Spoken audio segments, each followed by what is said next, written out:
Chapter 1121. Inferior Legendary Treasure Chest. As Endless Scars slowly walked up to Shifeng, she sized up the man carefully. Although she couldn't see Shifeng's appearance due to the black cloak, curiosity filled her eyes. Shifeng similarly observed Endless Scars, one of God's domain's legendary figures in the past. The woman had clear, bright eyes, curved eyebrows and thick eyelashes. A hint of pink colored her pristine white jade skin. Her thin, soft lips were as mesmerizing as a ruby. As she revealed a hint of a smile, she could captivate any player. Shifeng had to admit that even gentle Snow, who everyone called a goddess, fell short compared to Endless Scars. "Guild leader, that beauty seems interested in you," Blackie said, snickering softly. Instead of responding, Shifeng rolled his eyes. Although others might strive for a beauty like Endless Scars' attention, Shifeng knew how costly it was. He knew all too well what kind of person Endless Scars was. Although she wore an interested expression, looking like a little girl who had just found a new toy, her thoughts were as pure as everyone assumed. It was no different than her attitude towards Breeze wine. "If Miss Endless wants to ask why we changed our plans so abruptly, I believe you have already figured that out after seeing those 5 special life forms. It's not that we want to back out of our transaction, we're just powerless to help. If Miss Endless doesn't have any other matters to discuss, we will take our leave." Shifeng took the initiative to bid the woman farewell. Although he did not know what lay inside the fallen ark that could tempt the midnight tea party, he no longer wanted to associate with the adventurer team. "Please wait. I wish to represent the midnight tea party in thanking you. If not for your command to flee, we would be dead by now. Here are 1,000 magic crystals. Take them as a thank you gift and let's part as friends," Endless Scars said. She then retrieved a gray gemstone bag and handed it to Shifeng. Every midnight tea party member was stunned. What was going on here? Not only hadn't Endless Scars questioned Shifeng's intentions, but she also gave him 1,000 magic crystals as a sign of gratitude. She was insane. This beautiful big sister is simply too rich. When Violet Cloud saw the cloth bag of 1,000 magic crystals, even she wanted to volunteer to become Endless Scars' little sister. Even large guilds would hesitate before giving away 1,000 magic crystals, yet Endless Scars did so without blinking. Although Shifeng wanted to say something, Endless Scars quickly followed up by saying softly, "Although our transaction has failed, I'd like to conduct another trade. We'll enter the Fallen Ark together and split the items 30-70. How about it?" Endless Scars' offer shocked every player present. "Miss Endless, you saw the monsters guarding the entrance. At this stage of the game we have no chance against them." Shifeng could not understand what was going through Endless Scars' mind. Those 5 special life forms were no laughing matter. Even he was not confident in taking them down. Special life forms were extremely rare in God's domain. They were weapons the gods had specifically crafted for war. Like puppets, they possessed eternal life. They also had the power of immortality. Even if players killed them, they would resurrect. Moreover, they would revive slightly stronger than before. Generally, it only took these special life forms 10 minutes to resurrect, with some of the more powerful monsters taking up to an hour or so. In addition, these monsters did not drop any loot. Hence, players usually kept their distance. One had to admit that these special life forms were excellent guardians. "What if I tell you that there's an inferior legendary treasure chest inside?" Endless Scars asked when she saw Shifeng's lack of interest. Smiling faintly, she continued, "Based on what I've uncovered, there should be more than one inferior legendary treasure chest inside. In addition, there are plenty of epic treasure chests. My map can lead us to these treasure chests and allow us to bypass the traps. Are you sure you're not interested?" The Fallen Ark had been one of the final weapons in the Great Ancient War. The items inside had been left behind by the gods before they had died. NPCs would consider even the most ordinary item a treasure, let alone players. "You have a map?" Shifeng stared at Endless Scars, flabbergasted. He would be lying if he said he wasn't interested in the Fallen Arkansas. However, obtaining these treasures wasn't that easy. To current players, triggering any of the traps inside would result in death. Hence, even after clearing out the monsters in the Fallen Ark, very few players had been willing to explore it in the past. In fact, after the abyssal monsters had been cleared out, a large number of players and guilds had rushed into the Fallen Arkansas. In the end, however, only a few had escaped with their lives. Practically 99.9% of the players that entered the Ark had died in the outer region. Even if one managed to reach the Ark's inner region, they would have to deal with even more powerful traps. As a result, very few were capable of leaving the Ark with any of its treasures. Players had come to both love and despise the fallen Arkansas. However, it would be a different story if they had a map. Aside from the awakened abyssal monsters and a few special life forms, the fallen Ark was void of life. The traps would be their main problem after entering the Arkansas. A map of the Ark's various traps was the equivalent of a free pass to its treasures. As long as they were careful to avoid the abyssal monsters and special life forms, they could obtain the Ark's treasures unhindered. Shurfeng finally understood Breeze Wine and Endless Scars' attraction to the fallen Ark and why they'd be willing to spend 4,000 magic crystals to hire his team for an hour. That's right. If you don't believe me, take a look. Although it is only a fragment, can lead us to the fallen Ark's inner region, Endless Scars said. She then took out a broken map with only 2/5 of the original and showed it to Shurfeng. The item's name was Fallen Ark Map. However, if Shurfeng wished to look at it in detail, he needed the owner's permission. I can help you get inside. However, I have a condition. After giving the matter some thought, Shurfeng eventually chose to take the risk. In the past, even the most inferior item players secured from the Fallen Ark's inner area was an epic item. If one were lucky, they could even obtain a fragmented legendary item. A fragmented legendary item. With one such item, a player's combat power would skyrocket.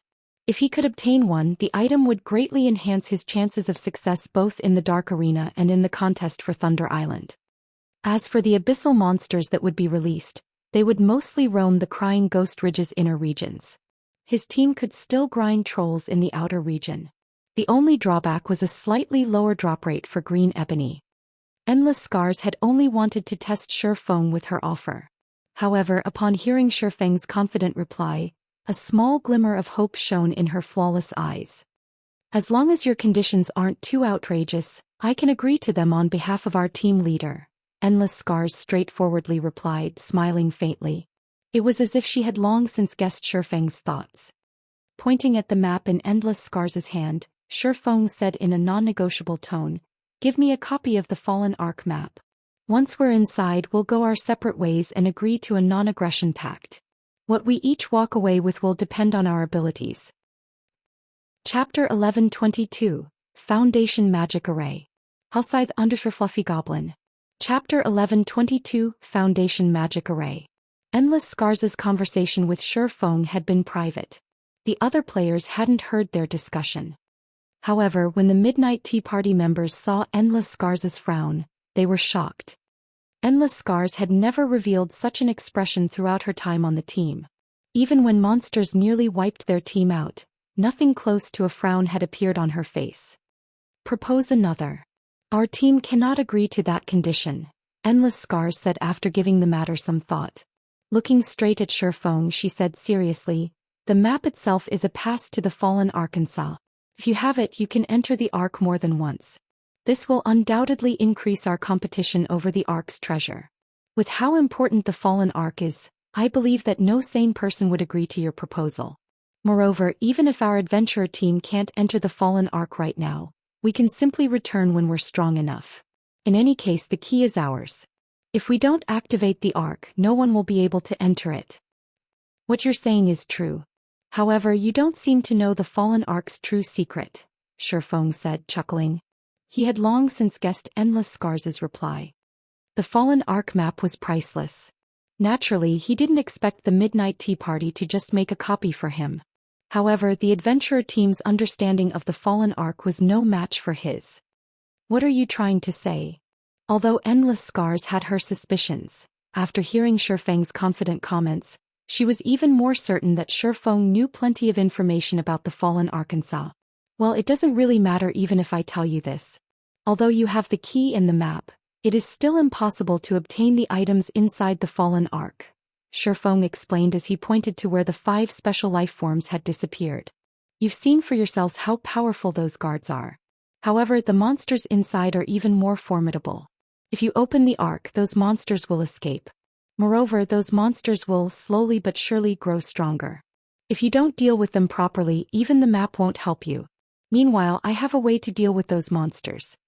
If we work together, we can reach the Ark's inner region quickly. Even if you don't want to cooperate with us, once you open the Ark, we can still go in ourselves. Once the Ark is open, it won't ever close. Anyone will be able to enter. Endless Scars hesitated after listening to Shifeng's explanation. Although she wasn't sure if Shifeng were telling the truth. If he was, then her side had no way of dealing with those monsters. Their map might as well be a blank piece of paper. On the other hand, Shifeng had a way of combating this problem. Once Shifeng's team entered the Ark, although their progress would be slow without the map, the Midnight Tea Party would suffer a massive loss if they came across any treasure. Most importantly, her team did not have a lot of time. After all, their quest had a time limit. Based on her estimates, even if they focused on grinding and completing their class promotions, the furthest they could reach was Tier 2, level 55 before the quest's time limit was up.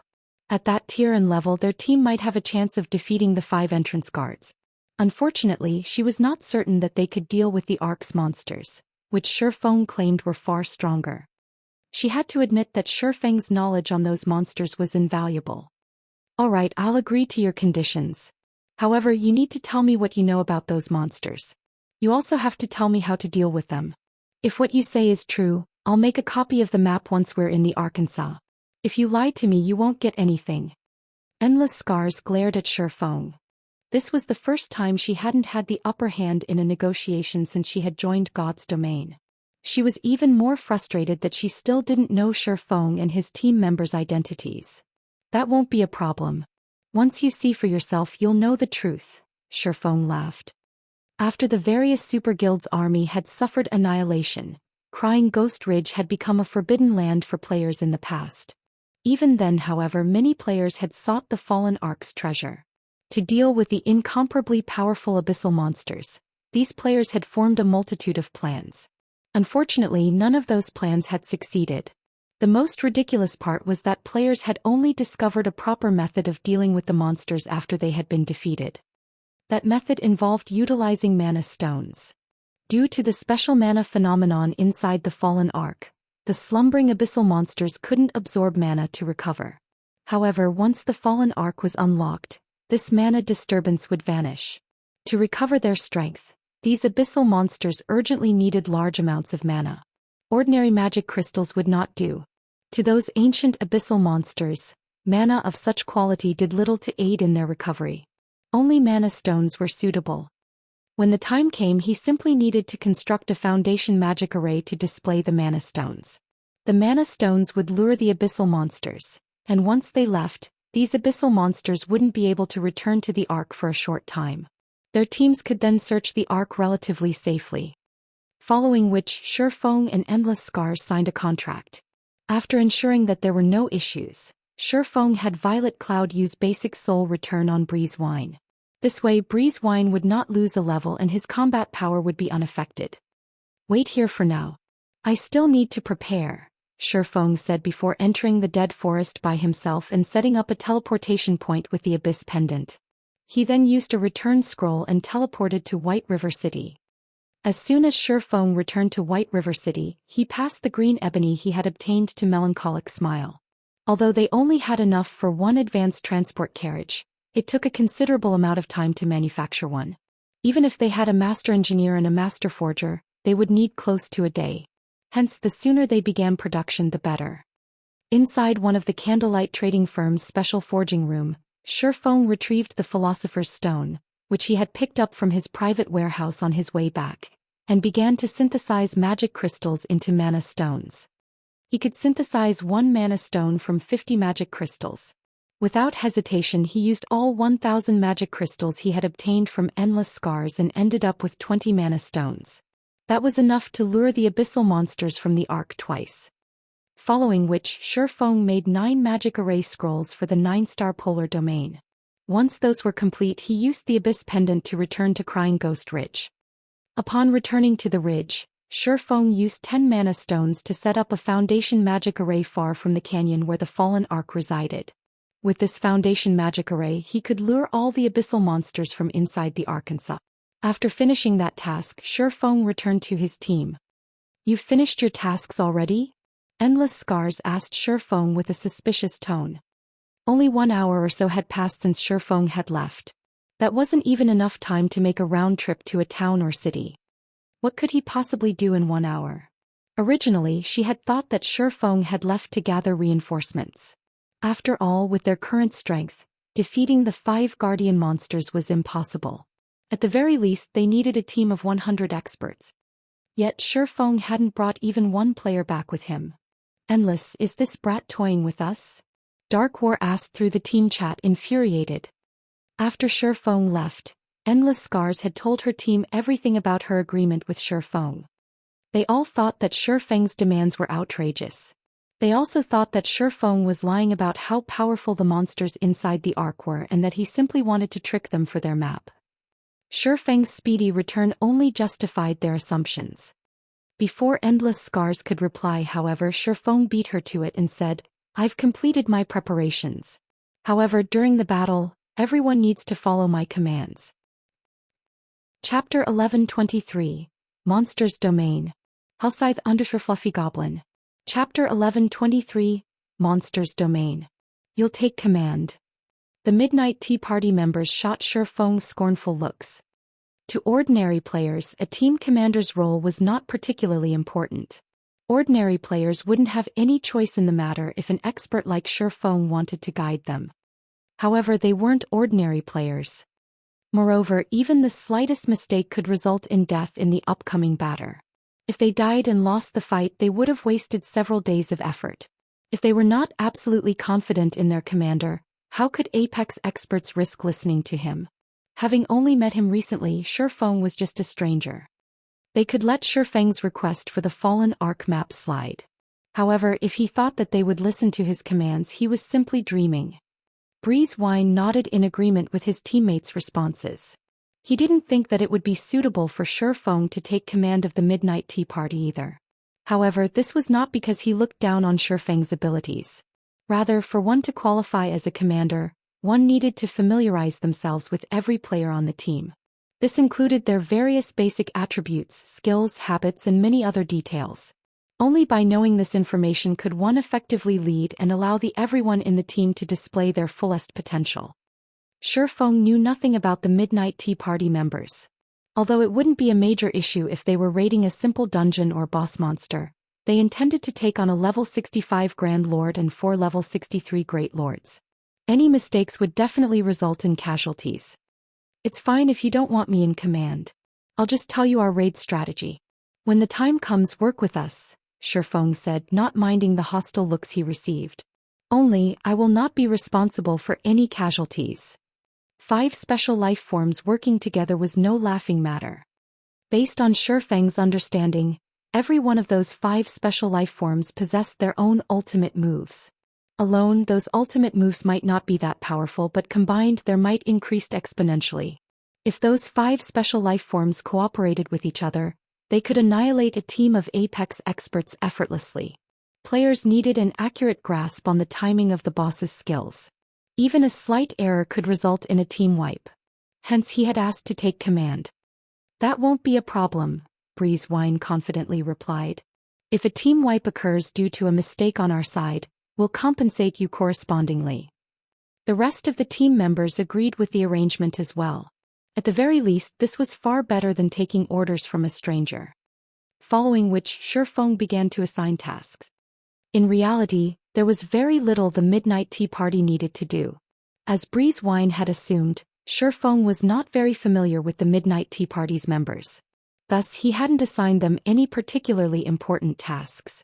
The adventurer team mainly had to supply 9 magical classes to maintain the 9-star polar domain magic array. Shifeng told the other 9 players to distract 2 of the fallen patrols. They did not even need to focus on damaging the Great Lords. As for Breezewine, he had to unlock the Ark, of course. Zero Wing would deal with the fallen garrison captain and the remaining 2 fallen patrols. After Shifeng finished assigning tasks, both teams began to inspect their weapons, equipment, potions, and scrolls. Later, while leader is maintaining the magic array, I'll take over command. You guys better not embarrass our team, Endless Scars said seriously as she glanced at her teammates. Endless, rest assured. You know our standards better than anyone else.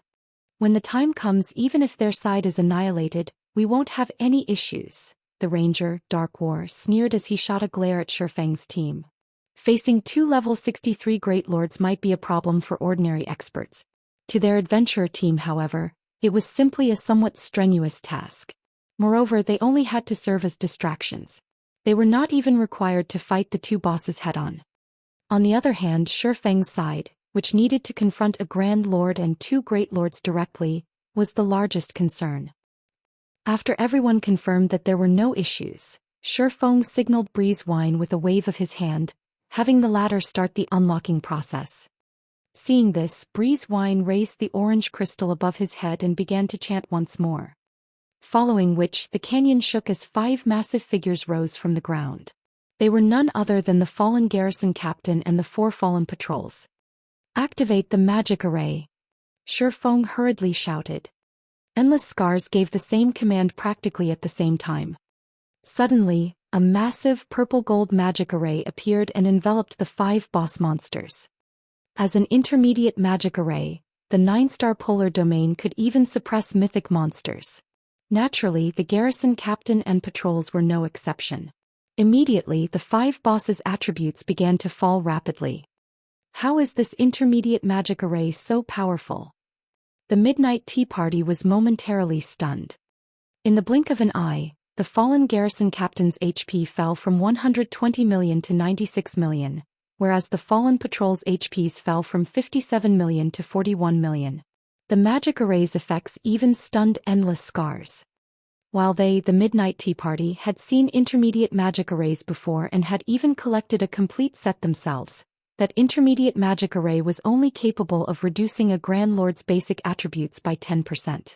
Even then, it was already considerably powerful for an intermediate magic array. Yet, the 9-star polar domain had weakened the fallen garrison captain by 20% and the fallen patrols by 30%. This was simply inconceivable. Of course, Shifeng's team didn't even stop to notice the Midnight Tea Party members' reactions.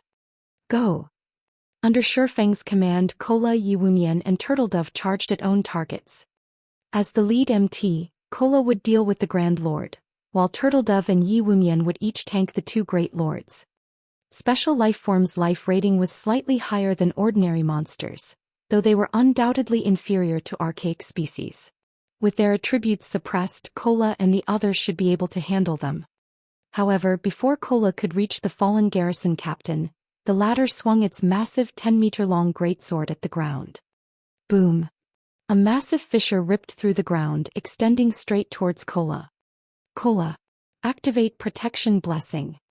Shifeng shouted upon seeing the attack. Kola activated Protection Blessing without hesitation. He then positioned his shield before his body and gripped it with both hands. Ping! Kola was thrown 10 yards away on the spot. The truth shield and protection on him shattered into oblivion. Meanwhile, Kola's HP fell by over 25,000. The Troll Chieftain's ultimate move paled tremendously in comparison to the fallen garrison captain's attack. The fissure only stopped after 50 yards. The garrison captain's attack range made everyone shudder. Had Kola not activated Protection Blessing in time, he would be dead. The garrison captain's attack stunned every player in the battle. Unfortunately, this wasn't the end. In the next moment, the 4 fallen patrols moved simultaneously, abruptly raising their battle axes and slamming them to the ground violently. Boom. The ground began to tremble. Golden jets began to spray from the ground in a 30-yard radius around the 4 fallen patrols. When the 4 domains were superimposed over each other, it was practically impossible to avoid them. Meanwhile, any player that these jets struck would receive anywhere from -5,000 to -8,000 damage. These golden jets appeared without any signs or fixed patterns. The overlapping domains doubled the attack's density. Although they tried their best to dodge the attacks, players occasionally slipped up and got hit, their HPs decreasing rapidly. One level 41 from the Midnight Tea Party, unfortunately, got caught in 2 overlapping domains. Without any time to respond, numerous jets struck the Berserker and he died on the spot. Chapter 1124. Tier 4 Super Spell. Hellscythe _ Fluffy Goblin. Chapter 1124, Tier 4 Super Spell. Everyone avoid the overlapping domains. What kind of skill is that? Why is it still going on even after so long? The battle had just begun, yet one person had already died. Both Shifeng's team and the Midnight Tea Party grew anxious. Everyone had seen how the Berserker had died. The golden jets appeared suddenly and silently.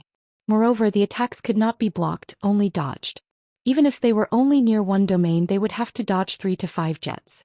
Near 2 overlapping domains, one would face 7 to 10 attacks simultaneously. The Berserker's paths of retreat had been cut off. In the end, he had died before the team's healers could help him. The Midnight Tea Party members no longer wore their previous complacent expressions. Lure the patrols to 4 corners. Do not let them near the garrison, Captain. Shifeng commanded. Shifeng was not particularly familiar with the Guardian boss's skills. After all, he had only learned about the Fallen Arc after it had been activated in the past. He did not even know who had activated the Arkansas. All he knew was that these special lifeforms had their own ultimate moves and that those ultimate moves would become exponentially stronger when combined. However, he hadn't expected these ultimate moves to be domain skills. Among the various skills in God's domain, those that posed the greatest danger were none other than large-scale destruction spells and domain skills. Attacks from large-scale destruction spells usually only lasted 1 or several waves.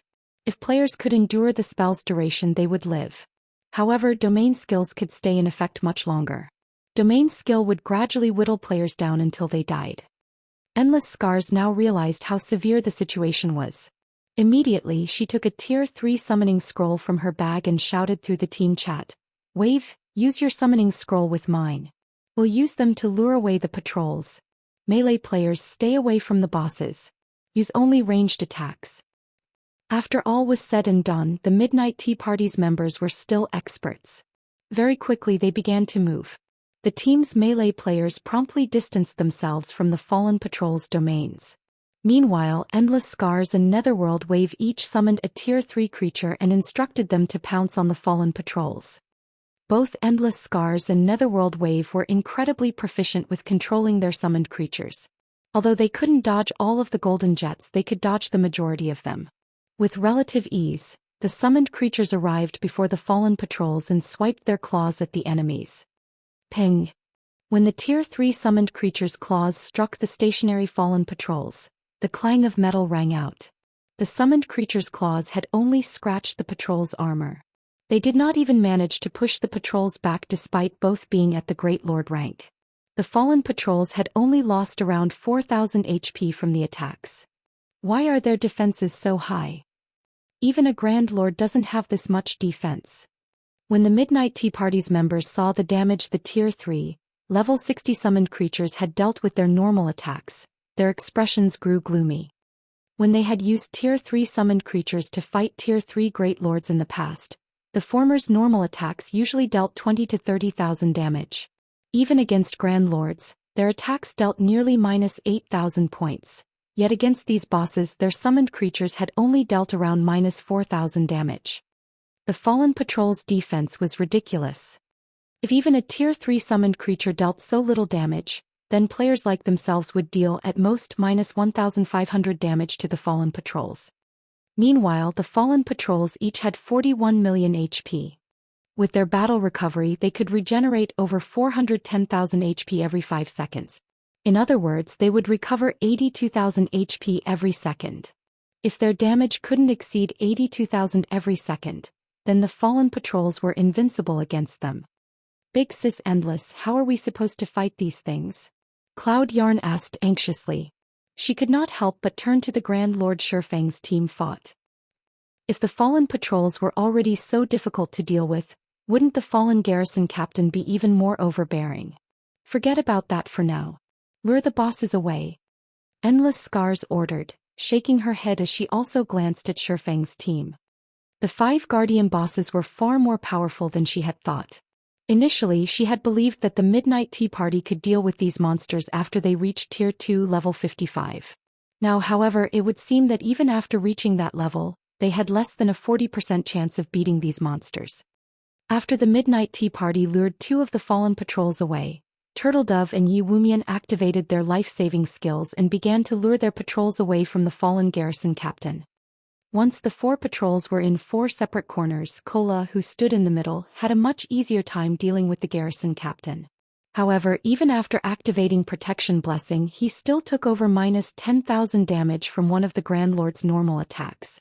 Without Protection Blessing, a single attack would devour over 20,000 of Kola's HP. Kola couldn't imagine standing against the garrison captain without the 9-star polar domain. Moreover, when everyone's attack struck the garrison captain, every one of them dealt less than -1,000 damage.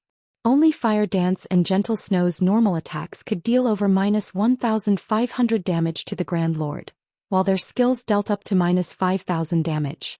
However, to the garrison captain, which had 96 million HP, that damage was negligible. Guild leader, we won't even scratch its HP at this rate. Sooner or later it will wear us down. Why don't we retreat and have the guild's main force meet us here? Gentle Snow advised through the team chat. Facing a great lord with a 20-man team was already pushing their luck, not to mention a grand lord that was 20 levels above them. If not for their excellent weapons and equipment and their exceptionally high combat standards, they would have team wiped with the first wave of attacks. No need. Kola, keep hold of the boss. 3 seconds is long enough. The current situation didn't surprise Shifeng overmuch. He was fully aware of how powerful special life forms functioned. They were only inferior to archaic species. Knowing this, he had prepared a method to deal with them. In the next moment, Shifeng took a blood-red magic scroll from his bag. The instant the magic scroll appeared, a powerful mana fluctuation occurred within the 9-star polar domain. Everyone's gazes instantly shifted to Shifeng. What is that magic scroll? Endless Scars muttered, shocked, when she noticed the rampant mana inside the barrier. This magic scroll was one of the 2 Tier 4 magic scrolls Shifeng had obtained from killing the awakened NPC Lancelot. Meanwhile, the garrison captain noticed the mana fluctuations immediately, the Grand Lord's eyes similarly shifting towards the blood-red scroll in Shifeng's hands. It shifted to attack the swordsman. Don't even think about getting away from me that easily. Kola raised his shield and slammed it into the garrison captain's foot. He then activated the Tier 1 skill Justice Roar, his body releasing a dazzling golden glow. He instantly regained the boss's attention and aggro. At the same time, his strength would double if the boss didn't attack him. However, even after Kola activated Justice Roar, the garrison captain was still focused on Shifeng. Guild leader, what did you just take out? Kola could not help his surprise. With no other choice, Kola activated Power of Darkness, his attributes soaring once more. He then executed the Tier 1 skill, Righteous Punishment. Boom.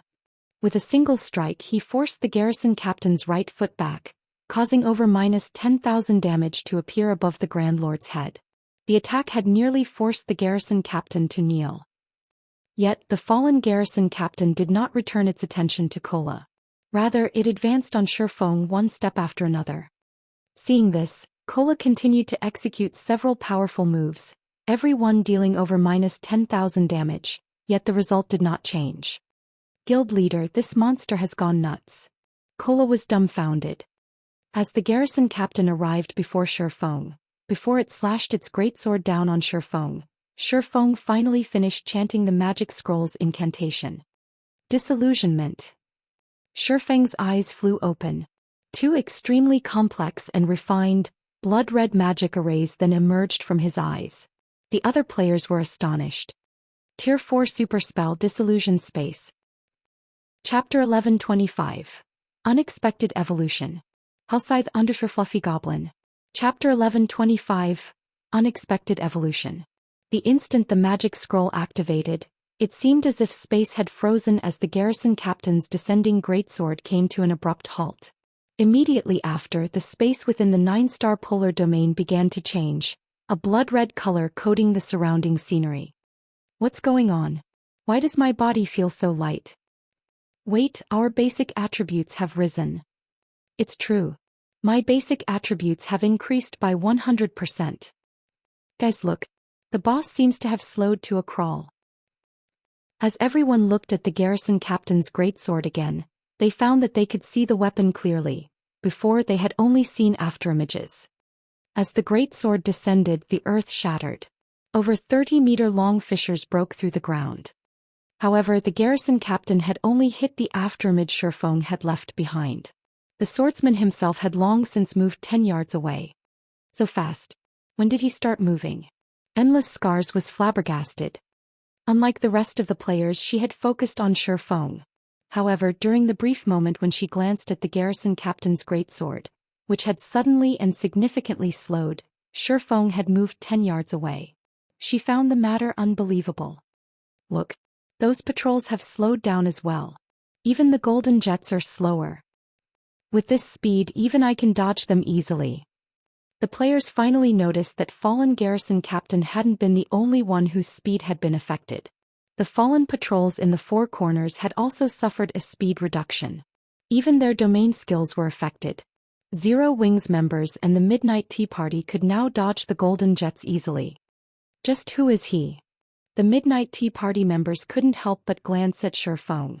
They usually boasted their vast understanding of God's domain. However, even with their bountiful knowledge and experiences, they had never encountered a situation like this. Without a doubt, this phenomenon had something to do with Shifeng's blood-red magic scroll. There was no other way to explain it. Now that everyone's basic attributes had been boosted while the 5 bosses' reaction speeds and attack speeds had decreased, the Midnight Tea Party's members, who had previously begun to despair, brimmed with hope. Currently, the 5 bosses had only landed 1 out of 3 or 4 attacks against their respective MTs. However, due to the significant attribute increase, the boss's damage had decreased. Take the fallen garrison captain Kola tanked for example. Originally, Kola withstood over -20,000 damage from the Grand Lord's normal attacks. Now, however, the Grand Lord's normal attacks only dealt around -13,000 to the Guardian Knight. In addition, due to Kola having activated Power of Darkness, his HP had risen to more than 56,000. Including Disillusion Space's effects, his HP had risen to more than 112,000. He was practically a humanoid monster at this point. Right now, Kola wouldn't even have issues tanking 3 fallen garrison captains, much less 1. As for Kola's damage, due to the strength bonus from Justice Roar, just his normal attacks dealt nearly -10,000 damage, while his skills dealt close to -30,000 damage. Meanwhile, Violet Cloud, who stood among the healers at the rear, had similarly grown more powerful. Every one of her heals restored over 10,000 HP to Kola. If she double-cast her spells, she could heal over 20,000 HP every time. If she were lucky and triggered a double critical, she could instantly heal over 40,000 HP. Not only was Violet Cloud capable of keeping Kola alive by herself, but she could also handle healing Turtledove and Yi Wumian. Guild leader, what kind of magic scroll did you use? I feel like we can even deal with a mythic monster right now. Kola exclaimed through the team chat. The rest of the team nodded in agreement. Aside from their frightening damage, the most troublesome aspect about boss monsters were their attack speeds and reaction speeds. Now that the fallen garrison captain had been suppressed in all 3 aspects, it was only as difficult as a High Lord. It only dealt slightly more damage. However, their increased attributes made up for that, further decreasing the raid's difficulty. Right now they felt like they were simply fighting a powerful lord. Alright, enough idling around. Use your berserk skills and throw everything you've got. We only have 15 minutes until this space disappears. Shifeng felt a sting in his chest. Lancelot had only dropped 2 Tier 4 magic scrolls. He had just used the more precious of the 2, the Tier 4 super spell Disillusion Space. Unlike Tier 4 curses, super spells had been created during ancient times. They were ridiculously powerful, capable of transforming the environment. They were many times more powerful and mystical than the spells of the current era. Even the current NPCs in God's domain couldn't analyze these spells. Thus they were called super spells. After activating Disillusion Space, it would transform the area within 200 yards of the caster into a custom world. All enemies within this world would be suppressed, decreasing their movement speed, attack speed and reaction speed by 2/3 of their totals. At the same time, this world would also enhance the caster and his allies, decreasing the boss's difficulty by 1 tier. Take the fallen garrison captain for example. It had originally been a Tier 3 upper rank existence. Now that its raid difficulty had reduced, it was only as strong as a Tier 2 upper rank. Unfortunately, Disillusion Space's duration was considerably short. Even so, in the past, everyone had called it the rarest magic scroll in God's domain, second to none. In the past, a Tier 4 super magic scroll had been worth at least 3 epic items. If a team of Tier 2 players used the scroll, they could even kill Tier 4 mythic monsters. However, Shifeng couldn't care less right now. The garrison captain and patrols were far stronger than he had imagined. If he hadn't used the magic scroll, they would have undoubtedly team-wiped. Moreover, trading a Tier 4 super magic scroll for a map to the Fallen Ark was a sure profit transaction. Upon hearing Shifeng's warning, everyone promptly began to activate their berserk skills. Although the Fallen garrison captain and Fallen patrols still possessed very high HPs, their reduced speed made them living targets. After activating their berserk skills, everyone easily dealt over -10,000 damage with their attacks, while Fire Dance and Gentle Snow could deal over -20,000 damage. Shifeng didn't hold back either as he activated Power of Darkness. He then used Silent Steps and appeared behind the garrison captain before activating Phantom Kill.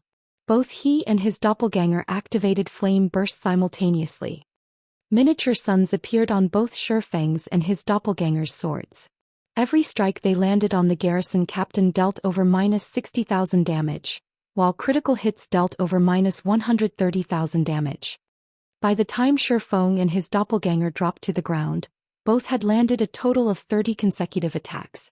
The fallen garrison captain lost over 2 million HP on the spot. The damages that appeared above the Grand Lord's head stupefied everyone. With such high damage, Shifeng could instantly kill a chieftain of the same level. Time passed quickly. Under the players' crazed bombardment, it took roughly 6 minutes for the garrison captain's 96 million HP to hit zero. Boom. When the fallen garrison captain collapsed, although it did not drop any loot, Gentle Snow, Alluring Summer, and the other members of Zero Wing rose from level 42 to level 43. The abundant EXP exceeded everyone's expectations. The Midnight Tea Party's members also leveled up from 41 to level 42. However, no one stopped to celebrate as they still had to deal with 4 fallen patrols. They had less than 10 minutes left before Disillusion Space's duration ran out. If they could not kill these bosses within this period, it would be much harder to do so afterward. Moreover, Shifeng had already told everyone that special life forms were immortal existences. Until they opened the Fallen Ark's entrance, these special life forms would continue to resurrect. Moreover, special life forms generally revived in around 10 minutes. They couldn't afford to waste any time. However, the fallen patrols were much easier to deal with than the fallen garrison captain. Even without their berserk skills, the two teams could deal a lot of damage to these bosses. In addition, they still had the support of the Midnight Tea Party's 2 Tier 3 summoned creatures. Finally, 14 minutes since Disillusion Space had been activated, the 4 fallen patrols collapsed, transforming into piles of rubble and gifting a large amount of EXP. The Midnight Tea Party members even leveled up once more, reaching level 43. This leveling speed astonished these players. They had actually gained nearly 2 full levels EXP in just 15 minutes. Zero Wings members were already high-leveled. Although they had also obtained plenty of EXP, it was not enough to reach the next level. However, the abundant EXP had helped Shifeng reach 82% of level 47. If he grinded trolls, he could reach level 48 in only half a day. As the Guardian bosses died, the canyon began to tremble violently. Suddenly, the canyon's center collapsed. A towering aqua-blue temple then emerged from the ground. At the same time, the familiar sound of a system notification reached everyone's ears. God's Domain System announcement. Players have successfully activated a new expansion pack in God's Domain. The system will undergo an upgrade. All players, please prepare to log out of the game. Chapter 1126. Revealing Identity. Halscythe _ Fluffy Goblin. Chapter 1126. Revealing Identity. The notification about God's Domain System update echoed in every player's ears. The notification immediately earned various reactions. Who's the bastard that triggered a new expansion pack? I'm only halfway through a dungeon here. Crap. I just bought a helmet and joined God's domain. Many players began voicing their dissent on the official forums. However, although many people were outraged about this update, even more people were curious about its contents. For a time, everyone made their own guesses. Meanwhile, before the Temple of the Fallen Ark, the sudden system notification caught Shi Feng and the others by surprise. They had only activated the entrance of the Fallen Ark after much difficulty, yet even before they had the chance to enter the Ark, the system announced an update. This was ridiculous. By now, practically everybody playing God's Domain knew that a system update signified a major upgrade. Meanwhile, the more God's Domain improved, the more difficult the game would become. Guild leader, should we log off here? Aqua rose and the others turned to Shi Feng. The game had given them 20 minutes to log off. It wasn't exactly a lot of time, but it was more than nothing. If they strived hard enough, they might reach the Fallen Ark's inner region.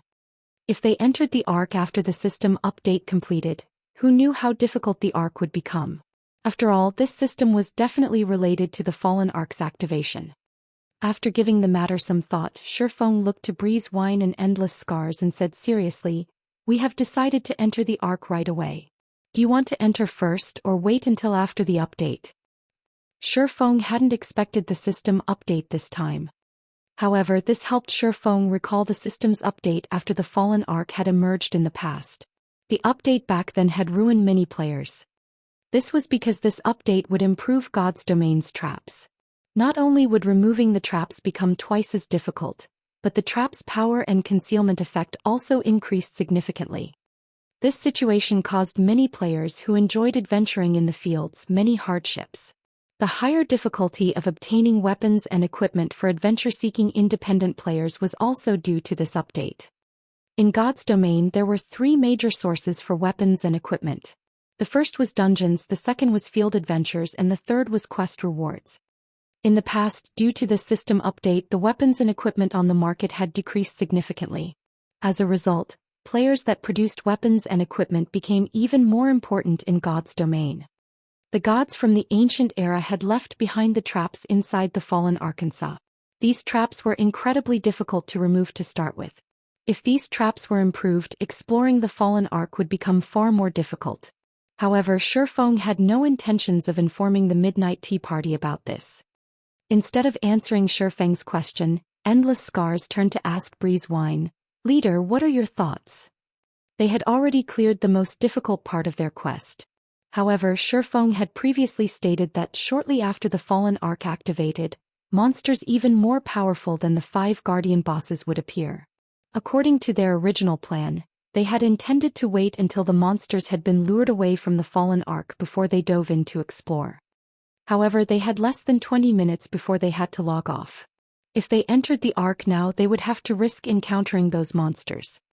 "Let's not enter the Ark for now. The monsters inside have yet to leave. If we die because we rushed into the Ark, it will do us more harm than good." In the end, Breeze Wine chose the safer approach instead.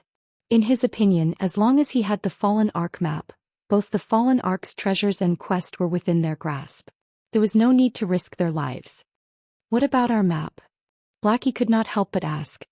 Their previous agreement hinged on the Midnight Tea Party confirming these monsters' existence and their safe entry into the Fallen Arkansas. Only after these conditions were met would the Midnight Tea Party give them a copy of the map. Yet the adventurer team now intended to wait until the monsters had been lured away from the Arkansas. "Here is your copy of the Fallen Ark map. Take it," Endless Scars said as she took a map from her bag and handed it to Shi Feng. Endless Scars stunned the other Midnight Tea Party members. They had neither the existence of the monsters Shi Feng had warned them about, nor had they confirmed the validity of Shi Feng's method to lure the monsters away. It was simply too risky to hand over the copy right now. "Thanks." Shi Feng expressed his gratitude as he received the map. Endless Scars didn't respond to her team's questions. Instead, she evaluated Shi Feng carefully before revealing an intimate smile and said, "This is what we've agreed upon after all. However, this is our second transaction with each other, yet I still do not know your identity. I wonder if I can have the good fortune of a true introduction?" "Certainly," Shi Feng replied before taking off the black cloak that hid his identity and appearance. He then introduced himself, I am Black Flame, Zero Wings Guild leader. His first reason for hiding his and his team's identities was that he didn't want others to know what Zero Wings' main force was up to. The second, he simply didn't want Endless Scars to know who they were. After all, Endless Scars was a Blackwater Corporation representative. Even if Endless Scars did not show any particular interest in Blackwater, at the end of the day, Zero Wing and Blackwater were enemies. Never hurt to be careful. However, the Fallen Arc map was more important.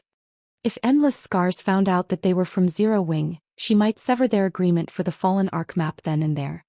However, now that the map was in their hands, there was no reason to continue hiding their identities. Moreover, Endless Scars spoke on behalf of the Midnight Tea Party. It would only create an unnecessary rift between their teams if they refused to reveal themselves. In addition, the Midnight Tea Party and Blackwater were utterly unrelated. It's you? Endless Scars' eyes widened in shock. She had never imagined the group of experts before her to be Zero Wing members. Moreover, the team's leader was even Zero Wing's guild leader himself. Thanks for the map. Hopefully we'll find more chances to work together in the future. Shifeng chuckled. He then led his team and dashed into the fallen Arkansas. Meanwhile, Endless Scars was utterly dumbfounded as she stared at Shifeng's departing back.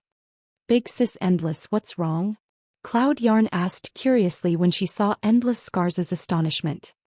Although it was indeed surprising that the other team's leader was Zero Wing's guild leader, Black Flame, this wasn't the reason for Endless Scars' shock.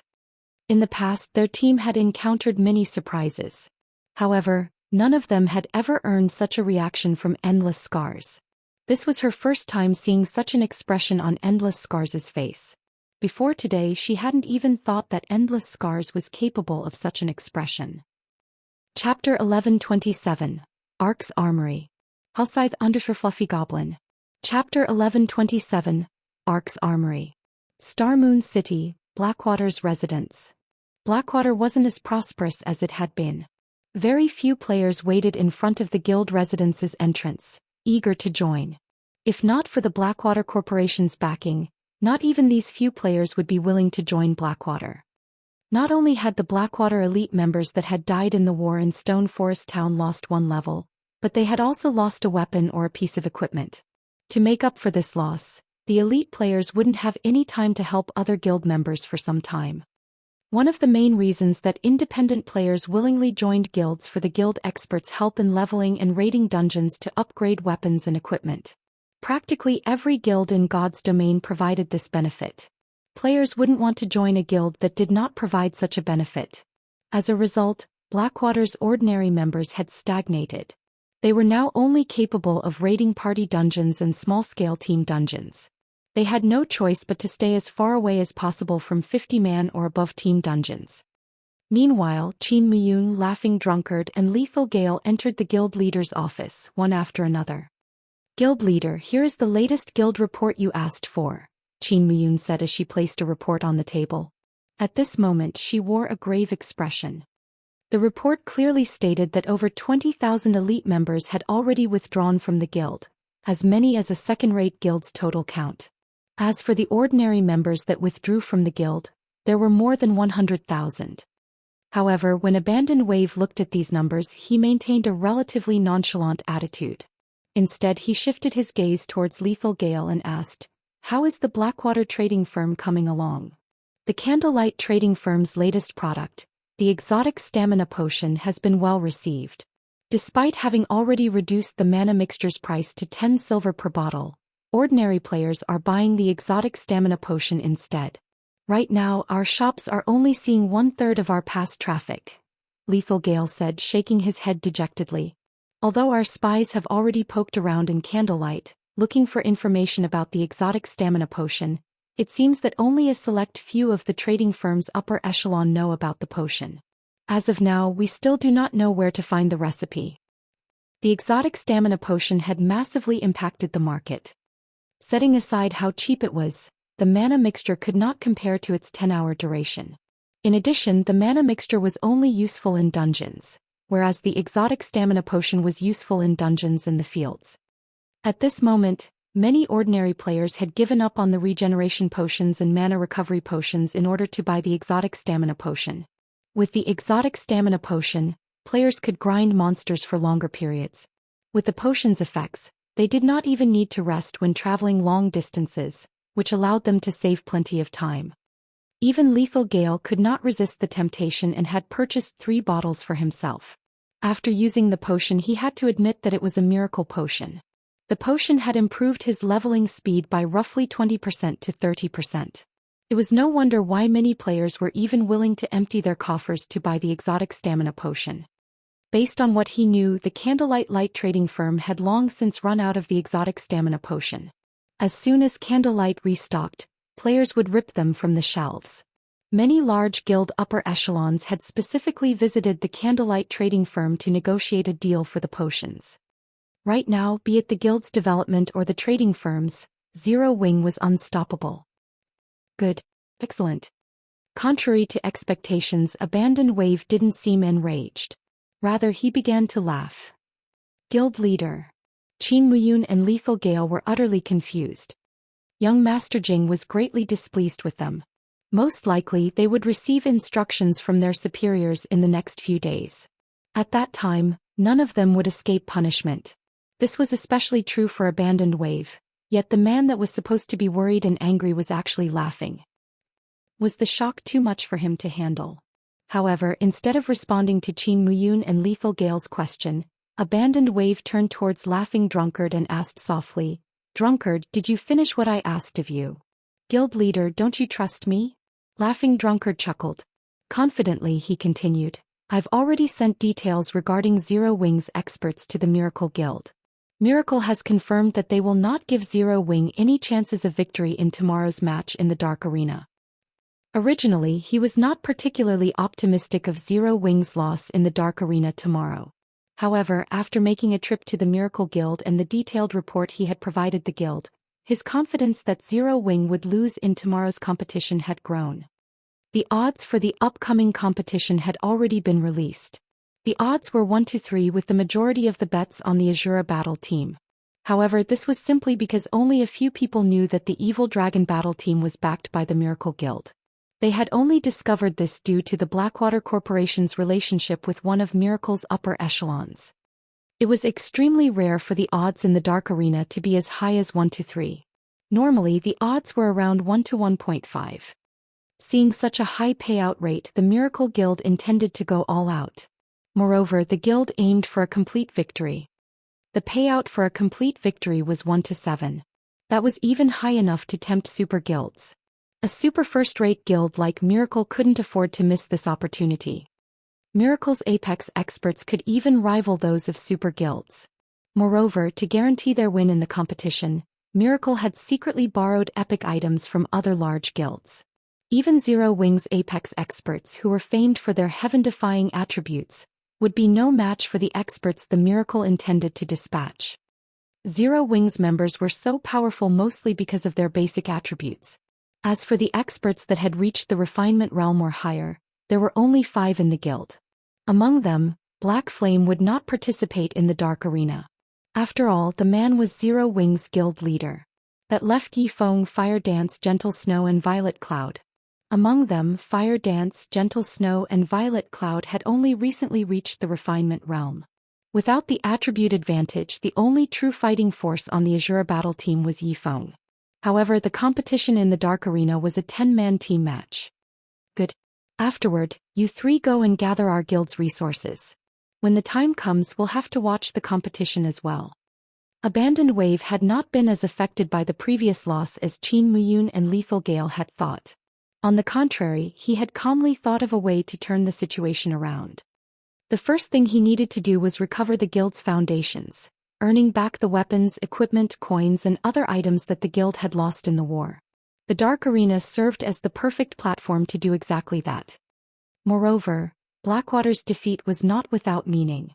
At the very least, their defeat had shown exactly how powerful Zero Wing's various experts were, and this information would help Miracle deal with Zero Wing. Meanwhile, after entering the Towering Temple, Shifeng had everyone use isolation scrolls before dashing through the labyrinth of empty corridors. As they had less than 20 minutes remaining, they would be hard-pressed to reach the Ark's inner region in time. The abyssal monsters had just woken and hadn't left the Ark yet. In the outer region's corridors, Shifeng's team occasionally encountered wandering fallen patrols. However, as Shifeng now had a map, these fallen patrols meant nothing to the team with his acute senses. Not only could Shifeng avoid the patrols, but he could also avoid any traps. So this is the Armory. After nearly 10 minutes, Shifeng discovered a tightly shut door. The words War Armory had been carved on the stone above the massive door. Upon seeing these words, Shifeng's heartbeat accelerated. The War Armory stored weapons of war specifically. And no other player had ever opened this War Armory. Chapter 11:28. Difference between Mythic Monsters. Hellscythe _ Fluffy Goblin. Chapter 11:28. Difference between Mythic Monsters. As Shifeng stopped to look at the War Armory, Minor Wind noticed red dots appear on his system map and reported, "Guild Leader, distant patrols are approaching our location. If we don't move now, I'm afraid that we'll be discovered." After Zero Wing's team had entered the fallen Ark, Minor Wind had activated his scouting skill as he kept a lookout for any movement in their area. Although his scouting search area was reduced inside the Ark, he could sense for enemies within a 300-yard radius. That was enough for the team to respond before enemies reached them. "How many?" Shifeng asked. "2. Moreover, they're moving relatively quickly. They'll reach our location in 15 seconds at most," Minor Wind reported. 15 seconds? We'll be cutting it quite close. Shifeng frowned.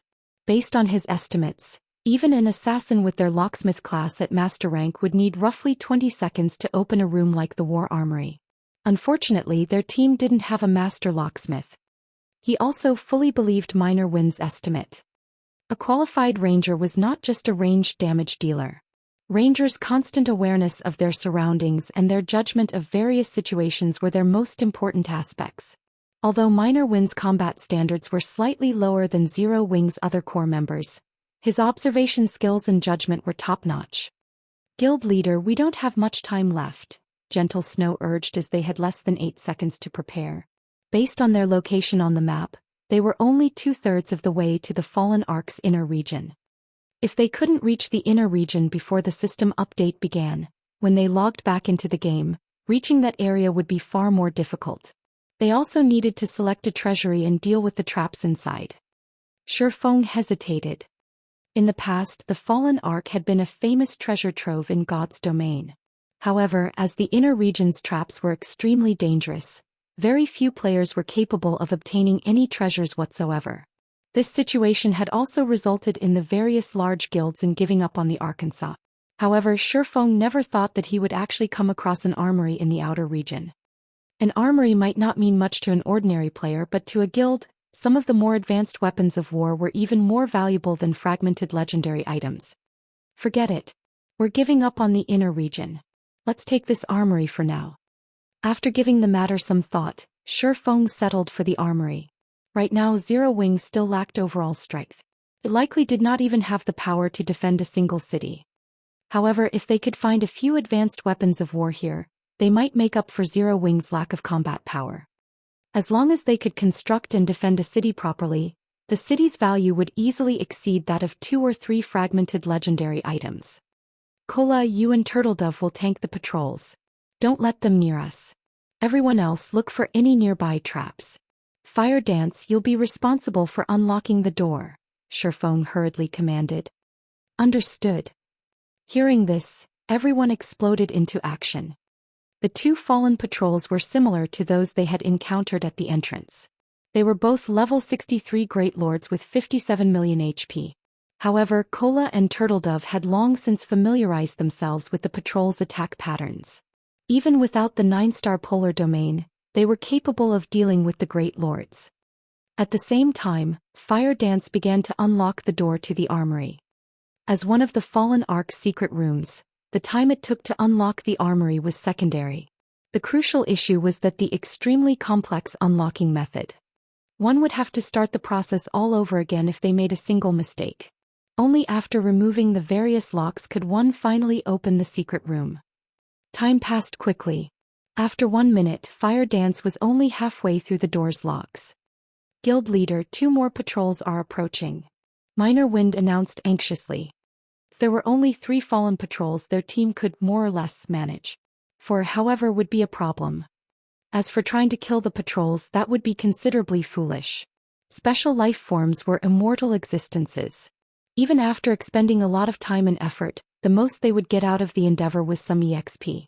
After 10 minutes, the fallen patrols would be back on their feet and ready to fight once again. Moreover, with each resurrection, the fallen patrols would become stronger. Only a lunatic would try to kill them. Wumian, you'll come with me. Once Fire finishes unlocking the door, rush into the room. Remember, do not touch anything inside. Shifeng commanded.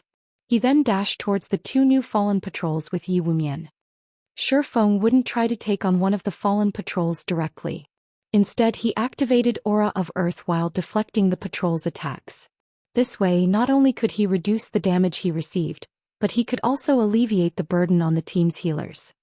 However, as time passed, a loud roar echoed from a distant corridor. The angry roar reverberated through the spacious corridor.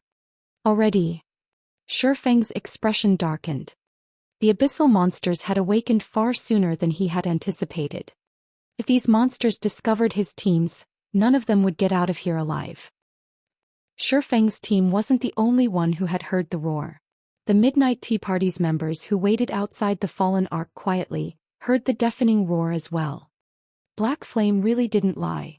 Breezewine could not help but inwardly celebrate when he heard this roar. The fact that this roar is so deep and can reach all the way out here means that this monster should be mythic rank at the very least. Fortunately, they had made the trade with Shifeng. Otherwise, even if they had activated the fallen ark by themselves after obtaining their tier 2 classes, they'd have no way of completing their quest. The difference between mythic monsters' strength and Grand Lords was simply too massive.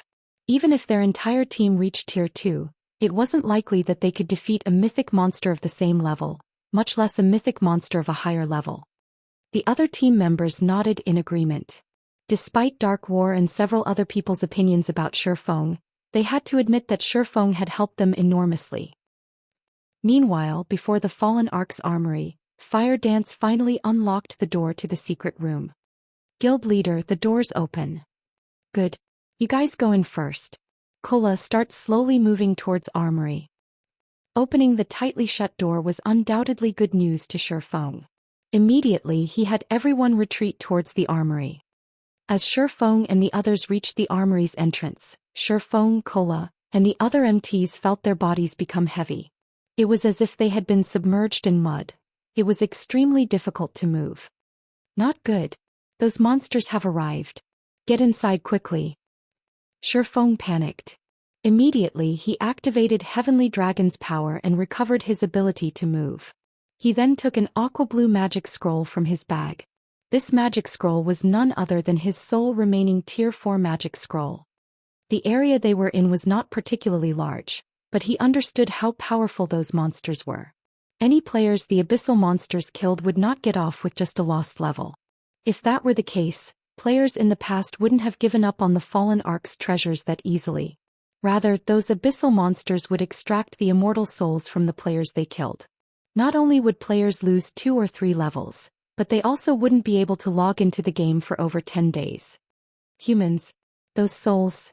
Heaven-blessed individuals. Wonderful. It's been so long since I've tasted an immortal soul. As Kola and the others rushed into the armory, a cold voice reached their ears, making them shudder with fear. Suddenly, as if the fallen patrols had been struck, the team watched the great lords fly into the corridor's walls, their powerful metallic bodies flattening like a specimen under a microscope. Aside from Shifeng, none of the players could move. Why is such a powerful monster here? The abyssal monster's might far exceeded Gentle Snow and the rest of the team's expectations. Before the monster had even shown itself, it had already flattened the 4 fallen patrols into pancakes. They had become fish on a cutting board. Chapter 1129. Ransacking the Armory. Hellscythe _ Fluffy Goblin. Chapter 1129. Ransacking the Armory. Sure enough, a complete domain is really powerful. Shifeng was slightly stunned. The fallen Ark's abyssal monsters were much stronger than he had imagined. It was no wonder why God's domain's various superpowers hadn't been a match for these monsters in the past. This was definitely the first time Shifeng had encountered a mythic monster that wielded a complete domain. Generally, only Tier 4 NPCs could use one. This was also the factor that provided Tier 4 NPCs the power to face Tier 4 mythic monsters. Right now, despite him having activated Heavenly Dragon's power, he could barely move his body. His joints even creaked as he moved. Oh, someone can still move? As Shifeng moved, a cold, deep voice reverberated through everyone's minds. When the team members lifted their heads, they discovered that a humanoid creature, which was roughly 4 meters tall and covered in scales, had suddenly appeared before them. The creature had 2 blade-like arms and crimson eyes that were as large as an ordinary human's fist. 2 sets of jet-black wings also stretched from the creature's back. Soul Eater Lord, Dark Creature, Mythic Weakened. Level 67. HP 210,000/210,000,000. Every player gasped when they saw this creature. Despite being weakened, the creature was still a mythic monster. Moreover, the team despaired upon seeing his HP. Even a team of 1,000 experts would be cannon fodder against this monster, much less a 20-man team. We're doomed. As Aqua Rose watched the Soul Eater Lord gradually approach them, she could already see her and her teammates' instant death in her mind. However, Aqua Rose still did not know that any player the Fallen Ark's ancient abyssal monsters killed would not get away with losing a single level. What an interesting little fellow. It's a pity that your struggling is useless. Just become my soul's nourishment obediently, the Soul Eater Lord said as he widened his ferocious mouth. He could no longer wait to devour these players. When 30 yards separated the team from the Soul Eater Lord, Shifeng finally finished chanting the last verse of the incantation in his heart. He abruptly unfurled the dark blue magic scroll in his hands. Pointless resistance will only add to your pain and despair. The Soul Eater Lord had already noticed the Tier 4 magic scroll in Shifeng's hands. However, he disregarded the object because he was fully capable of dealing with any Tier 4 spells. If it were a Tier 5 magic scroll, he might be nervous. However, such magic scrolls had even been extremely rare during the ancient era, not to mention the present era. Oh really? Shifeng smiled faintly.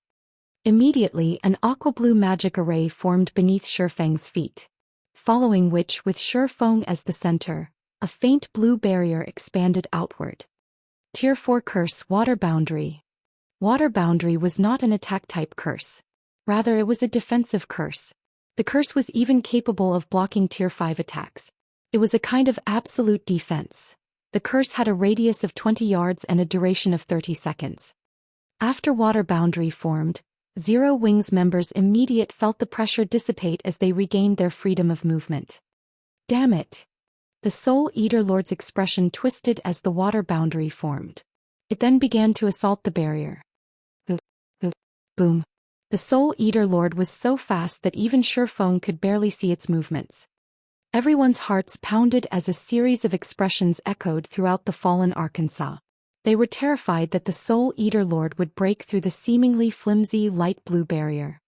After glancing at the fluctuating blue barrier, Shifeng shifted his attention away from the Soul Eater Lord as he commanded, "All right, get moving. We don't have much time left." As a Tier 4 defensive curse, Water Boundary could withstand the Soul Eater Lord's attacks, even if he were at his peak. The Soul Eater Tribe's king, though, would have no problem shattering the barrier. Unfortunately, that kind of existence, which was as powerful as God's, was not in the current Arkansas. Following which, the Soul Eater Lord could only watch helplessly as Shifeng led his team into the armory. After entering the armory, Shifeng turned around and shut the door, immediately locking it. "Guild leader, that monster can't break in here, right?" Violet Cloud asked worriedly as she recalled how powerful the Soul Eater was. "Relax. This is the Fallen Ark, one of the final weapons the gods created. Divine runes strengthen the Ark's interior. Even a Soul Eater king would have a hard time destroying the interior of the Ark, not to mention a Soul Eater Lord," Shifeng said nonchalantly. His companions could not help but release a sigh of relief when they heard Shifeng's reassurance. Now that the danger has been dealt with, fire, you and Flying will disable the traps inside the armory. Everyone else move carefully. Shifeng ordered. Looking at the time, he found that they had around 6 minutes before they had to log out of the game. If they could not remove the traps within the armory during these 6 minutes, by the time they logged back into the game, these traps would become much harder to disable. Hearing this, Fire Dance and Flying Shadow immediately went into action. As for the rest of the team, they let their gazes wander the armory. For a moment they were stupefied. The armory was a massive treasure trove. There was a variety of tools on display and everyone was extremely tempting. Guild leader, look over there. Mana pulse cannons. They're even intermediate rank. During the war against the Star Alliance, Shifeng had spent 20,000 gold to purchase a basic mana pulse cannon. A single attack from the cannon could rival the might of a Tier 4 large-scale destruction spell. Moreover, the cannon had a range of 15,000 yards and a radius of 200 yards. Unfortunately, the cannon was very costly to use, with each shot requiring 1,000 magic crystals. Moreover, it had a long cooldown of around 3 to 4 minutes. Meanwhile, upon reading the intermediate mana pulse cannon's information, the team discovered that it was even more impressive than they had thought. Although its attack was roughly as powerful as a Tier 4 destruction spell, it had a range of 20,000 yards and a radius of 500 yards. It cost 2,000 magic crystals to fire a single round and similarly had a cooldown of around 3 to 4 minutes.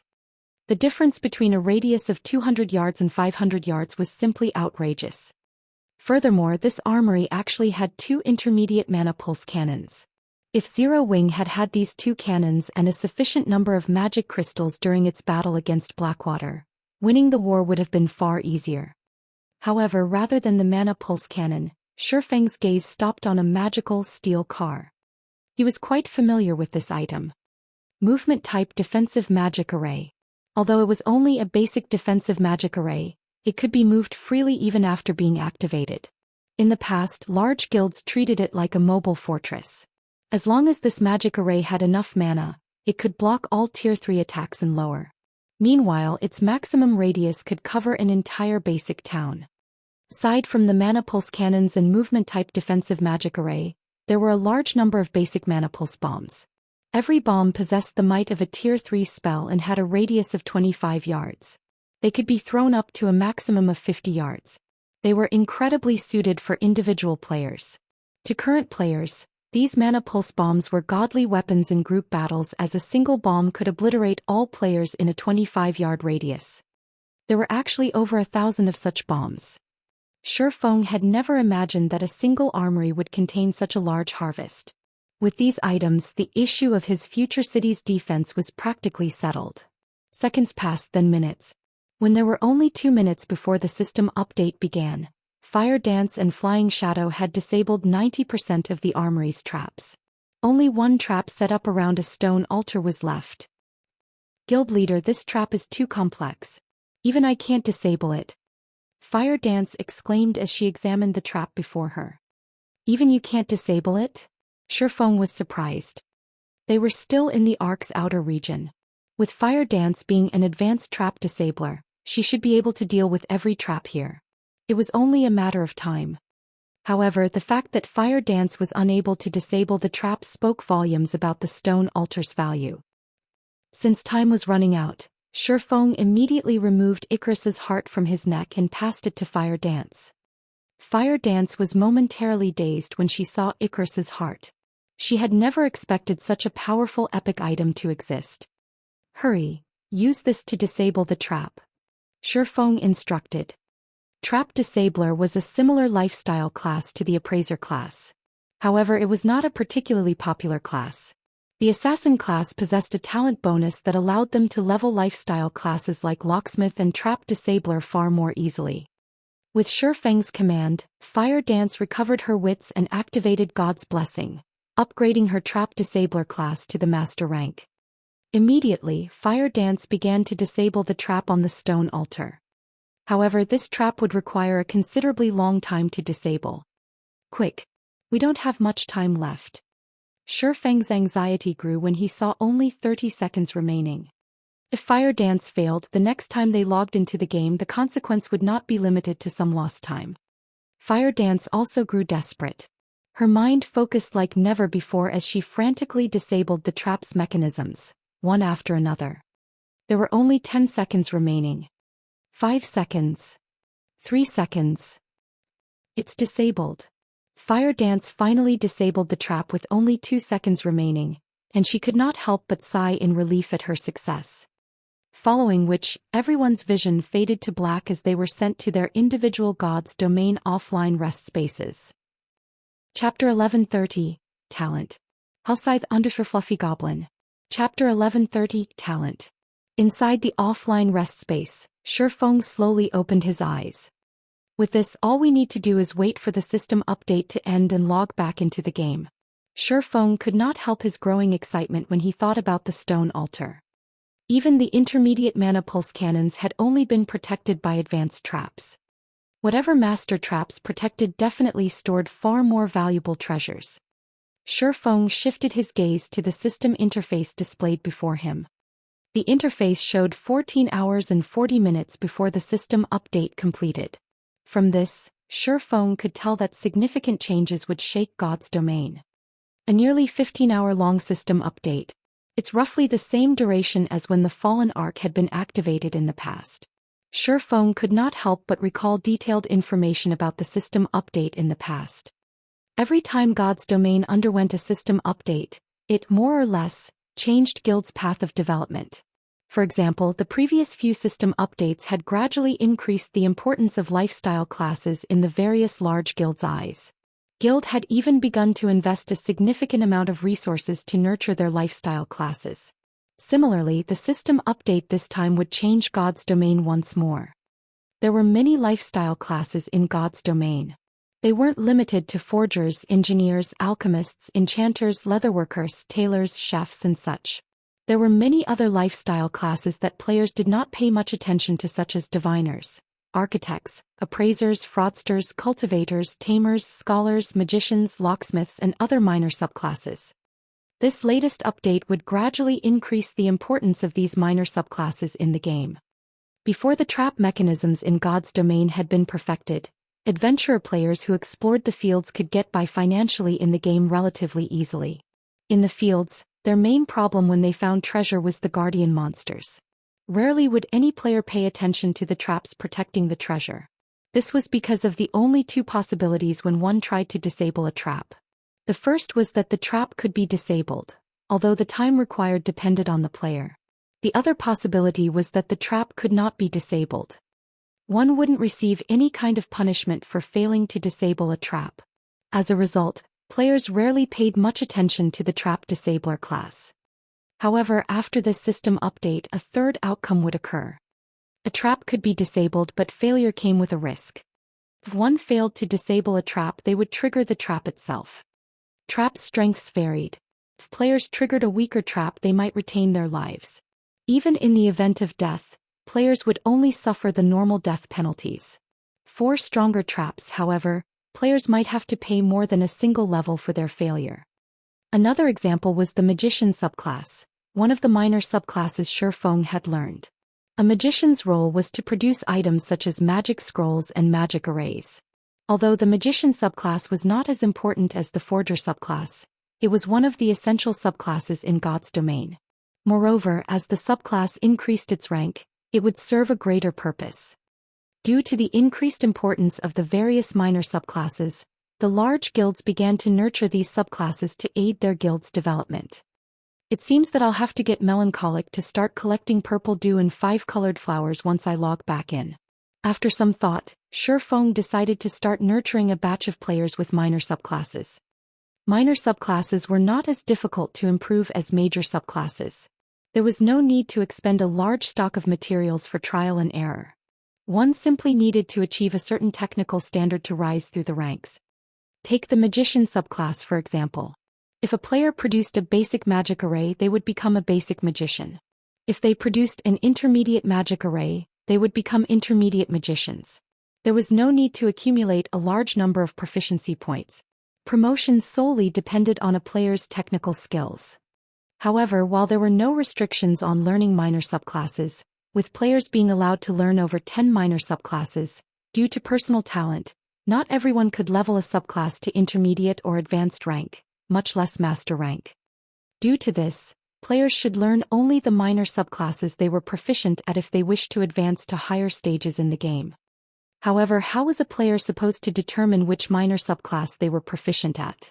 In the past, the most popular way to test their abilities was the talent potion. As long as players drank the talent potion, the system would provide a series of tests. After completing these tests, the system would notify players about the subclass they were most suited for. This way, players would not have to waste their time researching whether they were suitable for a certain subclass or not. Of course, if players liked a particular subclass, they could learn it regardless of whether they had the talent. They just wouldn't be able to advance quickly. Meanwhile, the main materials for crafting the talent potion was purple dew and 5-colored flour. Shifeng also knew where to find the recipe. As long as he went there to grind, he should have no problems obtaining a few copies. After Shifeng finished planning his development, he decided to rest in the virtual space. Only at 7 in the morning did he exit his virtual gaming cabin.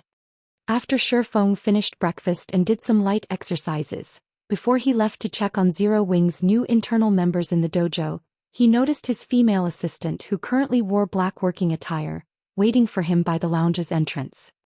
Head instructor, Chairman Xiao has an extremely important matter he wishes to discuss with you. He is waiting in the chairman's office right now, Liang Jing reported as she walked up to Shifeng, who wore blue sportswear. Got it. Shifeng nodded. In reality, even if Xiao Yu hadn't come looking for him, he would have likely sought the man out himself within the next few days. During his previous expansion of the Zero Wing workshop, he had recruited plenty of talented people. These people were all much stronger than the independent players he had recruited in God's domain. Although their levels in the game were still quite low, their combat standards were already higher ordinary elite players. In addition, he and Lei Bao normally trained these new recruits. It was only a matter of time before they could clear the trial tower's 4th floor. Once these people reached the 5th floor, they would become experts in the eyes of ordinary players. If they could reach the 5th floor's late stage, even large guilds would treat them like experts. However, Shifeng wasn't looking for ordinary experts. He wanted apex experts capable of turning the tides of war by themselves. It was extremely difficult to nurture such apex experts. First, he needed a sufficient amount of resources such as the S-rank nutrient fluid. However, Shifeng didn't have the connections he needed to gain a large quantity. Fortunately, Xiao Yu did. The Big Dipper Tower's 51st floor. This floor was specifically reserved for the chairman of the Big Dipper Group. It was also the Big Dipper Tower's highest floor. From in the corridor, they could see the entirety of Jinhai City through the glass walls. Very few people in Jinhai City were ever invited to this floor. Even Liang Jing, Chairman Zhao's senior assistant, had never set foot on this floor. Generally, she waited for the chairman on the 50th floor. As Liang Jing followed Shifeng to the chairman's office, she sighed ruefully as she stared at Shifeng's back. If not for Director Xiao allowing her to bring Shifeng here, she would never have had the opportunity to see this floor. When Liang Jing opened the doors to the chairman's office, an office the size of a basketball court appeared before her eyes. 3 people sat before the room's French windows. Shifeng was familiar with all 3.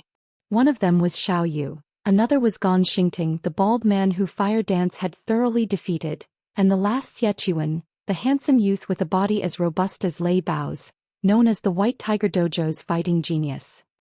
Chapter 1131. An invitation that cannot be refused. Halscythe Undershirt Fluffy Goblin. Chapter 1131. An invitation that cannot be refused. Why are they here? Shifeng frowned slightly as he eyed Xieqiwen and Gan Xingting, who sat on a sofa and chatted merrily with Xiao Yu. The White Tiger Dojo was currently Big Dipper's rival. As Shifeng walked up to the 3 people, Xiao Yu took the initiative to welcome him. Instructor Shi, you're finally here. Let me introduce you. This is White Tiger Dojo's rising star, Xieqiwen. As for our other guest, I believe that you've already met. Gan Xingting has already been appointed the acting head instructor of the White Tiger Dojo's branch in Jinhai City. Xiao Yu introduced the men to Shifeng. As Xiao Yu completed the introductions, Xieqiwen stared at Shifeng. Shifeng currently wore dark blue sportswear. He appeared extremely young for someone in his position. No matter how Xieqiwen looked at Shifeng, the latter looked like any ordinary youth. Feng did not exude the aura that was usually found on martial arts experts. If not for Xingting providing him with information about Big Dipper beforehand, he would have assumed that Feng was a new student who had recently enrolled to the Big Dipper dojo.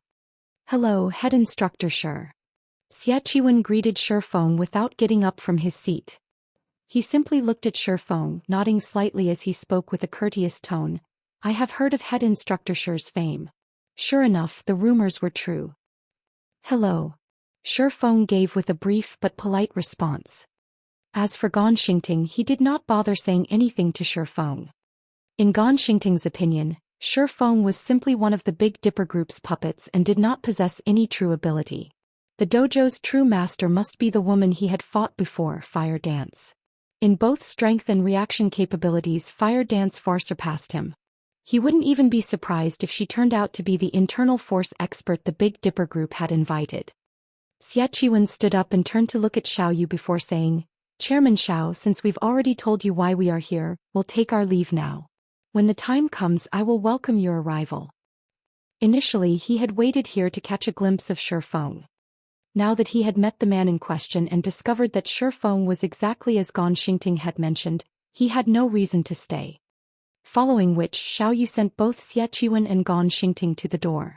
He then had Liangjing send them on their way. After the duo left, Feng asked, "Chairman Xiao, may I know what business you wish to discuss?" "The White Tiger Dojo will be holding an opening ceremony in 4 days, and they have invited you and me to participate. At the same time, the White Tiger Dojo plans to hold a friendly competition during the ceremony and has invited the various training centers and dojos to participate as well. The match will involve teams of 3, and participants must be below the age of 20. The competition's champion will win 1 million credits and an invitation card to the Green God Company's annual auction." An invitation card to the Green God auction? Sure enough, the White Tiger Dojo is impressive. The White Tiger Dojo's wealth and influence surprised Feng. Practically everybody in the world knew about the Green God Company. The Green God Company was the sole producer of nutrient fluids, which was sold in practically every town and city around the world. It was an absolute giant. In this current era, who did not pay attention to their bodies? Who didn't want to live longer? Particularly, the S-rank nutrient fluid produced miraculous effects. However, as its production volume was low, it was extremely difficult to obtain. The Green God Company also held an auction once every year. In this auction, the company sold plenty of S-rank nutrient fluids. In addition, the company would introduce new products that were not available on the market. Only it was extraordinarily difficult to gain an invitation. A company like the Big Dipper Group did not qualify to receive an invitation. However, this wasn't surprising. After all, not a single person or company in Jinhai City qualified. Most likely, only an existence like the White Tiger Dojo, which nurtured international-level fighters, consistently qualified. After all, in this era where everyone paid attention to their physical fitness, the various international training centers and dojos were the Green God Company's main customers. I know, right? In previous years, we've offered 5 million to purchase an invitation card. However, we have never actually managed to buy one. Hence, head instructor I was wondering if you could select a few members from the Big Dipper Dojo to participate in this friendly competition? Xiaoyu asked anxiously. Although he knew that the White Tiger Dojo wanted to flaunt its might through this friendly competition and solidify its position in Jinhai City, the invitation card to the Green God auction was simply too tempting to give up. This invitation card was a pass that allowed one to purchase S-rank nutrient fluids. At the same time, one would encounter people of high social standing. If he could form some kind of relationship with some of these influential people, it might help the company's development in the future. Hence, even if he knew it was a trap, he couldn't refuse it. Chairman Xiao, you should know that the dojo's members have only recently joined. Even the powerful fighters are no match for the White Tiger Dojo's elite geniuses, Feng replied as he shook his head. Since the White Tiger Dojo dared to put up such a tempting prize, it was obvious that the dojo was confident in claiming the prize for itself. During the competition, the dojo would definitely send geniuses from its main branch to participate and teach the various dojos and training centers in Jinhai City a lesson that they would never forget. I heard that head instructor Shi has several experts in your workshop. What if they participate instead? Xiao Yu asked eagerly. He had long since learned about the Zero Wing workshop from Liang Jing.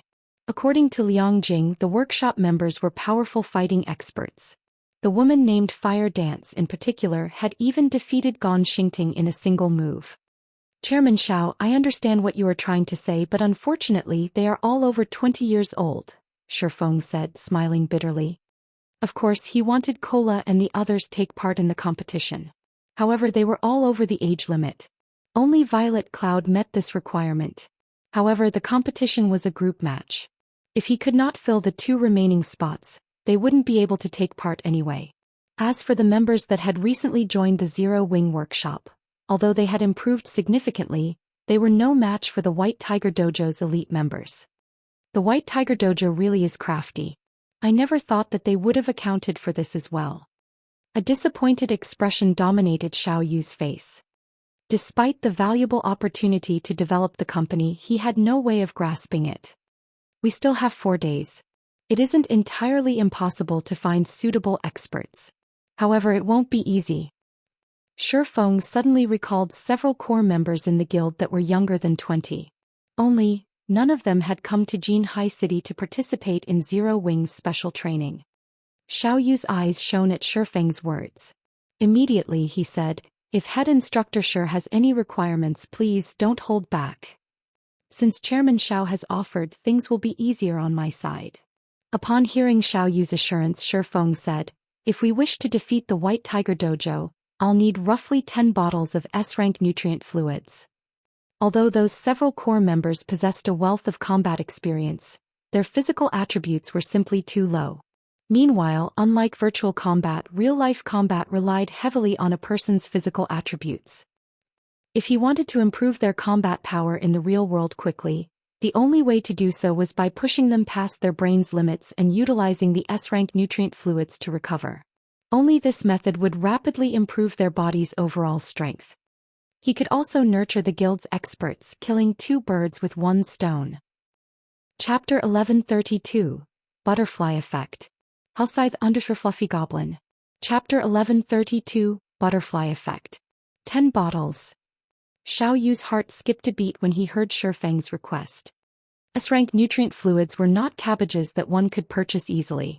It was difficult to buy a bottle even if one could afford it. People around the world referred to the S-rank nutrient fluid as the water of life. A bottle of S-rank nutrient fluid could easily go for 1 million credits. Even Xiao Yu himself was only willing to drink 1 bottle per year to repair the damaged cells in his body, significantly slowing the aging process. The S-rank nutrient fluid was a treasure to well-known international fighters. Normally they would only consume a bottle if they were heavily injured. Even drinking A-rank nutrient fluids during normal training was considered a luxury. Previously, to recruit Shi Feng into Big Dipper, he had utilized his connections and spent a significant sum to obtain a batch. No matter how he looked at it, buying another 10 bottles of S-rank nutrient fluids to obtain the Green God Company's invitation was not a worthwhile transaction. After all, his main goal in obtaining the invitation card was to purchase S-rank nutrient fluid and other new products the Green God Company intended to offer. He was still uncertain about how many bottles he could purchase in the auction. It was simply too risky to invest 10 bottles of S-rank nutrient fluid right off the bat. That's right. I'll need 10 bottles at the very minimum. Shi Feng wasn't lying. Void steps placed a huge burden on the human brain. Without the in-depth healing the S-rank nutrient fluid provided, one would risk their life by using the technique.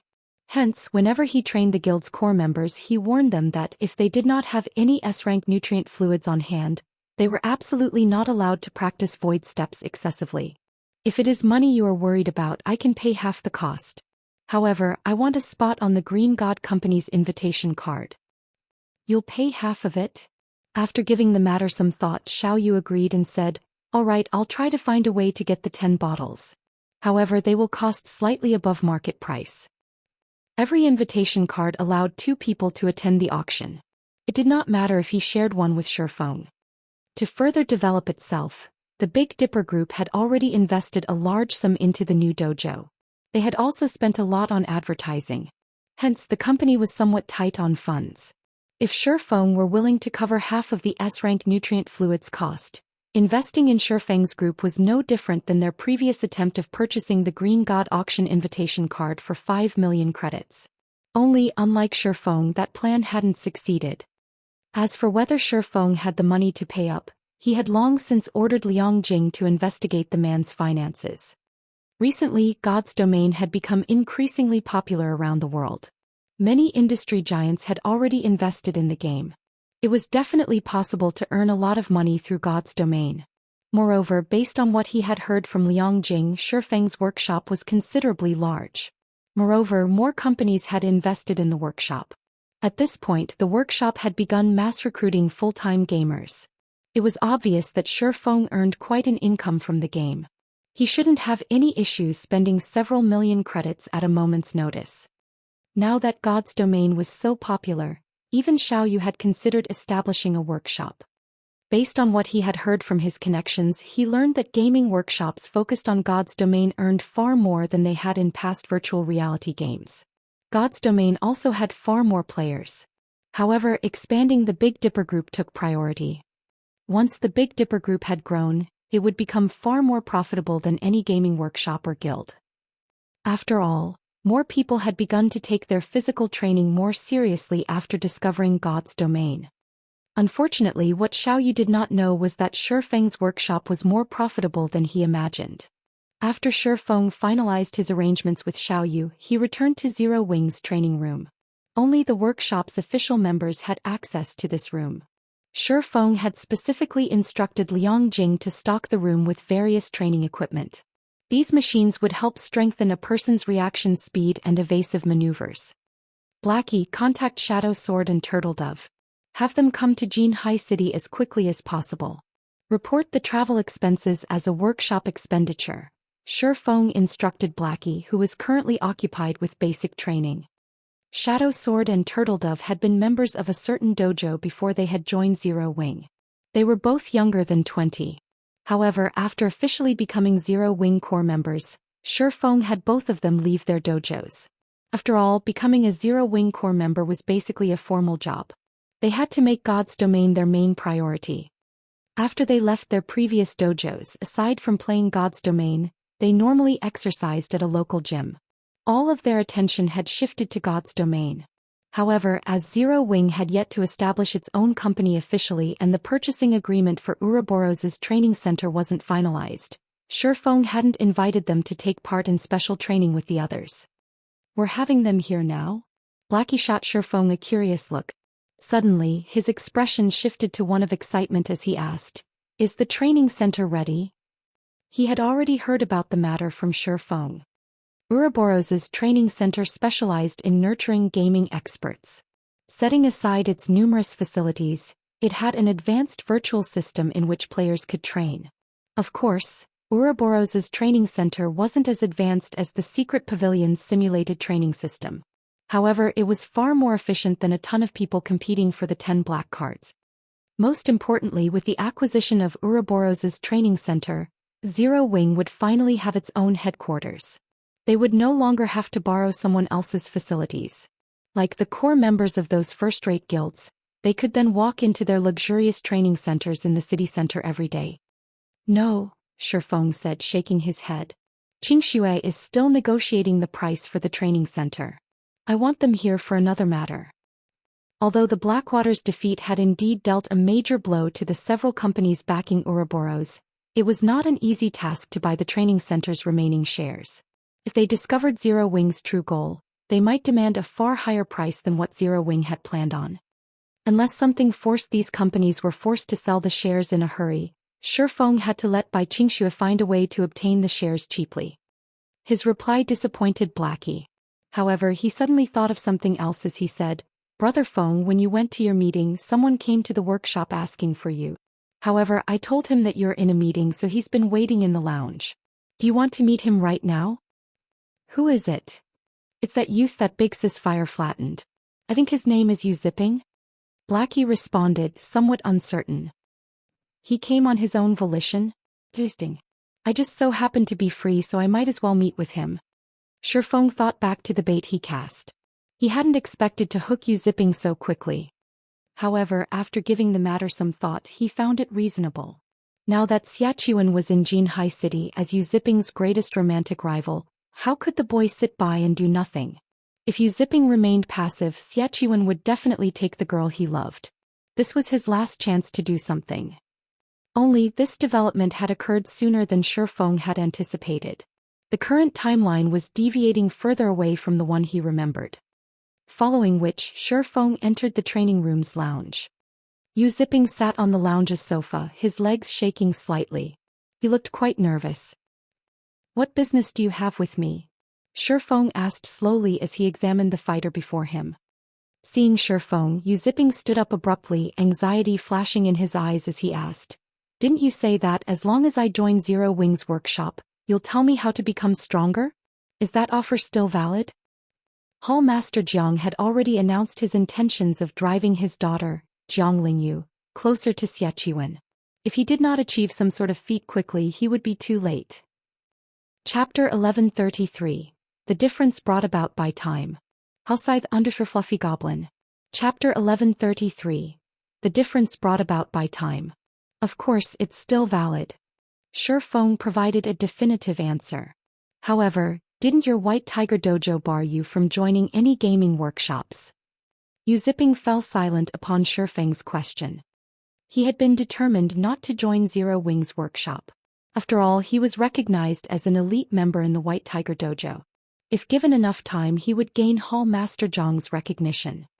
However, Xiaqiwen's sudden appearance in Jinhai City significantly reduced the time he had to make any notable achievements. Xiaqiwen was already a well-known national fighter. Now, the White Tiger Dojo's main branch had decided to cultivate Xiaqiwen and prepare him for the international stage. On the other hand, he hadn't even reached the national threshold.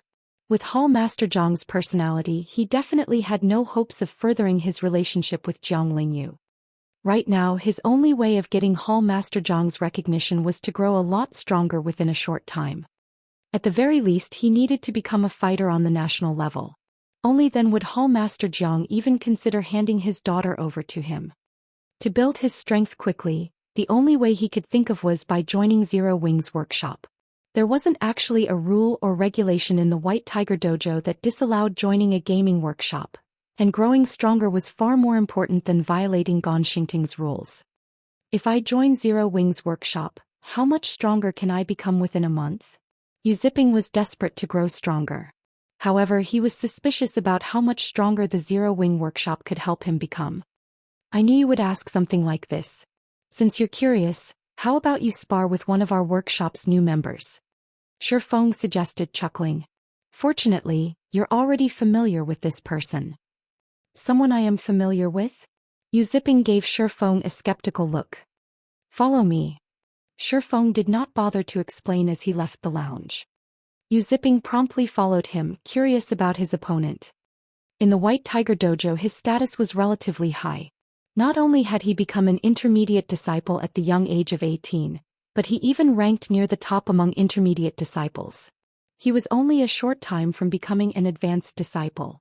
If he became an advanced disciple in the White Tiger Dojo at his age, he would definitely qualify to participate in the National Youth Fighting Competition.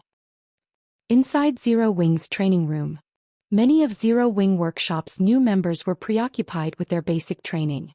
When they noticed Shifeng lead an indifferent youth into the room, they stopped and looked at Yu Ziping curiously. "Who's that? A new member?" "No, I know that guy. He was one of the fighters that came to the dojo to make trouble, but got a beating from Big Sis Fire instead." "What unfortunate fools. Big Sis Fire never shows mercy in a fight. She is exactly like Instructor Lei in this aspect. Do you think that guy is looking to challenge Big Sis Fire again?" Everyone in the training room had their assumptions about Yu Ziping's intentions. As for whether Yu Ziping had any chance of actually defeating Fire Dance, the thought never even entered their minds. In their eyes, Yu Ziping would need a miracle to survive against the woman for longer than 5 seconds. As for the youth defeating Fire Dance, had anyone ever seen an ordinary human win against a monster before? After Shifeng entered the training room, he turned to a slim youth that looked to be roughly 20 years old and said, "Lu Xiu, come over here for a second. We'll be testing your strength today." Understood. Lu Xiu hurriedly responded. Lu Xiu. When Yu Ziping saw Lu Xiu walking over, the youth wore a strange expression. Previously, when they had shown up to make trouble for the Big Dipper dojo, Lu Xiu had chosen to leave the White Tiger dojo and take part in the Zero Wing Workshop's test. As an intermediate disciple of the White Tiger dojo, Yu Ziping was very familiar with Lu Xiu's standards. The latter was just barely as strong as an intermediate disciple. Hence, he had been happy about Lu Xiu's decision to leave the dojo. After all, not everyone could succeed in the world of fighting. Lu Xiu might have a better future if he joined a gaming workshop instead. However, when he realized that Shi Feng had selected Lu Xiu to be his opponent, he found the matter laughable. Just how much did Shi Feng underestimate him? Alright, you two get in the arena.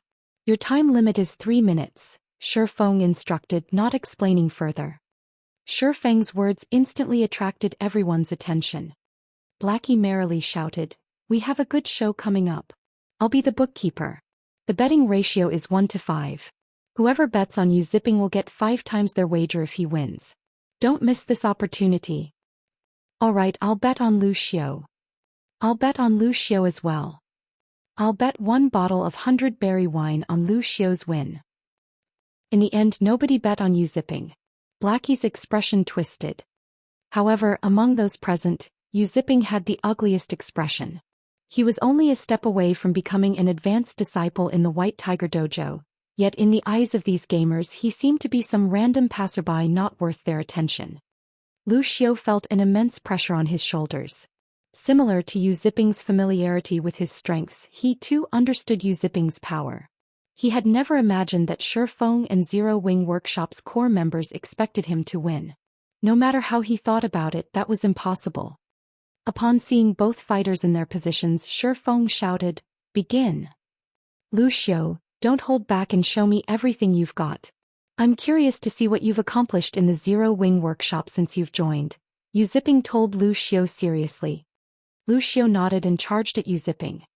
Lu Xiu launched a straight punch towards Yu Ziping, his fist pushing a strong gust of wind into the latter's face.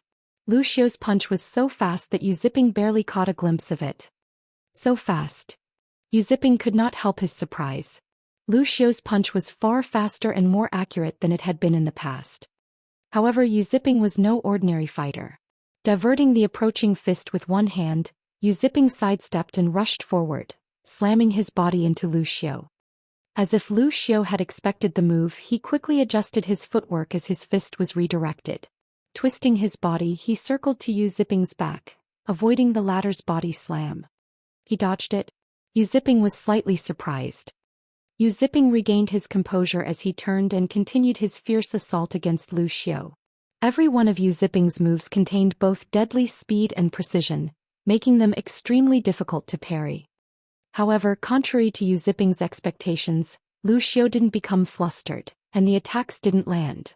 Rather, with nimble movements and footwork, he systematically dodged one attack after another.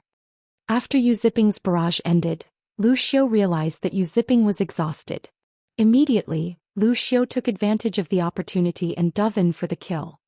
Yu Ziping, knowing he was in a bad position, could only throw a punch of his own to deter Lu Xiu's assault.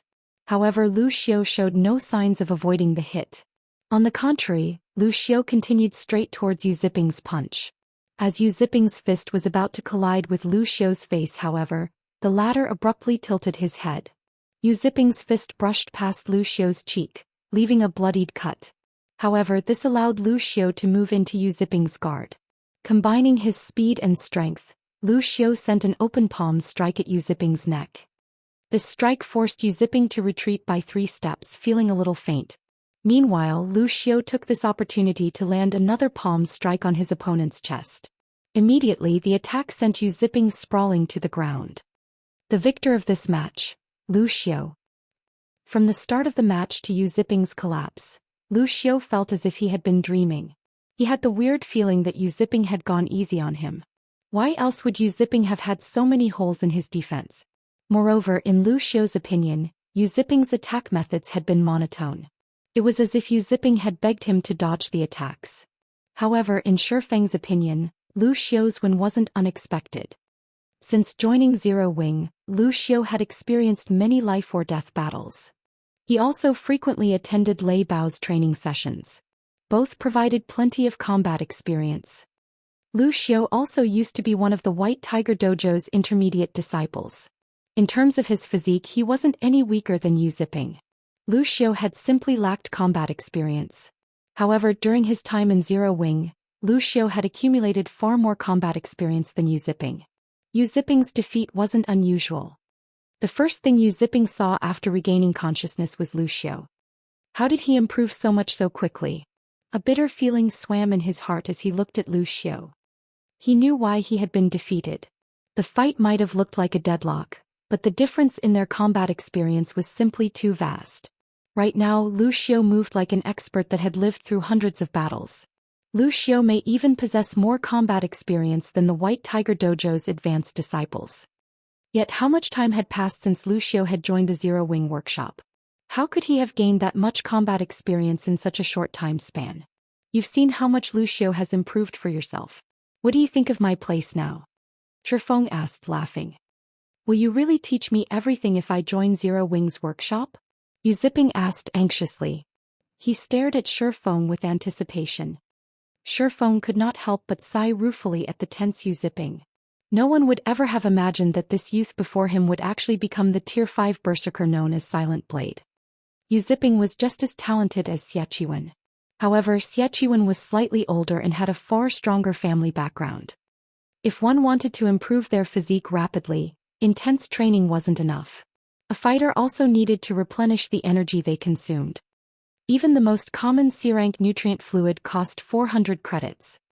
Fighters who trained arduously every day needed at least one bottle per day. That meant that one would have to spend 12,000 credits on C-rank nutrient fluids in a single month. Ordinary households couldn't afford that expenditure. There was even less need to mention B-rank nutrient fluids, which cost 1,000 credits per bottle.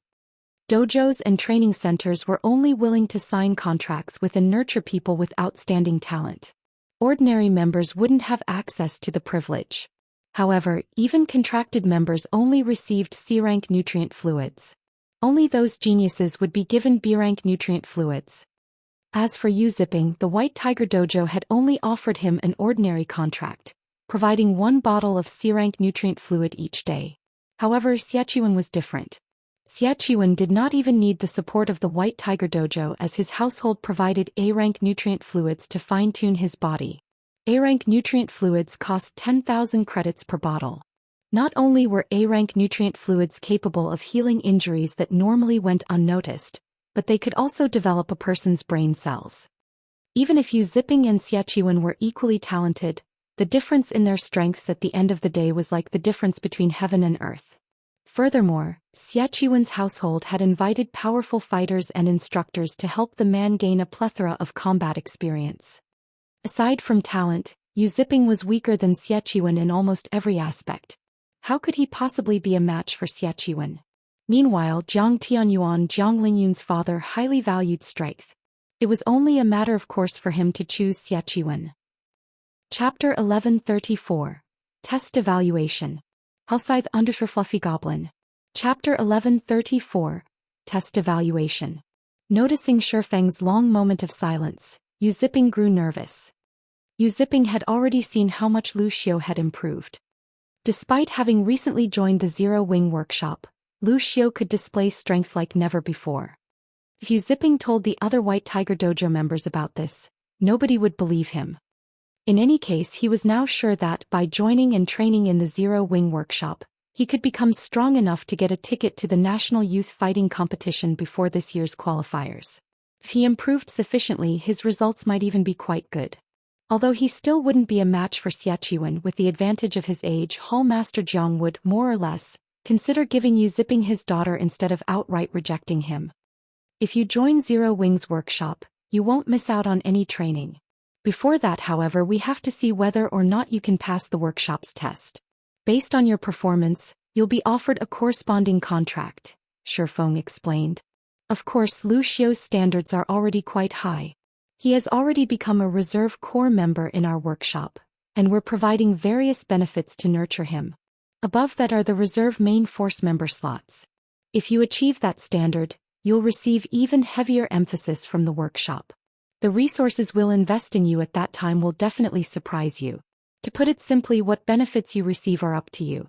However, one thing to note is that the higher your position is, the greater the workshop's restrictions will be. If you become one of the workshop's reserve main force members, you'll need to leave the White Tiger Dojo and focus on the workshop.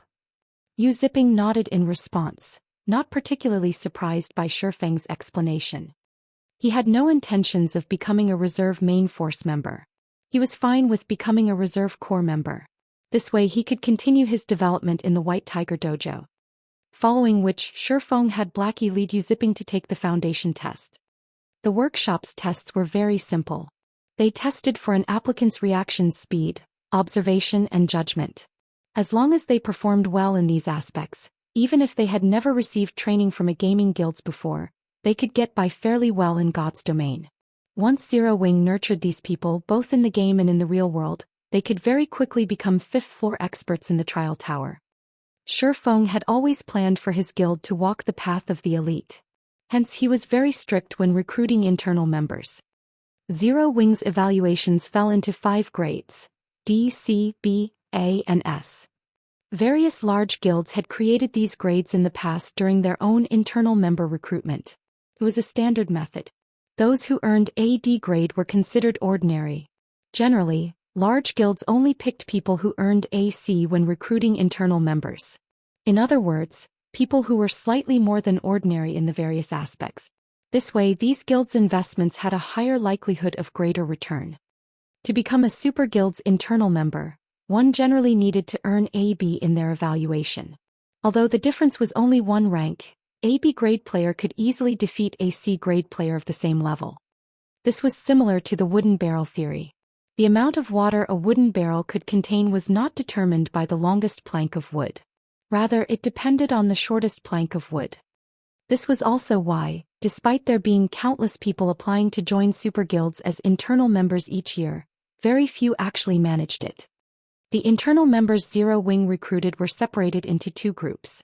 To become a core member, one needed to earn a high C. Meanwhile, main force members needed a B at the very minimum. The guild had very few members who had earned an A. Even super first-rate guilds and super guilds hungered for such talent, much less Zero Wing. After Yu Ziping completed his test, Blackie ran to Shifeng and handed him Yu Ziping's results. "Brother Feng, this Yu Ziping kid is really impressive. His scores are the highest I've ever seen. Based on your test, he actually managed to score a high A in everything. His observational skills even earned an S," Blackie reported excitedly. "It seems that he should be quite talented in God's domain. However, his future achievements will depend on him." Shifeng chuckled as he read the results the system had provided. This outcome didn't surprise him in the least. After all, Yu Ziping had been a Tier 5 berserker in the past. At his peak, he had even ranked 58th on the God's Domain experts list. Players who had earned such high ranks at that time were of much higher quality than present players. After all, God's Domain had been a second world for people back then. Far more experts had competed with each other in the game. Placing within the top 60 ranks had been dozens of times more difficult than it was now.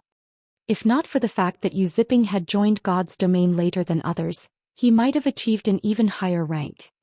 It's a pity that he only chose to become a core member. If he wanted to join Zero Wing's main force with his potential, he could reach far greater heights, Blackie sighed.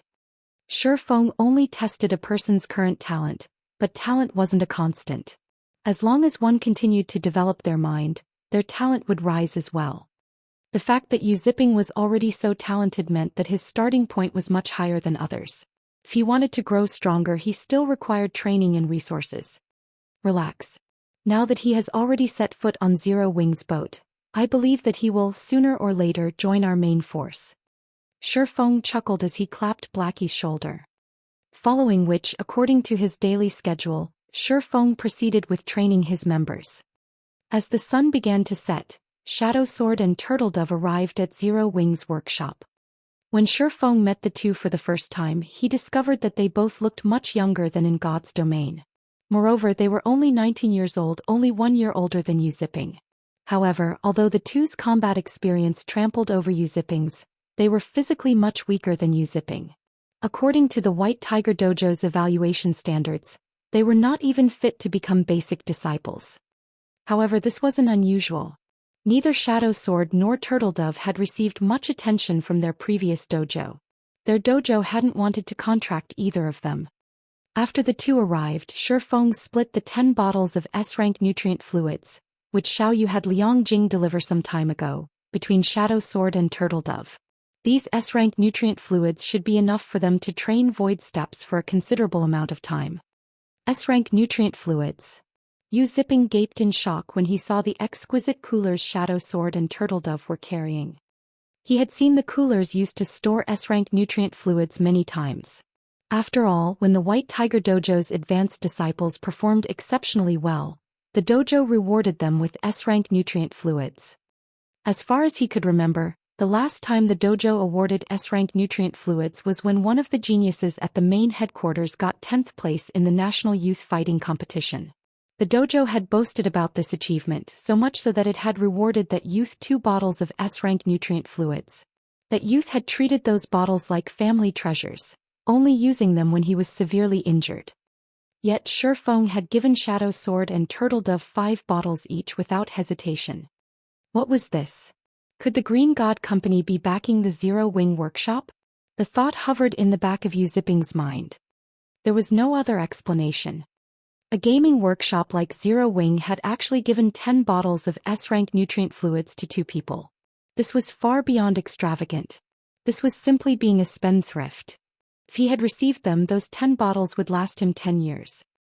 After Shifeng finished instructing Shadow Sword and Turtledove on what they needed to do, he returned to his own room. There were less than 10 minutes before God's Domain system update completed. After drinking a bottle of A-rank nutrient fluid, Shifeng entered his gaming cabin and logged into God's Domain. Chapter 1135. Resource Competition.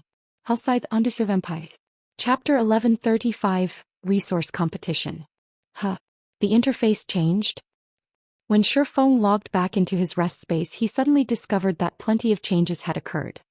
Originally, the rest space was an empty space with only a massive interface display and nothing else. Now, however, the dimly lit rest space had a set of stone doors 10 meters tall with ancient runes carved on each door, lending them an ancient ambience. Meanwhile, at a corner of the doors was a system interface. Mind Space System. Owner Yifeng. Mind Space. Inactive activation conditions. Own a private space under your own name. Private space must also be located in a city at the very minimum. Space size, unknown. System. Scan discovers that you own a private space in White River City. Do you wish to activate your mind space? The system has already been updated to such a degree? Shifeng could not help but sigh as he looked at the familiar set of stone doors. The previous system update had introduced the mind space system but had not actually applied it to God's Domain. Only the related files had been added into the game so that the main God system could gradually phase it into the game. At the same time, the addition could also attract the attention of the various international corporations and let them know about God's Domain's uniqueness. However, after the update this time, the mind space system could be said to have truly been activated. From now on, as long as players had a private space of their own in the game, they would be able to activate their mind space. With a sufficient number of 7 luminaries crystals, they could also expand and perfect their mind spaces. The mind space was different from God's Domain. In God's Domain, players could connect to the official forums to search for relevant information there but nowhere else. However, inside the mind space, players could connect directly to the internet. Whether it was for work or shopping, players could do all that through their mind space. Players could even contact mobile phones in the real world and engage in conversation. In addition, players could change the environment in the mind space to their liking, creating their own virtual world. Most importantly, the mind space shared the same flow of time as God's Domain. In the mind space, one could enjoy twice the amount of time they had in the real world. Moreover, the flow of time in the mind space could also be sped up further, though at a very huge cost. In a limited life, who did not want to live longer? The official activation of the mind space system meant that the competition for resources in God's Domain had also officially begun. In the future, competition in God's domain definitely would not be as peaceful as before. It would even become normal for everyone to fight over the 7 Luminaries crystal while disregarding all costs.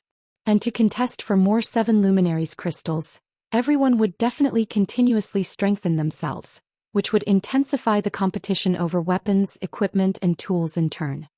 Shifeng grew worried just thinking about what was about to come. Nevertheless, now that the era of resource competition had begun, he had no choice but to get his hands on some of the 7 Luminaries crystals that he knew the whereabouts of as soon as possible. However, it was also not that easy to get these 7 Luminaries crystals. 7 Luminaries crystals were exceedingly rare in God's domain. Even an entire kingdom would have only a limited amount. Most importantly, unlike magic crystals, 7 Luminaries crystals could not be stored in a player's bag space, nor could they be transported via teleportation arrays. Players could only carry them by hand or by transport carriages. However, many variables could occur when one was conveying 7 Luminaries crystals over long distances. Robbery by incomparably powerful NPCs would not be surprising. After all, 7 Luminaries crystals were equally important items to NPCs. However, in Shifeng's opinion, the most criminal setting placed by the main god system would still have to be the fact that 7 Luminaries crystals could not be disguised. The 7 Luminaries crystal contained mana of extremely high purity and density. Just its presence alone could cause a change to the ambient mana, which allowed players and NPCs to discover it readily. Without a sufficiently powerful transport team, even if one managed to obtain some 7 Luminaries crystals, the crystals would not reach their intended destination. Many of the transport teams Shifeng led in the past, which carried 7 Luminaries crystals, had been robbed by Tier 4 and Tier 5 NPCs. He had to admit that this was the pitiful aspect of small guilds. This was also precisely the reason why Apex experts had gained importance in the past, and why nurturing Apex experts became essential for the various large guilds. Following which, Shifeng chose to activate his mind space. The instant he activated his mind space, the massive stone doors began shattering. Chunks of stone fell one after another, revealing bronze metal behind them. When all the stone was gone, a set of bronze doors had replaced the set of stone doors. Meanwhile, the divine runes carved on the doors began radiating a faint golden glow. Immediately after, a change occurred to the system interface. Owner Yifeng. Mind space, active. Space level. Bronze, 3,000 units of 7 Luminaries crystals will be required to upgrade to Secret Silver rank. Space size. 0. Every additional cubic meter will require 1 unit of 7 Luminaries crystals. 7 Luminaries crystals. 0. After scanning, it is discovered that you have no 7 Luminaries crystals in your private space. After taking a glance at the interface, Shifeng promptly chose to enter God's domain. Although his mind space was already active without any 7 Luminaries crystals, it was equivalent to non-existent. Currently, what he needed to do was gather 7 Luminaries crystals and deliver it to his private space. In God's domain, aside from lacking powerful experts, another aspect where small guilds were inferior to large guilds was the amount of land they owned. As 7 Luminaries crystals could be stored only in one's private space, the more land one possessed, the easier it would be to transport the crystals. However, the main god system had also implemented a corresponding restriction to this matter. For bronze spaces, the private spaces they were bound to in God's domain could be changed only once every 20 days. This prevented guilds that possessed a large number of lands from gaining too great an advantage. When Shifeng entered the game, he found himself alone inside the armory. Nobody else had logged back into the game yet. He expected that the others were taking a look at the officially activated mindspace system. With all the traps in the armory disabled, Shifeng walked straight to the stone altar. Previously, Fire Dance had managed to disable the master trap only at the very last second. Everyone was forcibly logged out of the game before they could even get a glimpse at what was on the stone altar. Shifeng was very curious to find out what exactly the trap had been protecting. Despite the rarity of master traps even in the inner area of the Fallen Ark, they actually found one in the armory located in the Ark's outer area. Without a doubt, the item on the altar was extraordinary. Walking forward, Shifeng sent a glance at the altar. Nothing particularly remarkable lay on the altar, only a glass bottle and some scattered designs covered in dust. Following which, Shifeng blew away the dust and carefully held up the glass bottle and designs. He was immediately stunned by what he saw. A small sailboat? Shifeng could not believe his eyes right now. In God's domain, speedboats were mainly meant for individual players. A small sailboat, on the other hand, was intended for teams. A bronze small sailboat was even more valuable than the Swift Dragon speedboat. In terms of maritime combat power, the small sailboat was far superior. Meanwhile, the small sailboat before him was mysterious iron rank. Chapter 1136. High-End Building. Halscythe Undersher Fluffy Goblin. Chapter 1136. High-End Building. Shifeng was dazed as he stared at the ancient bottle in his hand. He had to admit that time could erode everything. The glass bottle storing the small sailboat was extremely high quality, crafted of epic ranked materials. However, the bottle had been in this armory since the Great Ancient War. After so much time, even epic materials would start to disintegrate. As a result, Shifeng could only see the small sailboat's information. He couldn't actually use it. Hurricane sailboat, small sailboat, mysterious iron rank. Maximum capacity, 150 people. Durability 1,000/1000. Item storage when liberated, 8,000 bag space slots and 100 non-bag space slots. Additional active skill 1 dash. Triple shield. Absorbs up to 1,300,000 damage for 5 minutes. Cooldown 15 minutes. Additional active skill 2 dash. Double destruction cannon, 2,000 yard range. Deals divine damage to a radius of 20 yards. Cooldown 1 minute. 4 cannons are currently equipped. Up to 6 cannons can be equipped. Additional active skill 3 dash. Hurricane Frost Field. Reduce the movement speed of all life forms and objects outside of the hurricane sailboat within a radius of 200 yards for 4 minutes. Cooldown 30 minutes. Each activation costs 60 magic crystals. Additional active skill 4 dash. Mana conversion. Converts mana into motion, increasing movement speed by 40%.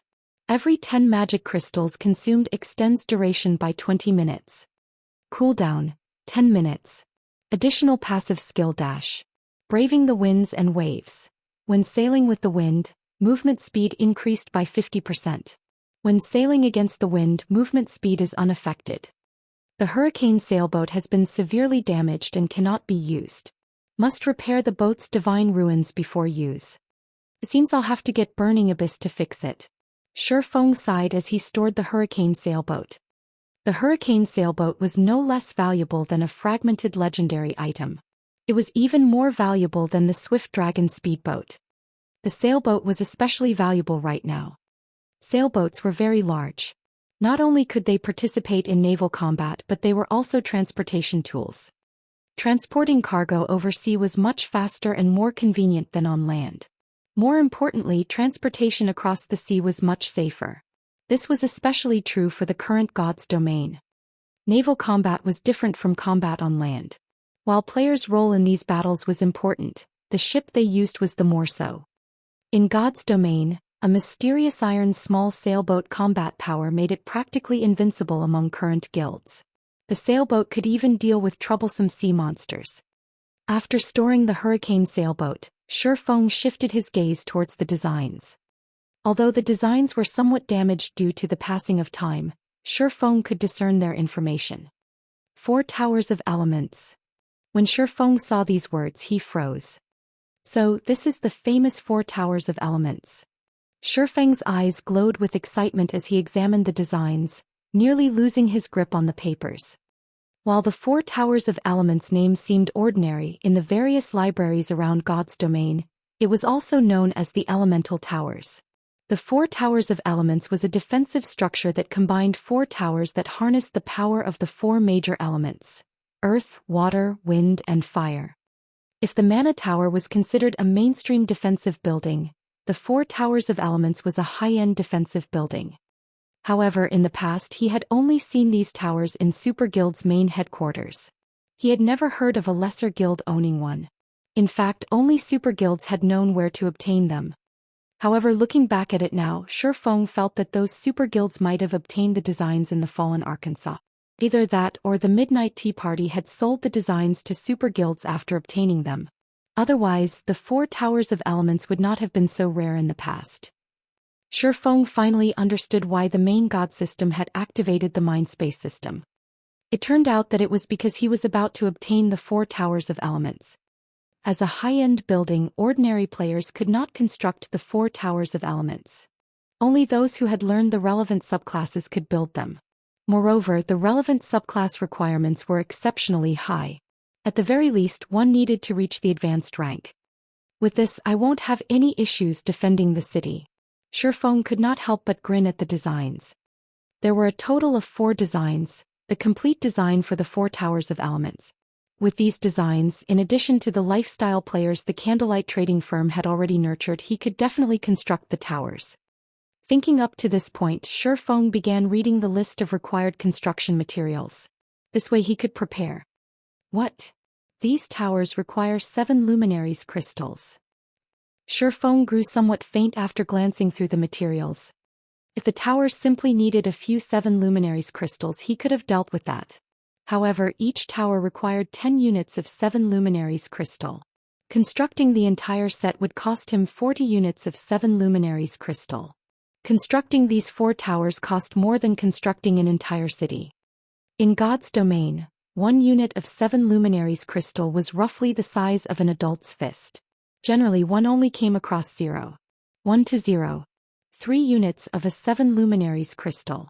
1/10 of a 7 luminaries crystal would sell to NPC merchants for around 300 to 400 gold. If sold to players, some had even offered 1,000 gold in the past. However, even at such a price, nobody had been willing to sell their crystals. If Shifeng invested 40 units in his own mind space, he could increase it by 40 cubic meters. This was enough space for one person to live in. Even though he knew of many areas where he could collect 7 luminaries crystals right now, collecting so many in such a short time wouldn't be easy. Suddenly Fire Dance came online. When she noticed Shifeng's sour expression, she asked curiously, "Guild leader, what's wrong?" "It's nothing," Shifeng said, shaking his head. He had no intentions of revealing the 4 Towers of Elements. The 4 Towers of Elements were of the utmost importance. There wasn't much benefit in revealing the information. Rather than letting everyone worry about the matter, it was better that they focus on what they needed to do right now.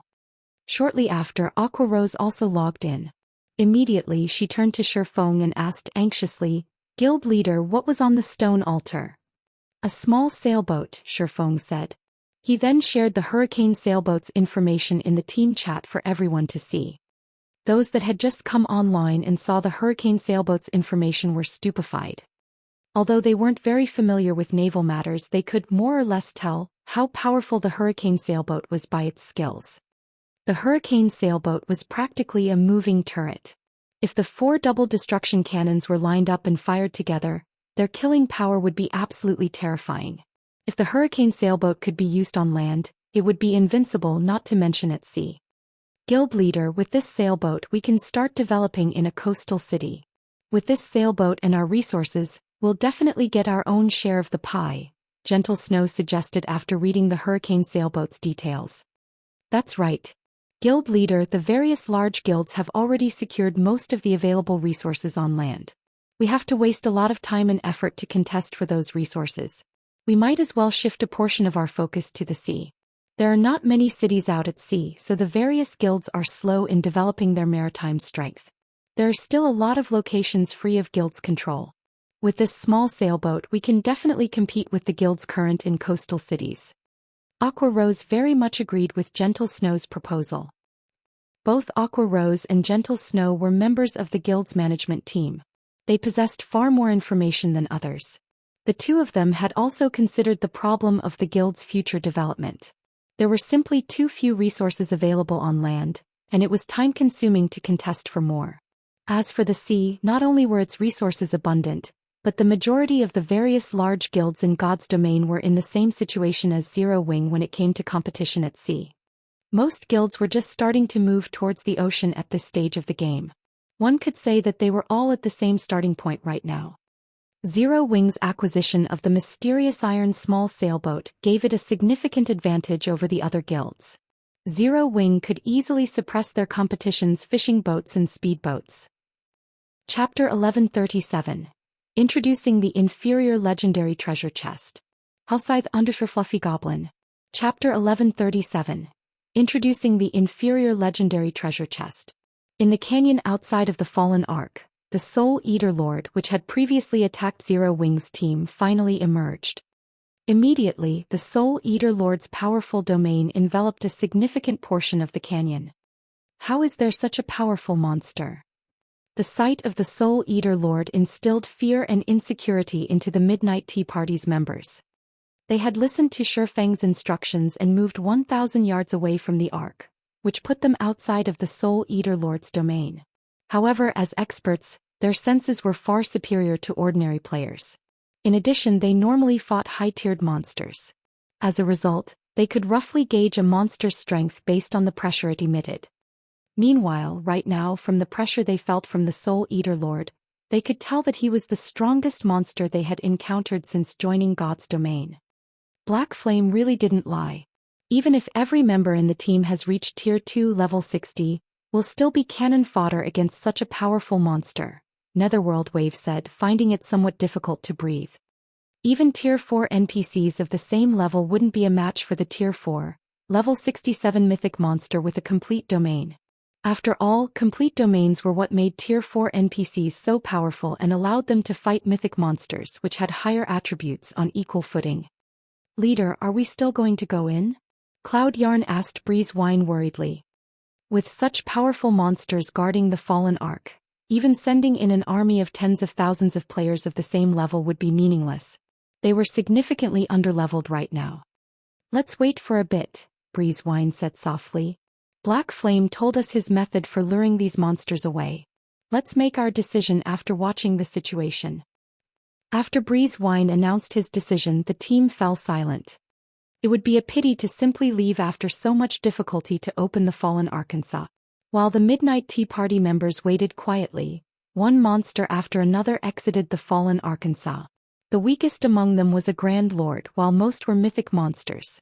The adventurer team counted 20 mythic monsters leaving the Arkansas. Watching this, the Midnight Tea Party members, who had experienced hundreds of challenging battles, shuddered. If not for the monsters' low levels, they could have easily obliterated numerous major NPC cities if they worked together. Even at level 60, players would be cannon fodder in front of these monsters. It did not matter how many players fought them. Everyone that tried to do so would undoubtedly die. If not for their quest time limit and severe penalty for failure, the Midnight Tea Party members would have fled. Leader, look. They seem to have discovered something, the Ranger, Dark War, reported softly. Everyone followed Dark War's gaze, and indeed, one mythic monster in the distant forest sniffed the air as if it had scented something. Suddenly, the mythic monster roared, and the rest gathered to its location. The Midnight Tea Party members began to panic. They couldn't have discovered us, right? Cloud Yarn asked anxiously. If these monsters discovered them, their deaths were certain. That shouldn't be the case. Black Flame had returned from that direction. He should have set up some sort of luring magic array there, Endless Scars calmly explained. As soon as Endless Scars said so, the abyssal monsters began to rush elsewhere. Very quickly they disappeared from the Midnight Tea Party's sight. They're gone. Everyone could not help but release a sigh of relief. A few of the team members who had expressed their discontent with Shifeng began to view the swordsman in a new light. Although Shifeng was ridiculously greedy, they had to admit that if not for him, they would have been unable to enter the Fallen Ark for a long time. We have our chance. Let's hurry and enter the Ark. Breeze Wine shouted as he stood. Now that the monsters were nowhere to be seen, they could sneak into the Ark undetected. Once they were inside, things would become much easier. It seems that I'll have to learn more about this guild leader of Zero Wing. Endless Scars revealed a faint smile as she looked to where the monsters had flown. Even super guilds knew little about the secret of the Fallen Arkansas. She had searched everywhere for information, even utilizing the Blackwater Corporation's power, to grasp the little she had learned about the Arkansas. And yet, the guild leader of a newly developed guild knew far more about the fallen arc than she did. One could see just how extraordinary Shifeng was. Zero Wing was definitely not as simple as she had imagined. As the abyssal monsters moved away from the fallen arc, Shifeng led the Zero Wing team to the arc's inner region. He had finally made it into the fallen arc after so much trouble. He could not simply leave after looting a single armory.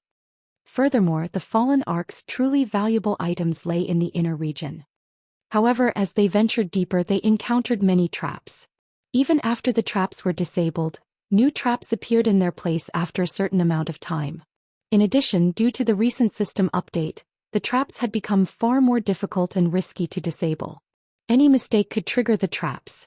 It might be fine if it were weak, as triggering the trap wouldn't result in an instant death. However, if they triggered a stronger trap, it could result in a team wipe. As a result, Shifeng's group progressed very slowly through the Arkansas. Fortunately, Shifeng had the fallen arc map. The map depicted which areas within the arc were riddled with traps and which were not.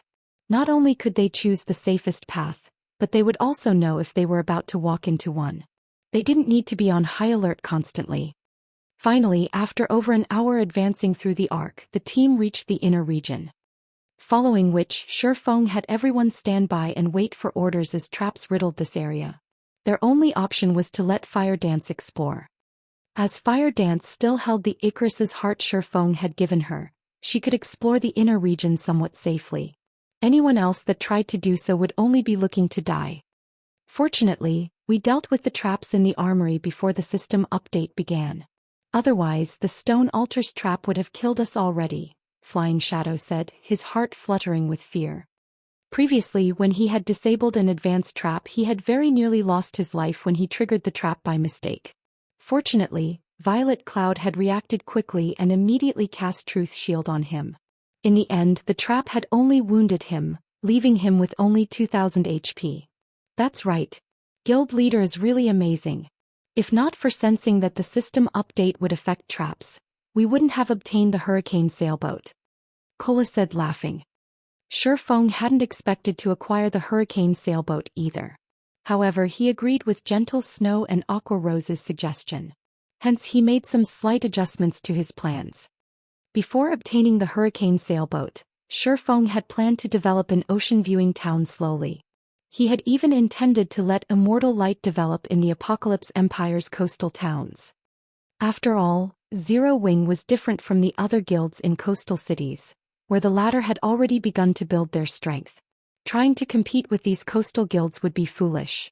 Even if Zero Wing were far stronger than these guilds, naval combat relied on the ship's quality rather than players. Zero Wing would not have much of an advantage by relying on the Swift Dragon speedboat. Coastal cities were very different from coastal towns. Coastal cities possessed large shipyards. They also had plenty of high-ranking rare quests that could help players to obtain powerful ships. Otherwise, Phoenix Rain, the pavilion master of a super first-rate guild, would not have bothered cooperating with a first-rate guild like Firmament. She had done so because Firmament had taken over a major NPC coastal city very early in the game. Even some super guilds feared its strength at sea. Hence, Shifeng now planned to occupy a major NPC coastal city. Guild leader, I discovered a forging hall. I can see an inferior legendary treasure chest inside the hall. Fire Dance excitedly announced in the team chat. Chapter 1138. Chapter 1138, 2 weak points. Hellscythe Undersea Vampire. Chapter 1138, 2 weak points. An inferior legendary treasure chest in the forging hall? Shifeng's heart began beating rapidly when he heard this. In the past, he had never even seen an epic treasure chest, only ever heard about it through rumors. As for inferior legendary treasure chests, their existence in God's domain was only player speculation. Nobody would say for certain that such treasure chests even existed in the game.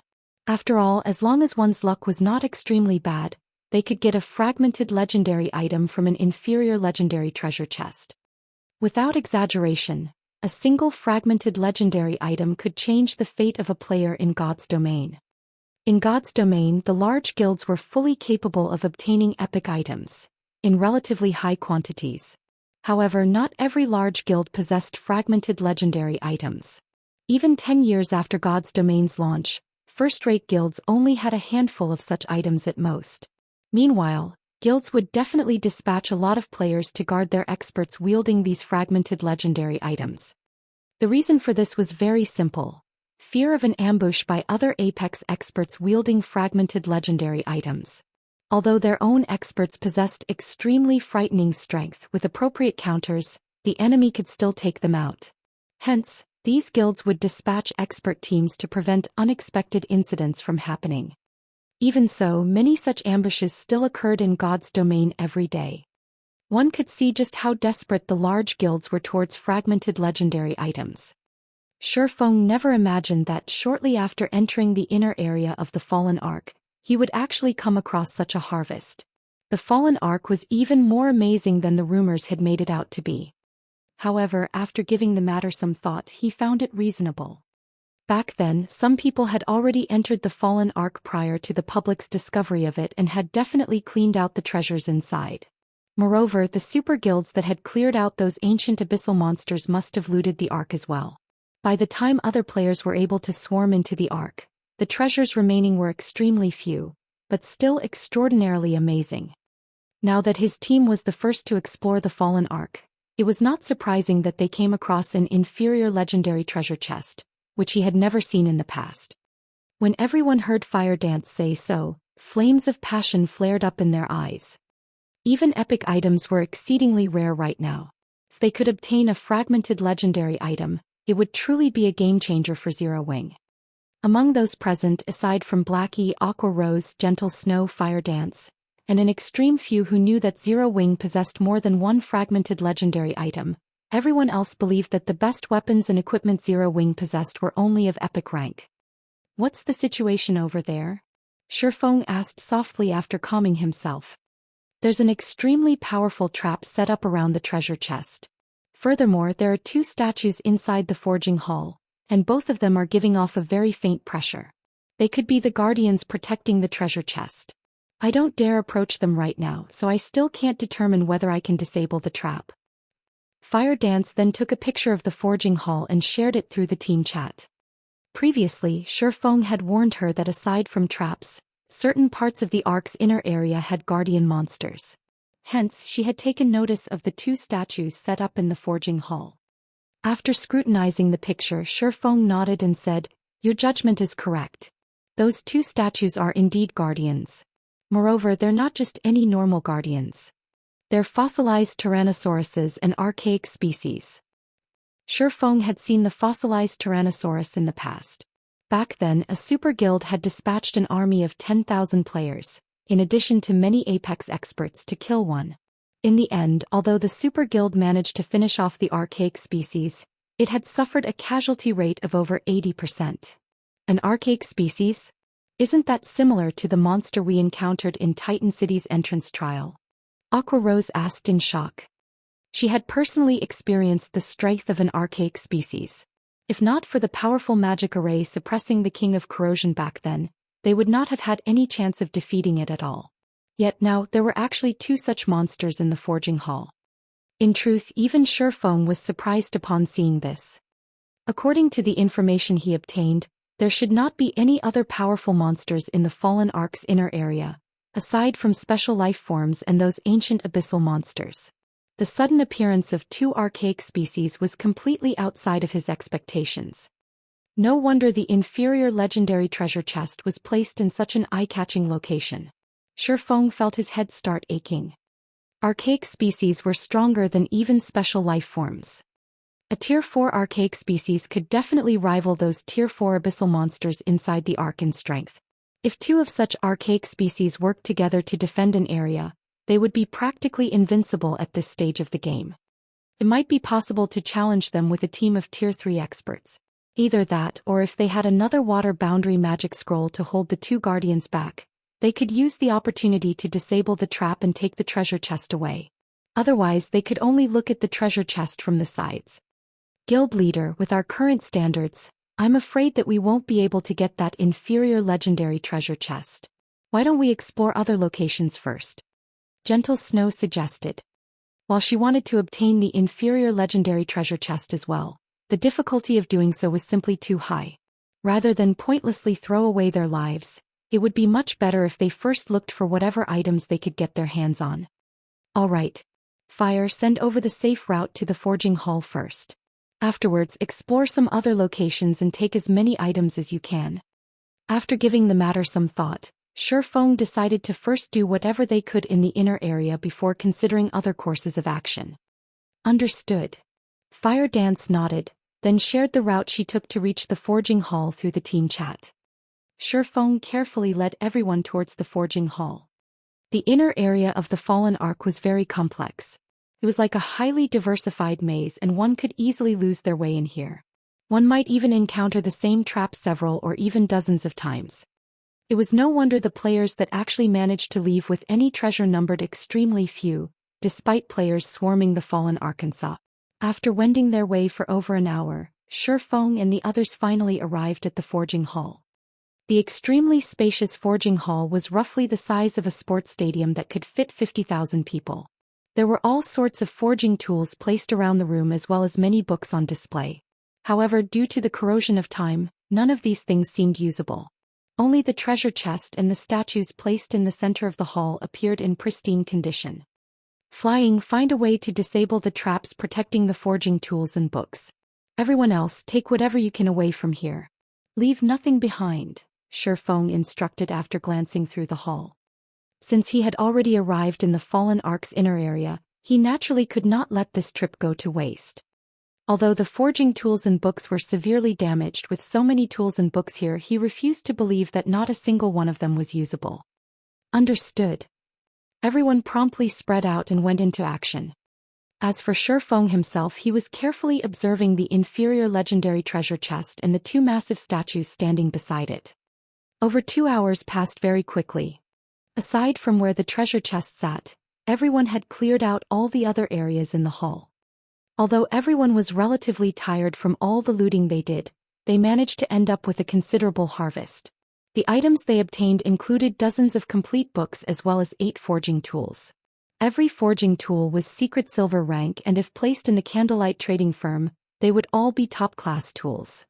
While everyone was quietly waiting for Fire Dance to return, Gentle Snow used the time to flip through some of the books they found in the forging hall. Suddenly, Gentle Snow exclaimed with excitement, "Guild leader, this book seems to have a relevant introduction to the fossilized Tyrannosaurus." An introduction? Let me see. Shifeng demanded hurriedly. The book Gentle Snow was reading was titled Archaic Species Material Analysis. The book specifically introduced the various archaic species in existence as well as the materials that could be gained from their bodies. It also had a section on how those materials could be used to produce specific kinds of weapons, equipment, and other items. Among the archaic species recorded, the fossilized Tyrannosaurus had over a dozen pages dedicated to it. Meanwhile, the information mentioned that the fossilized Tyrannosaurus had 2 weak points. The first one was the monster's hydrophobia. Submersion in water would inhibit the fossilized Tyrannosaurus's reactions, and its defense would decrease significantly. The second weak point was its power core. There was a power core in the fossilized Tyrannosaurus's body. The destruction of this power core would significantly weaken the monster's strength attribute. Chapter 1139, Race Against Time. Hellscythe Undervampire. Chapter 1139, Race Against Time. At the outer area of the Fallen Ark, the members of the Midnight Tea Party moved with extreme caution. This was because shortly after their entry, they very nearly got team-wiped due to triggering a trap. Nobody could have imagined that the latest system update would include penalties for failing to disable a trap. With Netherworld Wave's advanced trap disabler class, it was simply impossible for him to succeed in disabling advanced traps all the time. As a result, the team had no choice but to exercise extreme caution while advancing. If I had known something like this would happen, I would have had us enter the Ark before the system update began. Breezewine now felt that he had made the wrong decision before. There were still many fallen patrols roaming about the outer area of the Arkansas. With their slow progress, it was very easy for them to come across those patrols. If they really got caught by a patrol, they would have no choice but to withdraw immediately. Right now, whether they could even reach the Ark's inner area was still in doubt. Had they utilized the 20 minutes log-out preparation time, they might have already reached the inner area by now. Leader, you didn't make the wrong decision. If we entered the Ark before the update began, we would have risked encountering those dangerous abyssal monsters. Our situation at that time wouldn't be much better than right now. Moreover, now that we've grasped the method to lure those abyssal monsters away, should we really fail to complete our quest this time, we can simply come back once everyone has reached level 50 and obtained their tier 2 classes. At that time, even if we come across the fallen patrols, we can still quickly finish them off or fight them as we advance deeper into the Ark. Endless Scars said after noticing Breeze Wine beating himself up. Let's use this chance to scout out a path in advance. Likewise, everyone else on the team expressed their agreement when they heard Endless Scars' words. Although their quest had a time limit, they still had enough time to make appropriate preparations. Just as everyone was merrily chatting with each other, Endless Scars suddenly received a message. Seeing this message, Endless Scars smiled faintly. Big Sis Endless, did something good happen? Cloud Yarn could not help but ask curiously when she saw Endless Scars suddenly sporting a playful smile. You could say that. Any of you interested in watching a competition at the Dark Arena? I've just received an invitation card and I can bring 5 people with me, Endless Scars said, chuckling. The Dark Arena. Everyone lost interest when they heard this. Although those participating in the Dark Arena were much stronger than ordinary experts, to experts of their standards, the fights at the Dark Arena possessed no reference value whatsoever. Are you all really not interested in going? I heard that the Dark Arena is even prepared to hold a grand auction this time, which apparently will include even epic items, Endless Scars said, somewhat disappointed when she noticed the disinterest on everyone's faces. Moreover, the battle teams that will be fighting are very interesting. Among them, Zero Wing will be facing off with the Miracle Guild. I heard that Miracle has dispatched quite a few powerful experts this time. Epic items? Zero Wing against Miracle? Big Sis Endless, I want to go. Hold it. I've never been to the Dark Arena even once before. Let me go this time. When everyone heard Endless Scars' words, they immediately grew interested. Setting aside how tempting epic items were, just the fact that Zero Wing was going up against the Miracle Guild already gave them plenty of reason to go spectate at the Dark Arena. Although Miracle was only a super first-rate guild, the number and quality of experts it possessed were by no means inferior to super guilds. If Miracle dispatched its apex experts to the Dark Arena, then the upcoming match would definitely be an interesting one. Elsewhere, after Sherfong was done reading through the fossilized Tyrannosauruses introduction, he fell into deep thought. So these are the methods to raid them. No matter how he looked at it, the 2 archaic species were invincible existences at this stage of the game. If the 2 worked together, even a 100-man team of level 60 tier 2 experts would fall very quickly. However, since the main god system had set the difficulty of this raid as such, it would naturally provide players with some kind of hope to complete the raid. Although Sherfong did not know how effective these 2 methods would be in weakening the fossilized Tyrannosauruses, it would be a criminal waste if he simply gave up on the inferior legendary treasure chest without even giving it a try. Following which, Sherfong had everyone begin making preparations to raid the 2 monsters. Guild leader, are we really going to raid these 2 archaic species? Aqua Rose asked worriedly as she looked at the 2 giant statues in the center of the forging hall. Previously, when they went up against the King of Corrosion, they had had a team of 100 players and even the assistance of an ancient magic array. Right now, not only did they not possess such a magic array, but their team also had only 20 members in all. To make things worse, they had to go up against 2 archaic species at the same time. No matter how she looked at it, they were simply trying to get themselves killed. The outcome would be the same even if they managed to grasp the weak points of the fossilized Tyrannosauruses. I know what you're worried about. Before we learned of their weak points, I indeed had no idea how we could get the treasure chest. Now, however, things are different. I have around a 30% certainty that we can get that inferior legendary treasure chest. Sherfong laughed. 30%? So high? Aqua Rose was quite surprised by Sherfang's response. She had estimated that they had less than a 5% chance of successfully obtaining the treasure chest. But Sherfong was now saying he was roughly 30% sure he could pull it off. If he really did have such a high probability of success, it was indeed worthwhile to make an attempt. Currently, super guilds were willing to sacrifice thousands of elite members just to obtain one epic item, let alone a fragmented legendary item. If the existence of this inferior legendary treasure chest were made known to super guilds, most likely, they would be more than willing to sacrifice tens of thousands of elite players as well as hundreds of experts. Around that percentage. However, our main problem would still be the trap set up around the treasure chest. If it is a Grandmaster trap, we'll most likely have no chance of getting the treasure chest. Only if it is a master trap will we have a 30% chance of succeeding. Feng shrugged, expressing that he was taking a gamble right now. In the past, it was a common sight for the various large guilds to send out tens of thousands of elite players just to contest for one fragmented legendary item. After all, with one fragmented legendary item, a guild could nurture one more apex expert. This way, not only would a guild get another expert to lead it, but they would also have a much easier time defending the transportation of important cargo or locations in the future. Following which, everyone began taking action according to Feng's commands. To take advantage of the fossilized Tyrannosaurus's first weak point, Feng armed everyone, with the exclusion of the team's MTs and healers, with Tier 1 and Tier 2 water-type magic scrolls. As soon as the battle began, they would close the doors to the forging hall, turning it into an enclosed space. After that was done, they could easily create an environment filled with water. As for the archaic species' second weak point, Feng possessed the omniscient eyes. He should have no problems targeting the power cores. Everything else would have to depend on luck. When Fire Dance returned to the forging room, Feng had his team shut the doors to the forging room. Begin.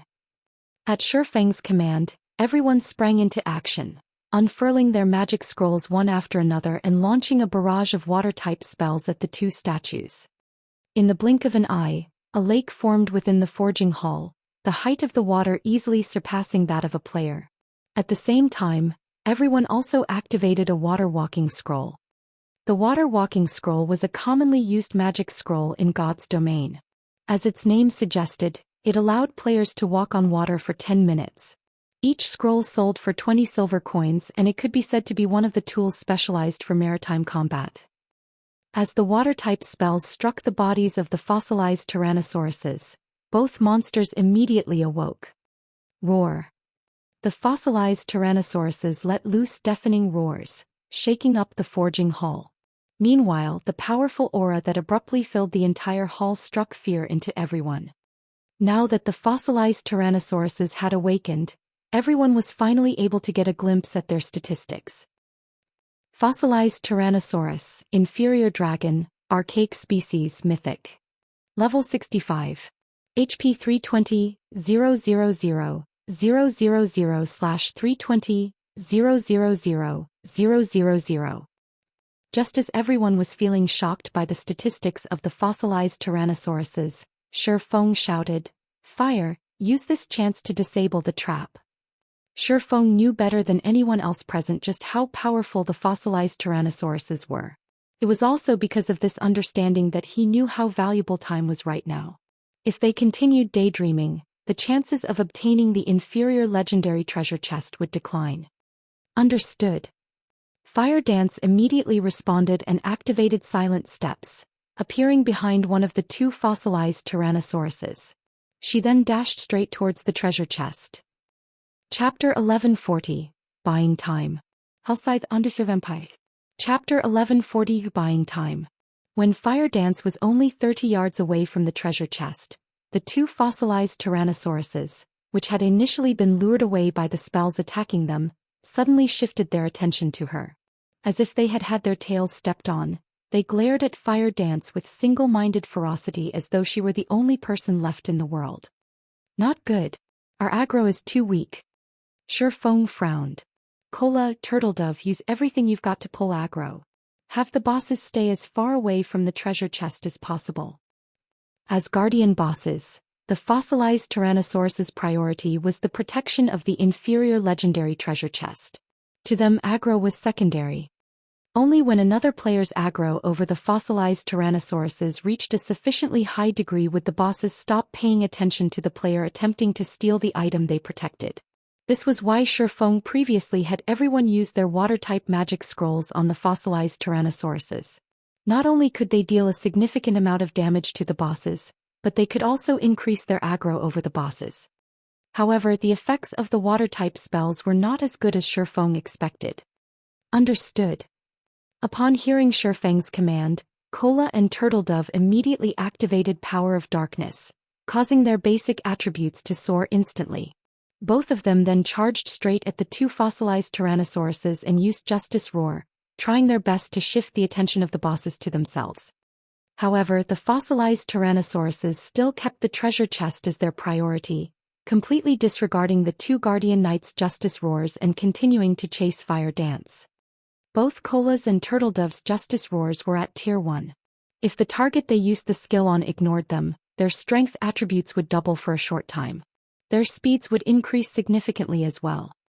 Sure enough, Kola's and Turtledove's strengths immediately doubled. Both of them then followed up with a shield of vengeance at their respective fossilized Tyrannosauruses. Boom. Boom. The moment their shields collided with the fossilized Tyrannosauruses, sparks flew. Despite the fossilized Tyrannosauruses having had their defenses weakened, Kola's and Turtledove's attacks only left a small scratch on their scales. As for the damage the two Guardian Knights dealt, it was less than -8,000. So this is an archaic species? Gentle Snow revealed a dumbfounded expression when she saw the damage the two MTs dealt. This was her first time encountering an archaic species. Although she already knew their team had no chance whatsoever of winning against the fossilized Tyrannosauruses, when she saw this scene she still could not help but be shocked. She had a general idea what Kola's and Turtledove's equipment standards were. If she was not wearing the 7 Luminaries battle armor Shifeng had given to her, her attributes would no doubt be inferior to theirs. Currently, not only had the two Guardian Knights activated their berserk skills, but they even had the strength boost from Justice Roar. In terms of strength, even a Tier 2 level 60 berserker would be no match for them. Yet now the both of them had dealt less than -8,000 damage to their targets. The defense of the fossilized Tyrannosauruses was simply insane. At this moment she wondered if Kola and Turtledove could even deal any damage to the fossilized Tyrannosauruses if not for the submerged environment weakening the boss's defenses. Roar. Although Kola's and Turtledove's full-powered attacks had barely dealt any damage, they still managed to get the fossilized Tyrannosauruses to shift their attention to them, which eased up the pressure on Fire Dance. Good. Now activate your life-saving skills and slowly lure the bosses away. Shifeng commanded. Without hesitation, Kola and Turtledove activated Protection Blessing. If they managed to deal only such a small amount of damage despite the fossilized Tyrannosaurus's weakened defenses, they did not dare to imagine what kind of damage the inferior dragons could deal, seeing as the boss's attack power had not weakened in the slightest. Ping. Ping. No sooner had the two Guardian Knights activated Protection Blessing than the tail swipes of the fossilized Tyrannosauruses sent them both flying away. The speed of the attacks was so fast that not a single person present had managed to react. What happened? Minorwind's eyes widened in shock. He had only seen the tails of the fossilized Tyrannosauruses moving slightly just now. There had been no sign of the tails making their way towards Kola and Turtledove at all. Yet before he knew it, both Guardian Knights were already in the air, their HPs decreasing by over 36,000, instantly falling below 50%. If not for Kola and Turtledove having activated Power of Darkness and Protection Blessing, which increased their HP to over 50,000 and half the damage they received, the two of them would be meeting God by now. Aside from Shifeng, everyone present was stunned by the horrendous amounts of damage dealt by the fossilized Tyrannosauruses. With such speed and strength, even a Tier 2 level 60 MT would not be able to last long against the inferior dragons. All healers focus on Kola and Turtledove. We need to buy as much time for fire as we can. Shifeng shouted hurriedly, not feeling any surprise whatsoever at this situation. In the past, when super guilds dealt with Tier 4 archaic species, the teams they sent had been filled with players equal to or higher than the monster's level. Meanwhile, half of the lead MT's equipment had to be epic rank at the very minimum. Moreover, they needed to have 3 MTs simultaneously receiving the monster's attacks. Aside from that, they would also use intermediate magic arrays to suppress the archaic species. Otherwise, they would have had no chance of victory at all. Right now the only thing they could do was to buy as much time as possible by relying on their berserk skills. As for defeating the fossilized Tyrannosauruses, Shifeng had never even entertained the possibility. Under Shifeng's command, Kola and Turtledove carefully lured the fossilized Tyrannosauruses away from the treasure chest, giving Fire Dance the opportunity to remove the trap set up around the treasure chest. However, after Fire Dance looked at the trap, a frown appeared on her face. Guild leader, this trap is indeed master rank. However, its complexity is much greater than the master trap I disabled before. I need time if I want to disable it safely. Fire Dance sent a private message to Shifeng. Everyone had clearly witnessed for themselves how terrifying the fossilized Tyrannosauruses were. There was simply no chance they could win against these monsters. They could only drag the battle out as long as possible. Hence Fire Dance was extremely anxious. How long? Shifeng asked. At least 5 minutes, Fire Dance replied helplessly. Right now she hated herself for not training her trap disabler class as much as she could. Although she had forcibly increased her rank to master right now, her technical skills were not actually at the master rank yet. 5 minutes was more than enough for everyone to die dozens of times. 5 minutes. After giving it some thought, Shifeng clenched his teeth and said, I got it. I'll try to buy as much time over here as possible. You just relax and disable the trap. This reply stunned Fire Dance. However, she knew that Shifeng never joked around. Since he had said so, he definitely had a way to realize his words. Immediately, she nodded and began disabling the trap before her. Meanwhile, Shifeng had also activated Omniscient Eyes and began searching for the power cores of the 2 fossilized Tyrannosauruses. Their power cores are actually in constant motion. The fossilized Tyrannosauruses could hide no secrets from the Omniscient Eyes. Shifeng could clearly see a glowing red dot moving about inside the body of each monster. Although the dots were very small, they were extremely eye-catching. However, while Shifeng had guessed correctly that he could locate the power cores with Omniscient Eyes, he had no way of damaging them. Seeing how Kola and Turtledove had only managed to scratch the scales of the fossilized Tyrannosauruses before, even if Shifeng relied on the Abyssal Blade and Killing Ray, it would be very difficult for him to shatter those scales, not to mention penetrating deep into the inferior dragons' bodies and striking at their power cores. Nevertheless, Kola's and Turtledove's HPs were rapidly decreasing at this moment. The 2 Guardian Knights could die at any time. If he did not destroy the power cores right now, it would be impossible for them to survive for 5 minutes. When Protection Blessing ended, both of them would die instantly. It seems I have no choice but to use that, Shifeng muttered to himself before letting out a sigh. In a battle of such level it was just too risky to use that. However, in order to obtain the inferior legendary treasure chest, he had no choice but to take a gamble.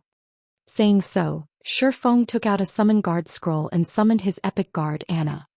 Players generally would not let their personal guards take part in such a dangerous battle. While personal guards that were killed could be resurrected, the price for doing so was exorbitant. It was definitely not a price that players were willing to accept. Hence, players with powerful personal guards very rarely allowed their personal guards to take part in risky battles. Anna, use Angel Summoning. Chapter 1141. Valkyrie vs. Tyrannosauruses. Halscythe _ Fluffy Goblin. Chapter 1141. Valkyrie vs. Tyrannosauruses. Under Shifeng's command, Anna began to chant an incantation. Instantly, the mana in the forging hall surged towards her. Roar. The 2 fossilized Tyrannosauruses quickly noticed the frightening amount of mana flowing towards Anna. Immediately, their massive golden eyes shifted to the woman, glaring at her as if she were their greatest enemy.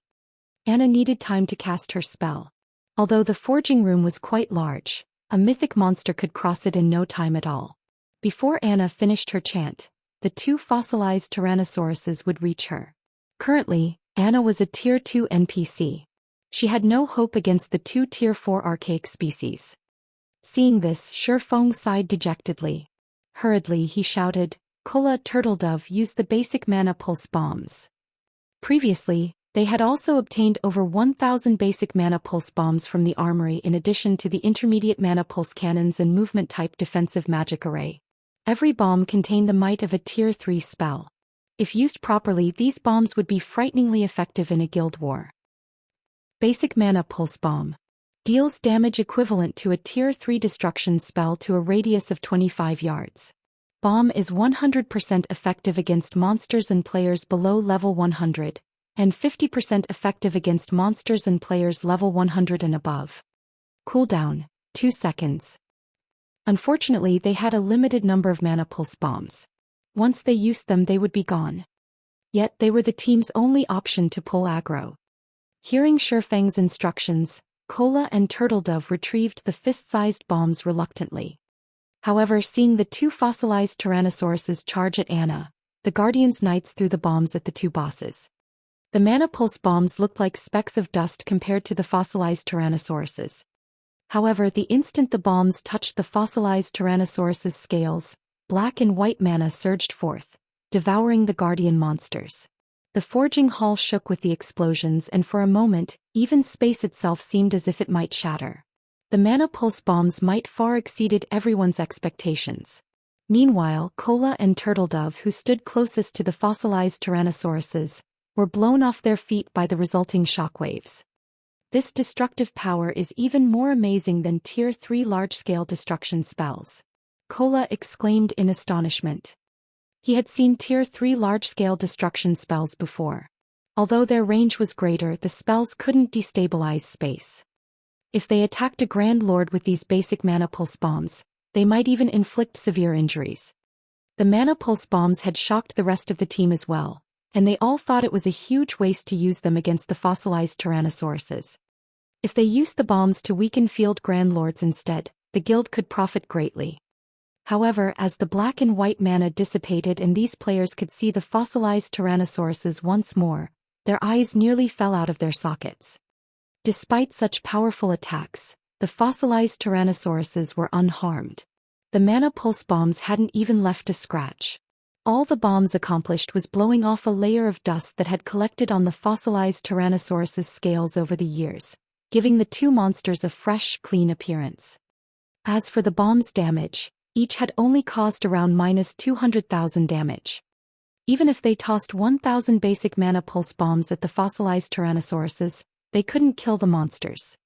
If they used the basic Mana Pulse bombs against Great Lords, each could easily deal over 1 million damage. The bombs would also easily annihilate players below Tier 3. However, the bomb's damage did redirect the fossilized Tyrannosaurus's attention to Cola and Turtledove. Excellent. Shifeng smiled faintly. The brief moment Cola and Turtledove had bought allowed Anna to finish her incantation. Emerge, Valkyrie! Anna shouted.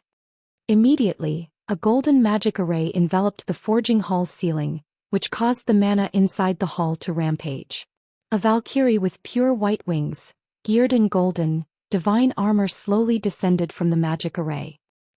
Compared to Anna's previous summoning, the Valkyrie had reached level 70 as Anna had leveled from level 69 to level 70 during the previous war. Every 5 levels was a minor turning point in God's domain. Hence, a level 70 Valkyrie was significantly stronger than a level 69 Valkyrie. This was also why Shifeng was willing to risk summoning Anna into this battle. The fossilized Tyrannosauruses were level 65. As Tier 4 archaic species, while they might not have complete domains like the ancient abyssal monsters, their attributes were far superior to the abyssal monsters.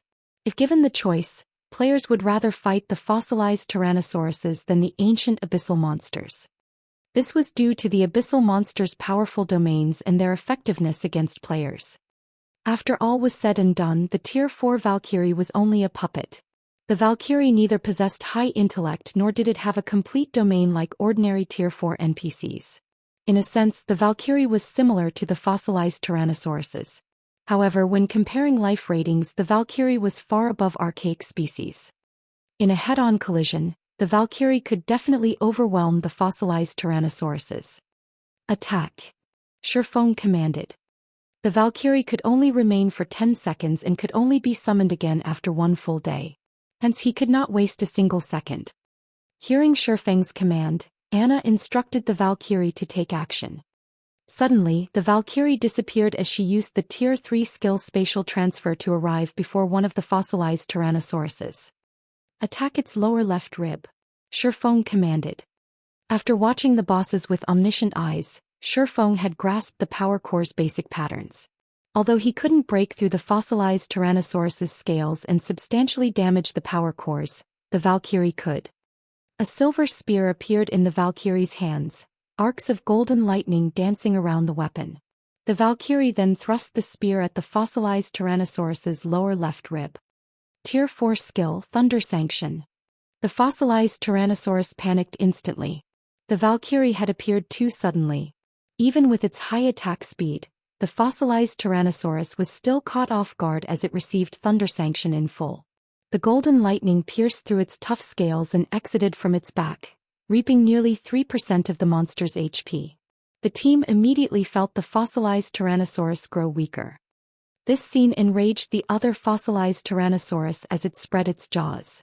A large amount of mana began to gather in the monster's mouth. Crap. It's using its breath.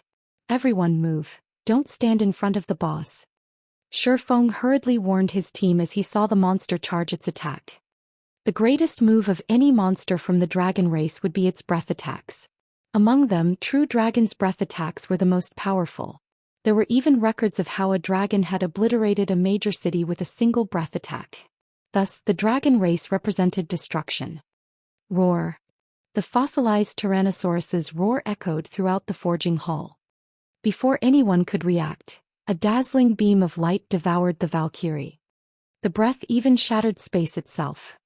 Meanwhile, this beam of light struck one of the forging hall's stone walls. If not for having been constructed by ancient gods, no one doubted that the breath attack could have punched a hole straight through the fallen Arkansas. Chapter 1142. Power to Annihilate Mythics. Hellscythe _ Fluffy Goblin. Chapter 1142. Power to Annihilate Mythics. By the time the fossilized Tyrannosaurus's breath ended, the forging hall was unrecognizable. How is there such a powerful monster?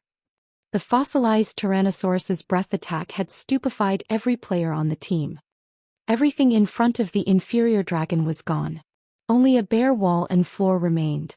Over half of the accessories around the forging hall had disintegrated. It was not hard to realize that the fossilized Tyrannosaurus hadn't been taking them seriously. Had the two inferior dragons taken them as seriously as they had the Valkyrie, they would have obliterated the entire team. This single blow shouldn't have defeated the Valkyrie, right? Aqua Rose muttered worriedly as she watched the spatial tear gradually disappear. Without a doubt, this breath attack was definitely a Tier 4 skill. Otherwise, it wouldn't have created a spatial tear. The Valkyrie was only a temporarily summoned puppet. She only possessed 1/20th of the HP ordinary summoned creatures had. It wouldn't be surprising in the least if this terrifying breath attack had devoured her entire HP bar. If the Valkyrie were really gone, the consequences would be unimaginable. Against the enraged fossilized Tyrannosauruses, even with their berserk and life-saving skills active, Cola and Turtledove would die instantly, much less the rest of Zero Wing's team. As these thoughts swam through Aqua Rose's mind, the smoke finally started to dissipate. She's unharmed. How is this possible? Aqua Rose stared at the divine angel flapping her wings in amazement. Not only was the Valkyrie unharmed, but not even a speck of dust tainted her body. Even the fossilized Tyrannosaurus, which possessed some intellect, was stunned, fear surfacing in its massive golden eyes as it gazed at the Valkyrie before it. Suddenly, Shifeng shouted, "Attack its right arm." Although the fossilized Tyrannosaurus's breath was incredibly powerful, Anna's Valkyrie was no pushover either. Even if the Valkyrie were not at her peak due to lacking sufficient intellect, she possessed all of the skills a Tier 4 Valkyrie should. The Valkyrie had used the Tier 4 skill Divine Protection to defend against the inferior dragon's breath, the skill allowing her to negate all attacks below Tier 6 for 3 seconds. Afterward, all of the damage she should have received would be converted into HP. In the past, Divine Protection had been a super rare life-saving skill that many Tier 4 Guardian Knights dreamed of obtaining. Any Guardian Knights that learned it had been highly sought after even by super guilds. As soon as Shifeng gave the command, Anna once more controlled the Valkyrie to attack the fossilized Tyrannosaurus. Roar. The fossilized Tyrannosaurus was now on full alert, its claws releasing a faint, gray glow. The inferior dragon then slashed at the approaching Valkyrie as if it were swatting a fly. Boom! Faster than the naked eye could perceive, the claws struck the Valkyrie. The players in the forging hall nearly lost their balance as the resulting shockwave swept over them. However, when the fossilized Tyrannosaurus's claws landed, the attack stopped as if it had collided with an immovable wall. Not only did it fail to damage the Valkyrie, but its claws had also been forced to a halt. Taking advantage of the inferior dragon's brief pause, the Valkyrie threw her silver spear. The spear transformed into a streak of light that pierced the fossilized Tyrannosaurus's right arm, leaving behind a bloody hole. Good. With this we shouldn't have any issues. Shifeng released a sigh of relief when he saw the red dot on the fossilized Tyrannosaurus's body fade. The Valkyrie could only remain in existence for a short period. If they could not exterminate the fossilized Tyrannosaurus's power cores within that time, they would never last 5 minutes. Now that the fossilized Tyrannosauruses had lost their power cores, they were like beasts that had lost their fangs and claws. Their threat levels decreased significantly. Even when Kola and Turtledove received an attack, they only lost around 18,000 HP. The inferior dragons had lost at least half of their strength. With this, even without protection blessing, neither of the two guardian knights would die instantly. They could last a long time with the aid of Power of Darkness. However, Shifeng had no intentions of wasting the Valkyrie's power. Immediately he had the Valkyrie attack the two fossilized Tyrannosauruses frantically, using this opportunity to weaken the two bosses further and reduce the burden on Kola and Turtledove. Unfortunately, 10 seconds was too little time. Despite the Valkyrie doing her best, she was only able to deal some light damage to the two massive bosses, which slowed the monster's attacks slightly. Unfortunately, the attacks weren't so slow that Kola and Turtledove could evade the boss's normal attacks easily. When the two bosses used skills, however, the brief activation time gave the MTs enough time to evade. Time passed quickly. While Fire Dance desperately tried to disable the trap, the pressure on the rest of the team grew. Their fear also grew as they continued to fight. The fossilized Tyrannosauruses had 320 million HP. They could regenerate 3,200,000 HP every 5 seconds. Even if they stood there not defending themselves, they wouldn't die.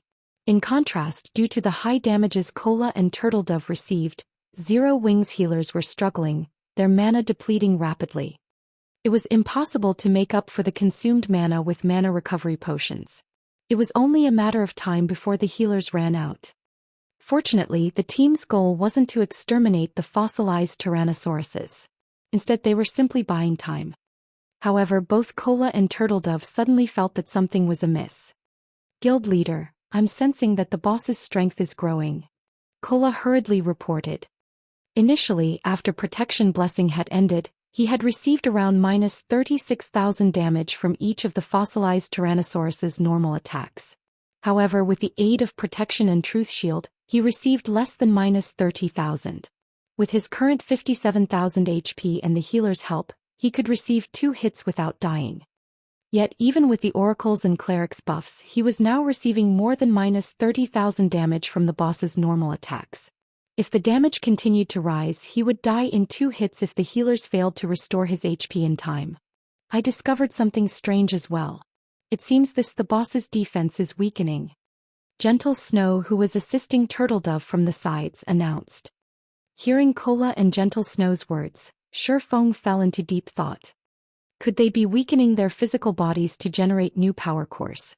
Although extremely few monsters had cores as weak points in God's domain, Shifeng had encountered a few. A few of these monsters were capable of regenerating their destroyed cores after a certain period. The fossilized Tyrannosauruses were an archaic species. It would not be surprising if they could do so. In fact, Shifeng had already considered this possibility. However, less than 2 minutes had passed since the inferior dragon's power cores had been destroyed. This regeneration speed surpassed Shifeng's initial estimates. He had assumed that the bosses would need at least 5 minutes before they could regenerate their power cores. This coincided with how much time Fire Dance needed to disable the trap.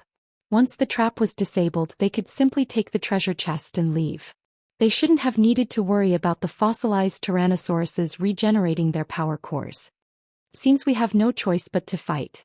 After considering various options, Shi Feng had only come up with one method that would buy them the necessary time. Clenching his teeth, he said, "Kola Turtledove, lure the bosses together. Everyone throw basic mana pulse bombs at the bosses. Don't hold back and use everything you have." Now that the boss's defense had weakened, the mana pulse bombs would deal more damage. Before this, it might have been impossible to annihilate the fossilized Tyrannosauruses with the bombs, but things had changed. Even if they failed to kill the inferior dragons or injure them heavily, they could slow down the recovery speed of the boss's power cores. "Guild leader, are we really going to waste the bombs here?" Aqua Rose hadn't expected such a crazy move from Shi Feng. They were talking about over 1,000 basic mana pulse bombs. That was equivalent to 1,000 plus magic scrolls that contained tier 3 large-scale destruction spells. "Just waste them. Buying time is more important right now." Shi Feng growled determinedly. While the basic mana pulse bombs was indeed extraordinarily valuable, the inferior legendary treasure chest was far more important towards the guild's development. Seeing the determined look on Shi Feng's face, everyone helplessly retrieved the basic mana pulse bombs Shi Feng had previously distributed and threw the bombs at the fossilized Tyrannosauruses. Boom. Immediately, black and white mana flooded the forging hall. Just as Shi Feng had expected, not only were the basic mana pulse bombs now dealing around -450,000 damage each, but the bombs had also stopped the recovery of the fossilized Tyrannosaurus's power cores.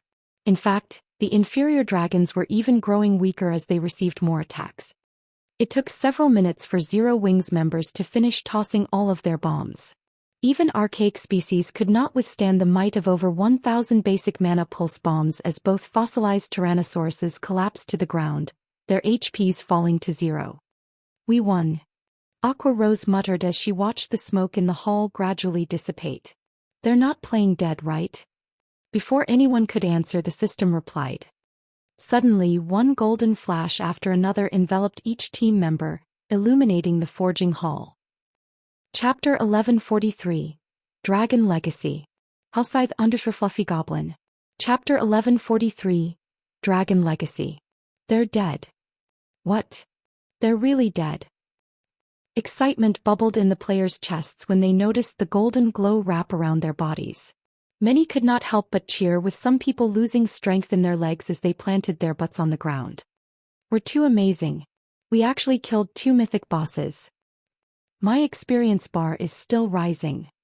They had just defeated 2 level 65 mythic-ranked archaic species. Both monsters already gave a lot of EXP, but they also got bonus EXP for killing monsters of a higher level. Most importantly, only 20 players shared it all. In the end, not only had everyone leveled up from level 44 to level 45, but they progressed to level 46 as well.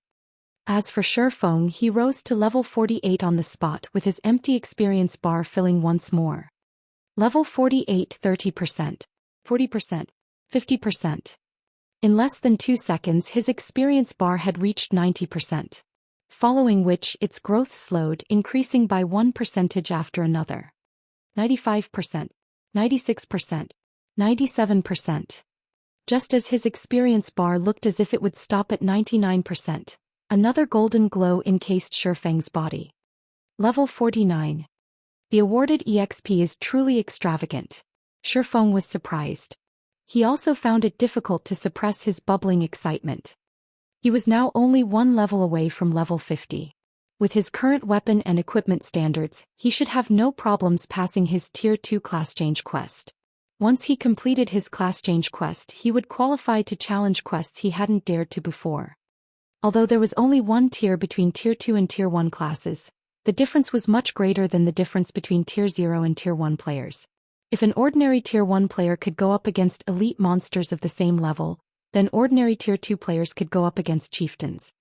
If a chieftain and elite monster of the same level fought each other, that battle would be one-sided. After all, chieftains could serve as the final bosses in party dungeons below level 50. One could just imagine how massive the difference was between Tier 1 and Tier 2 classes. If even Shi Feng had leveled up twice, the rest of the team's leveling was insane.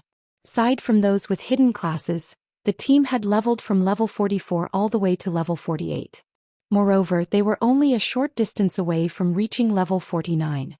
As for players like Violet Cloud, Gentle Snow, and Zhao Yueru who possessed a hidden class, they only rose to level 47. Though they were not far from level 48. Everyone was stunned for a long moment. Right now they could easily rank at the very top of the ranking list in any kingdom or empire in God's domain. Moreover, they would be at least 5 levels higher than the second-ranked player. Haha. My HP is finally over 40,000. After Kola finished allocating his recently acquired free attribute points, he excitedly boasted, "With this I'll be the highest HP MT in even the Black Dragon Empire." He was already the highest HP MT throughout Star Moon Kingdom. He had nearly 5,000 more HP than the MTs in other guilds. Although he was not particularly certain about the situation in the Black Dragon Empire, he could dare to claim that no MT in the Empire could match his HP. 40,000 HP. Gentle Snow, who was level 47, looked at her own HP bar, noticing that her HP had broken past the 40,000 threshold as well. Gentle Snow could not help but sigh ruefully as she looked at her own HP bar. She never imagined that one fragmented legendary item would make such a huge difference. Despite wielding a damage-dealing class and slightly weaker equipment than Kola's, the 7 Luminaries' battle armor had bridged the gap between her and the Guardian Knight.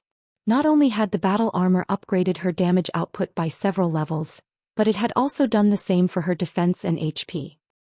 It was no wonder why Shifeng was willing to waste the 1,000+ basic mana pulse bombs for the inferior legendary treasure chest. As everyone's excitement about their levels died down, they shifted their gazes to the corpses of the 2 fossilized Tyrannosauruses. Aside from the items inside the inferior legendary treasure chest, the inferior dragon's loot should make up for the losses they suffered. Mythic bosses. Moreover, the fossilized Tyrannosauruses were archaic species. Their loot was definitely extraordinary. Just thinking about it ignited a passionate fire in these players' hearts, their eyes shining. Once the dust settled, the massive fossilized Tyrannosaurus corpses were on full display. However, when the team noticed the few items scattered beside the bodies, disappointment flashed in their eyes. Aside from a few scattered gold coins, one fossilized Tyrannosaurus dropped 8 items, while the other dropped 7. There were far fewer items than they had hoped for. Why are there so few drops?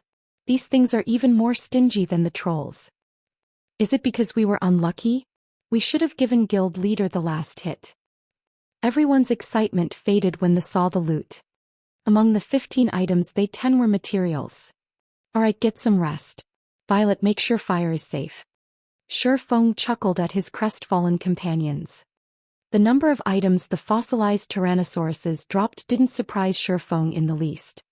After reaching level 50, the quantity and quality of the items monsters dropped decreased drastically. Furthermore, the system had just completed a new update. The system would have definitely lowered the drop rate once again. The main god system did so to stabilize weapon and equipment prices, giving lifestyle classes a better opportunity to develop. As players continued to level, their main source for weapons and equipment would gradually shift from monsters to lifestyle players. In the future, 95% of the weapons and equipment players used would come from monsters and lifestyle players. The remaining 5% would come from quests, miraculous encounters, treasure chests, and other such sources. However, the majority of the weapons and equipment players produced could only satisfy ordinary players and experts. The truly excellent items would still come from killing powerful monsters or completing difficult quests. Of course, players were also capable of producing weapons and equipment of excellent quality. Only the requirement was extremely high, beyond the majority of God's Domain's lifestyle players.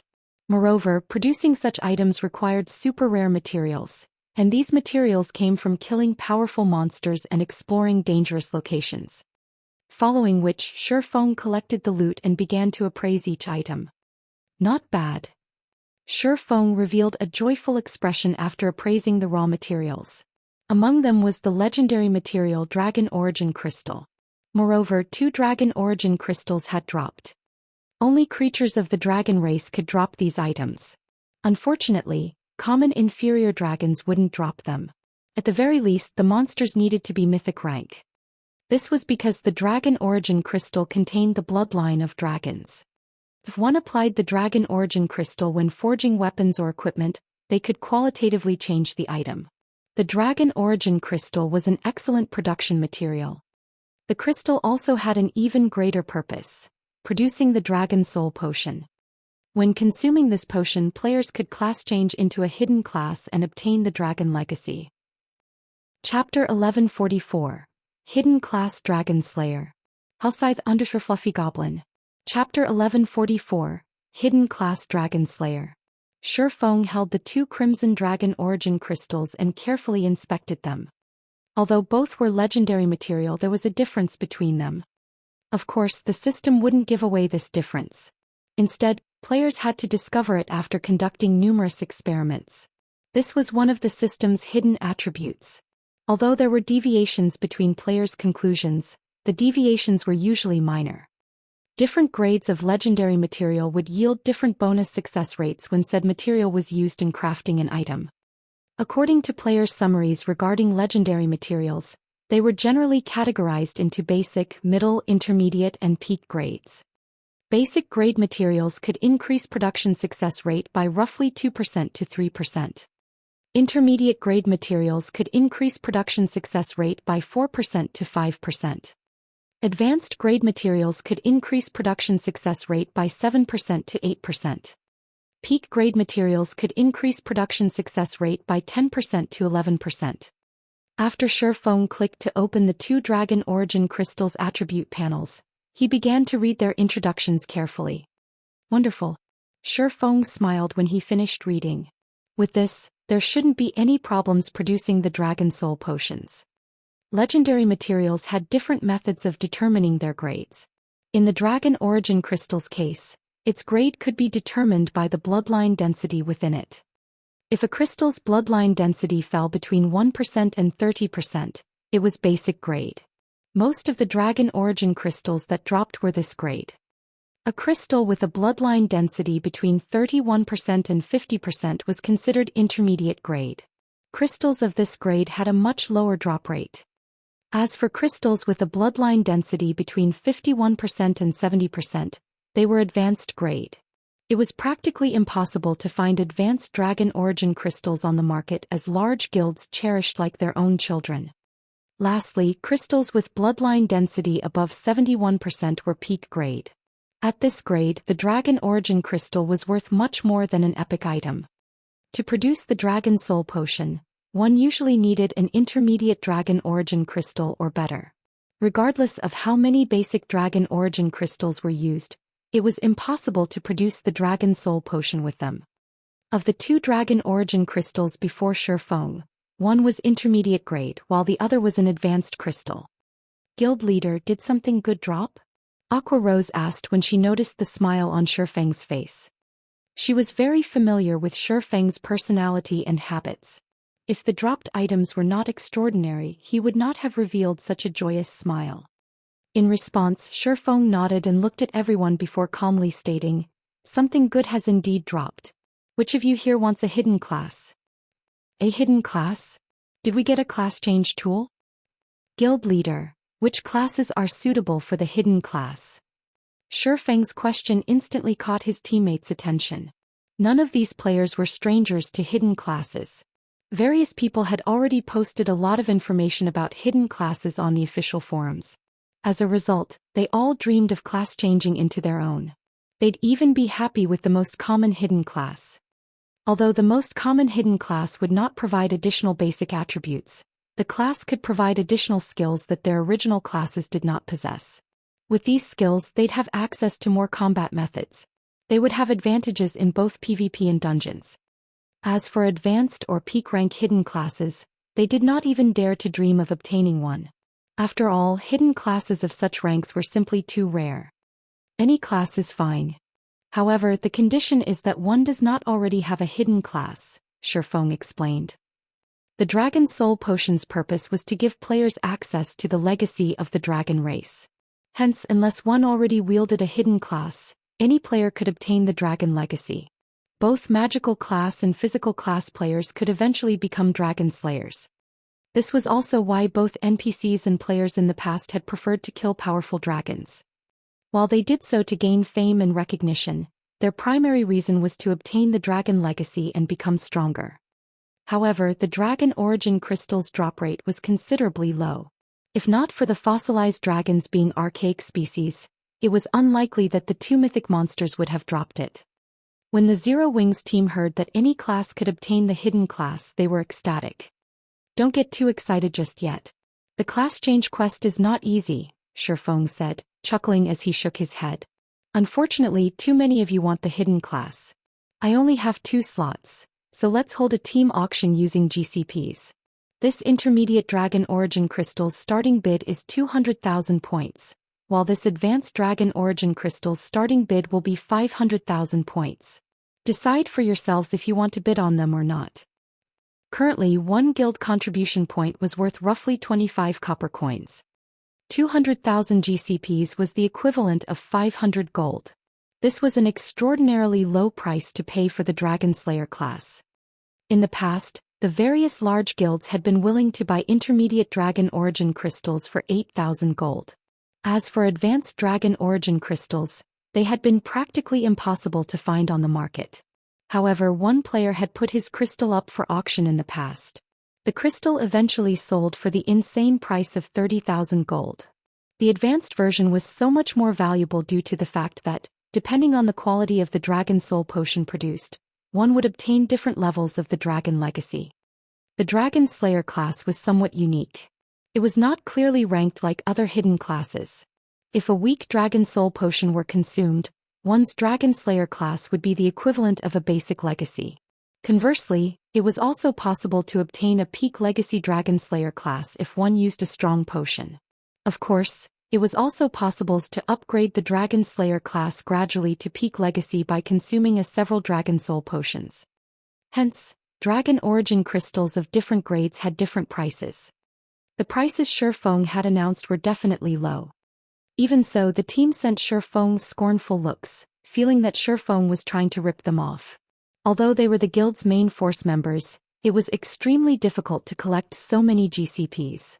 Eventually, Kola won the Advanced Dragon Origin Crystal, while Alluring Summer won the Intermediate Crystal. Among them, Alluring Summer had borrowed plenty of GCPs from Aqua Rose and Violet Cloud. After all, Alluring Summer had just recently joined the guild and had not participated in many dungeon raids or high-level guild quests yet. Following which, Shifeng passed the Dragon Soul Potions production method to Kola and Alluring Summer.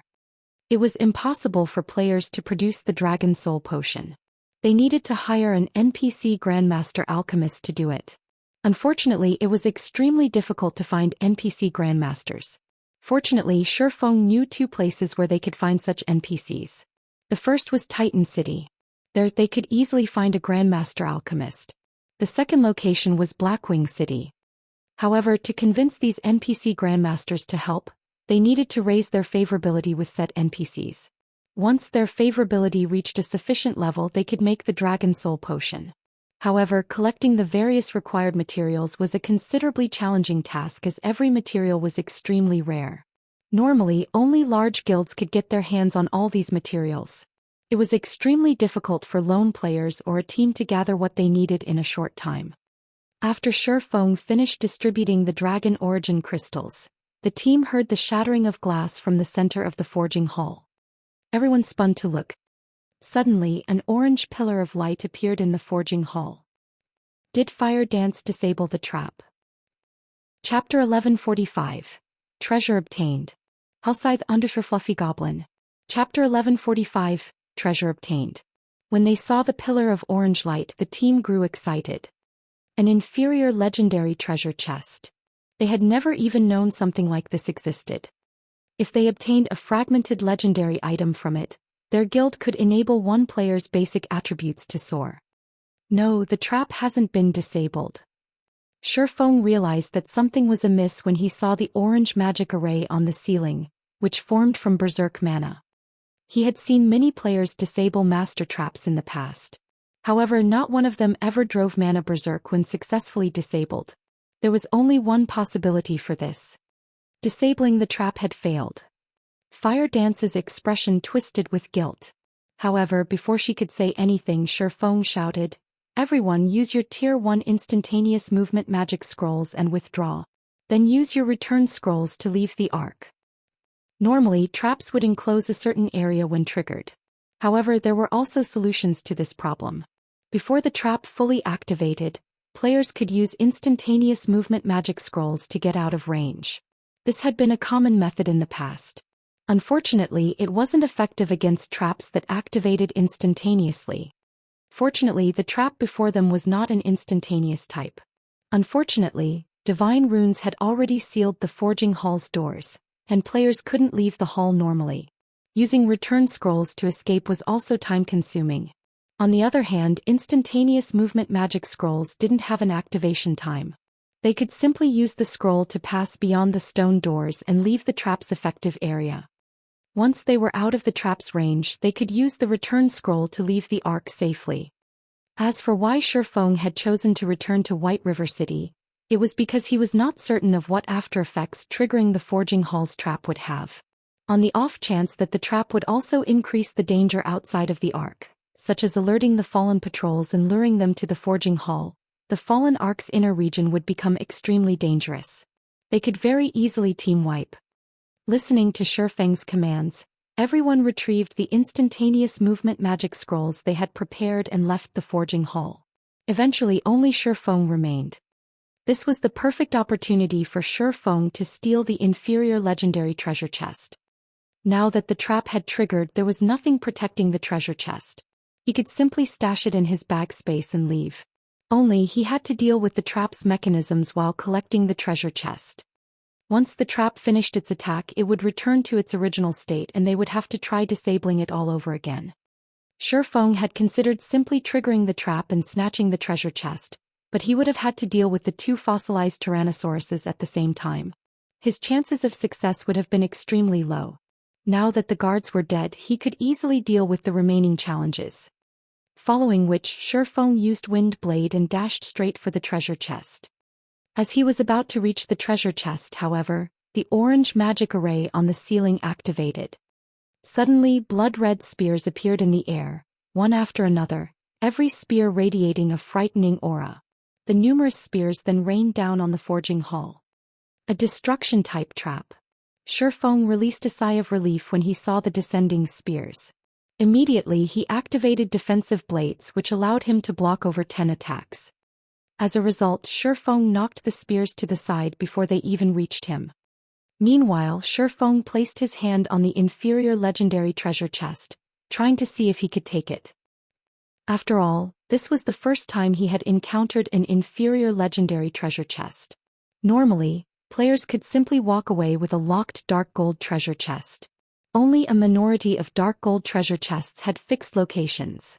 The instant Shifeng touched the treasure chest, the system replied.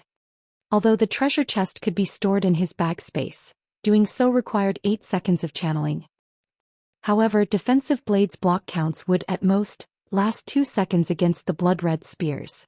With absolute defense, which had a 5-second duration, he was 1 second shy of surviving for 8 seconds.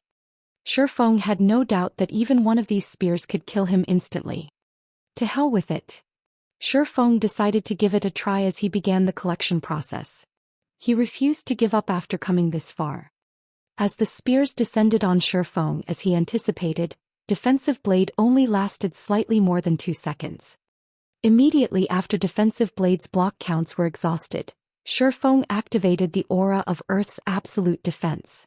He then immediately switched to the aura of space.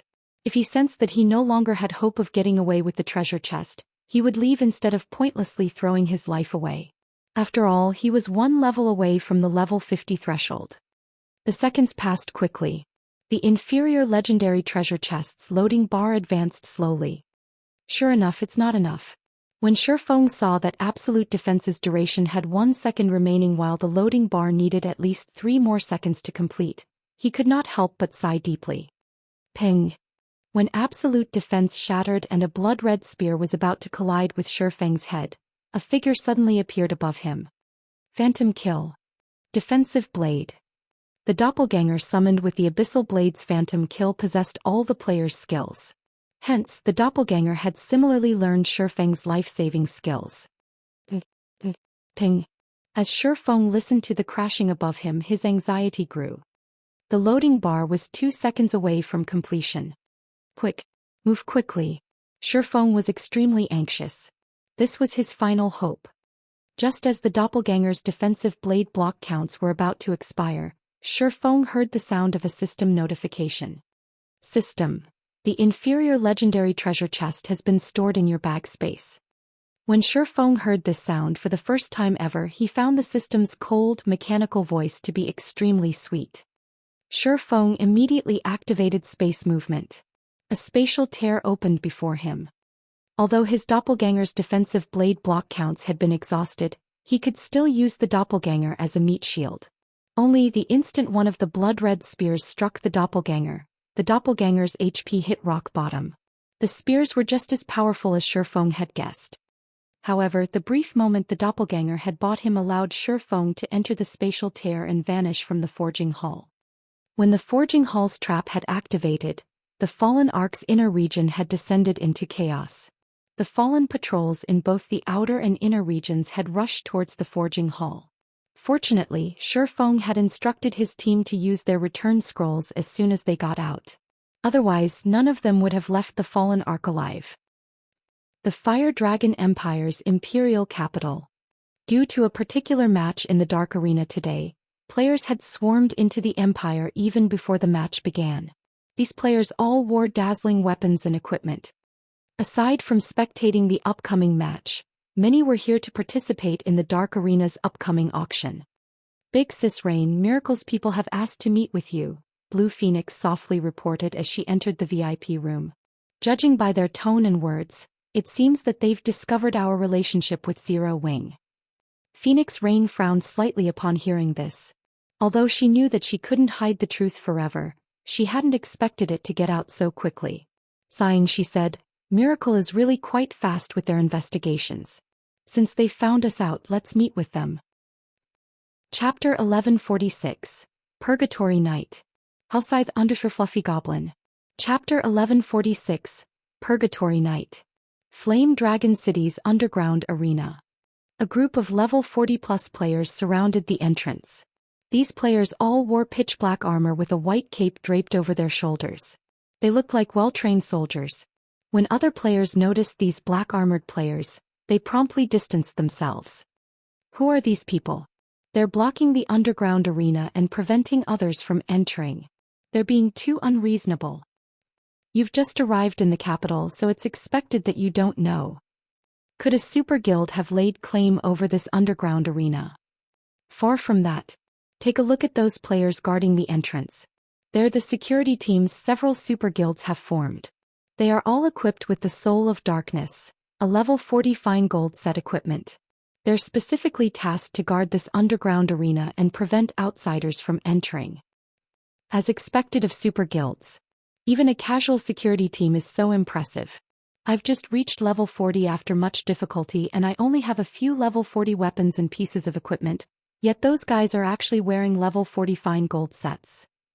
The nearby independent players weren't the only ones in awe. Even the members of the various large guilds invited to the Dark Arena were shocked. God's Domain's mainstream players were around level 37 right now, whereas expert players were at level 39 or level 40. Even large guilds experts were fortunate to obtain a full set of level 40 fine gold weapons and equipment upon reaching level 40. As for a level 40 fine gold set equipment, that was simply a dream. Yet among the super guild security teams, every one of them wore complete level 40 fine gold set equipment. In God's Domain, it was far more difficult to gather a complete fine gold set equipment than it was to gather a set of dark gold equipment. Individual pieces of fine gold set equipment might not be a match for dark gold equipment in terms of basic attributes, but certain set effects were more important than some additional basic attributes. Hence, many players still used the level 30 fine gold set equipment they had collected even after level 40. For example, the level 40 Soul of Darkness set equipment's effects were so good that players could continue using it even after level 50. As players admired the security team's equipment, two cloaked women approached the entrance, attracting everyone's attention. Although these female players had hidden their appearance under a black cloak, players could tell by their elegant bodies that they were definitely beautiful. Meanwhile, when the security teams, which oozed with killing intent, saw these women, they immediately bowed and stood to the side, treating the women like queens. Who are those women? They've hidden their appearances and IDs with their black cloaks. Who could possibly recognize them? However, I believe that they are at least upper echelons from first-rate guilds. Otherwise, there's no way those security teams would treat them with so much respect. First-rate guild upper echelons? You sure are overestimating first-rate guilds. We're talking about the elite security teams that super guilds work together to form. Those people wouldn't even bat an eye if a first-rate guild's guild leader showed up. I'm guessing that they're the upper echelons from either super first-rate guilds or super guilds. I guess you're right. If I could enter the dark arena and get those security teams to treat me that respectfully, how wonderful would it be? Unless you manage to join a super guild and become one of the guild's apex experts, don't even think about getting their respect. As the crowd conversed, the two female players entered the underground arena. The instant these two players entered the establishment, an elegant beauty was there to greet them. This beauty wore a set of exquisite gray mage robes and wielded a black wooden staff. She also exuded a deathly aura. Upon closer inspection, one would discover that this beauty was a level 42 summoner. Greetings, Phoenix Pavilion Master. I am Silent March, the Vice Commander of Miracle's Purgatory Legion, the somewhat evil-looking summoner said, smiling at Phoenix Rain. Our Vice Guild leader is already waiting in a VIP room on the 3rd floor. Allow me to lead the way. Phoenix Rain nodded in response. Following which, Silent March led Phoenix Rain and Blue Phoenix to the underground arena's 3rd floor. Big Sis Phoenix, that summoner feels odd. The other summoners I've met all exuded a lively aura, yet her aura feels like death, Blue Phoenix whispered to her friend. While she is indeed a summoner, she also possesses the hidden class, Necromancer. She is one of the upstart geniuses Miracle has nurtured internally. Roughly over a year since her debut, she has already become the vice commander of one of Miracle's 3 trump card legions. You should be careful when you encounter her in the future. She might even be participating in the contest over Thunder Island, Phoenix Rain explained as she watched the female summoner before her. Hidden classes were no longer a secret in God's domain. The various large guilds already had a few experts that had hidden classes. While most guilds kept these experts secret, Silent March's hidden class was somewhat special, which made it practically impossible to keep hidden. Hence, the game's various major powers quickly discovered that she wielded the Necromancer hidden class. Although Necromancers were somewhat similar to ordinary summoners, whereby both classes utilized summoned creatures to battle, the Necromancer class could summon far more monsters. As long as a Necromancer had enough mana, even summoning 100 undead would not be difficult. Although the undead were not as powerful as ordinary summoners' creatures, this gap could be made up with numbers. Necromancers were also stronger than ordinary summoners when it came to individual combat power. In addition, undead creatures had extremely high magic resistance. Aside from wholly magical classes, Necromancers were magical classes' natural enemy. While Phoenix Rain and Blue Phoenix chatted quietly, Silent March led the two into a VIP room on the 3rd floor. A valiant man in dark blue armor already sat in the room. 2 other men stood behind him, an assassin and an elementalist. Both were level 42 and exuded extremely dangerous auras. Phoenix Rain blinked in surprise when she saw the assassin and elementalist. These two were Miracle's famous apex experts. The assassin was Starstreak, while the elementalist's name was Cleansed Maple. Both were generals in Miracle. When the Phoenix Pavilion had clashed with the guild, many of the pavilion's experts had died at the hands of these two players. They even nearly killed Martial Dragon. Based on the reports Phoenix Rain had received, these two were only a short distance away from reaching the domain realm. The valiant man in the chair looked at Phoenix Rain and smiled as he welcomed her. Phoenix Pavilion Master, long time no see. This valiant man had no aura whatsoever. On the contrary, he felt calm and harmless. However, Phoenix Rain would not dare to underestimate this man. This man was Thousand Miles, Miracle's second vice guild leader.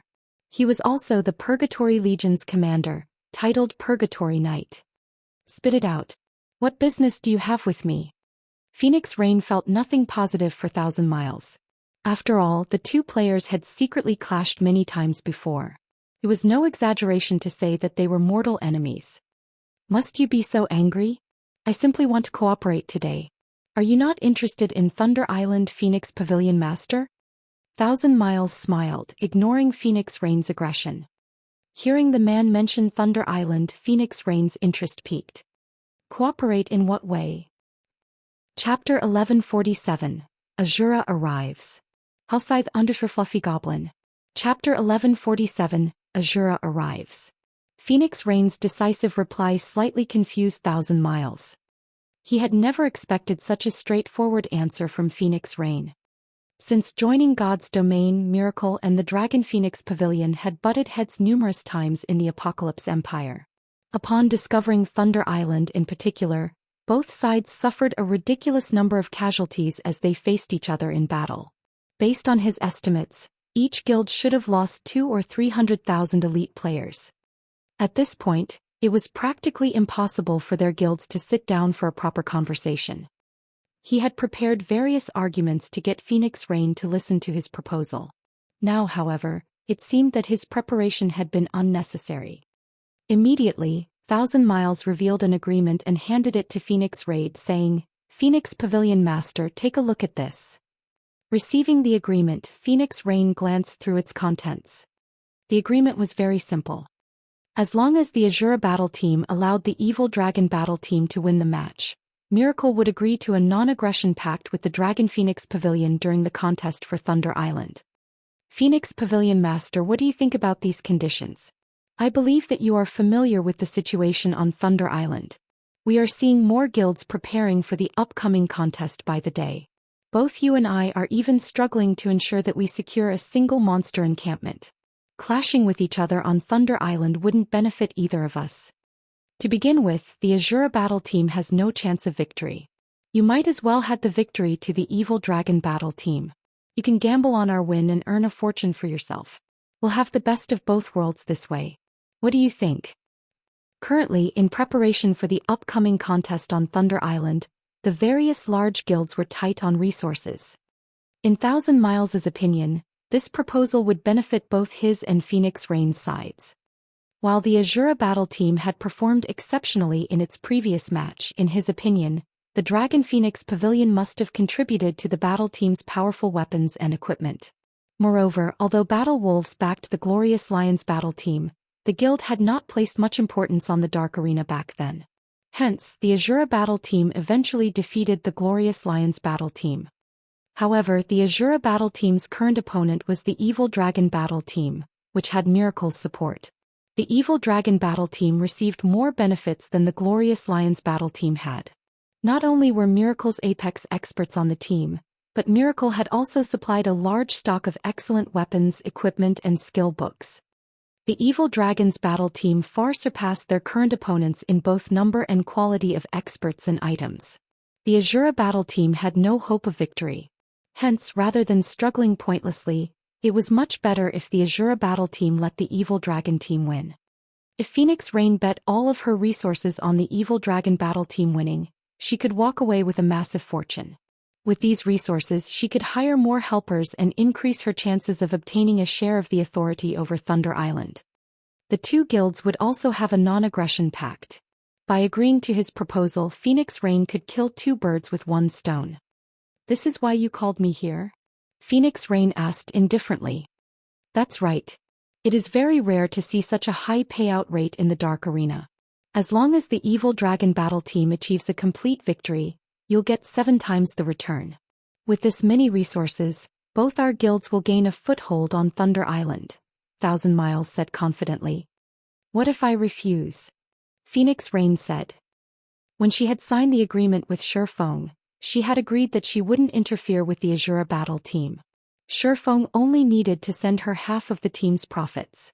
Moreover, her main goal in establishing the Asura battle team was to compete for the position of the Dark Arena's host.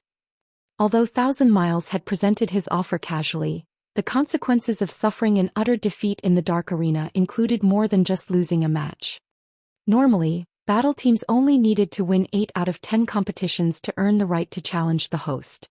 However, to prevent guilds from deliberately manipulating a competition's results, any battle teams that suffered utter defeat were barred from the Dark Arena's competitions for a certain period.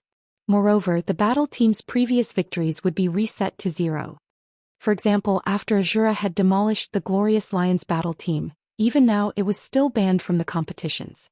Even after the ban lifted, the team's previous 2 wins would not be counted. However, the Dark Arena grew more intense with each passing day. Everyone wanted the spot of the Dark Arena's host. Moreover, due to the Mindspace system beginning its operation, the various corporations hungered for a share of the pie that was the Dark Arena.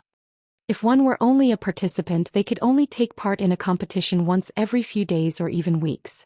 Moreover, participants would only profit if they won. On the other hand, the host made a fortune on every competition, regardless of which team won. Although one could also spectate and bet resources on a competition, risks came with each gamble. Moreover, the host was no fool.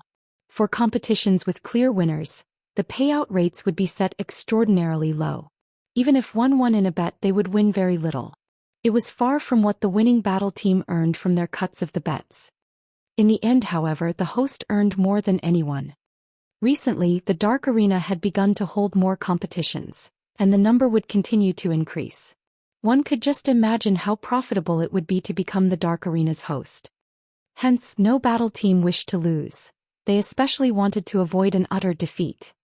Phoenix Pavilion Master, do you hate money that much? Thousand Smiles said, the warm smile on his face turning cold.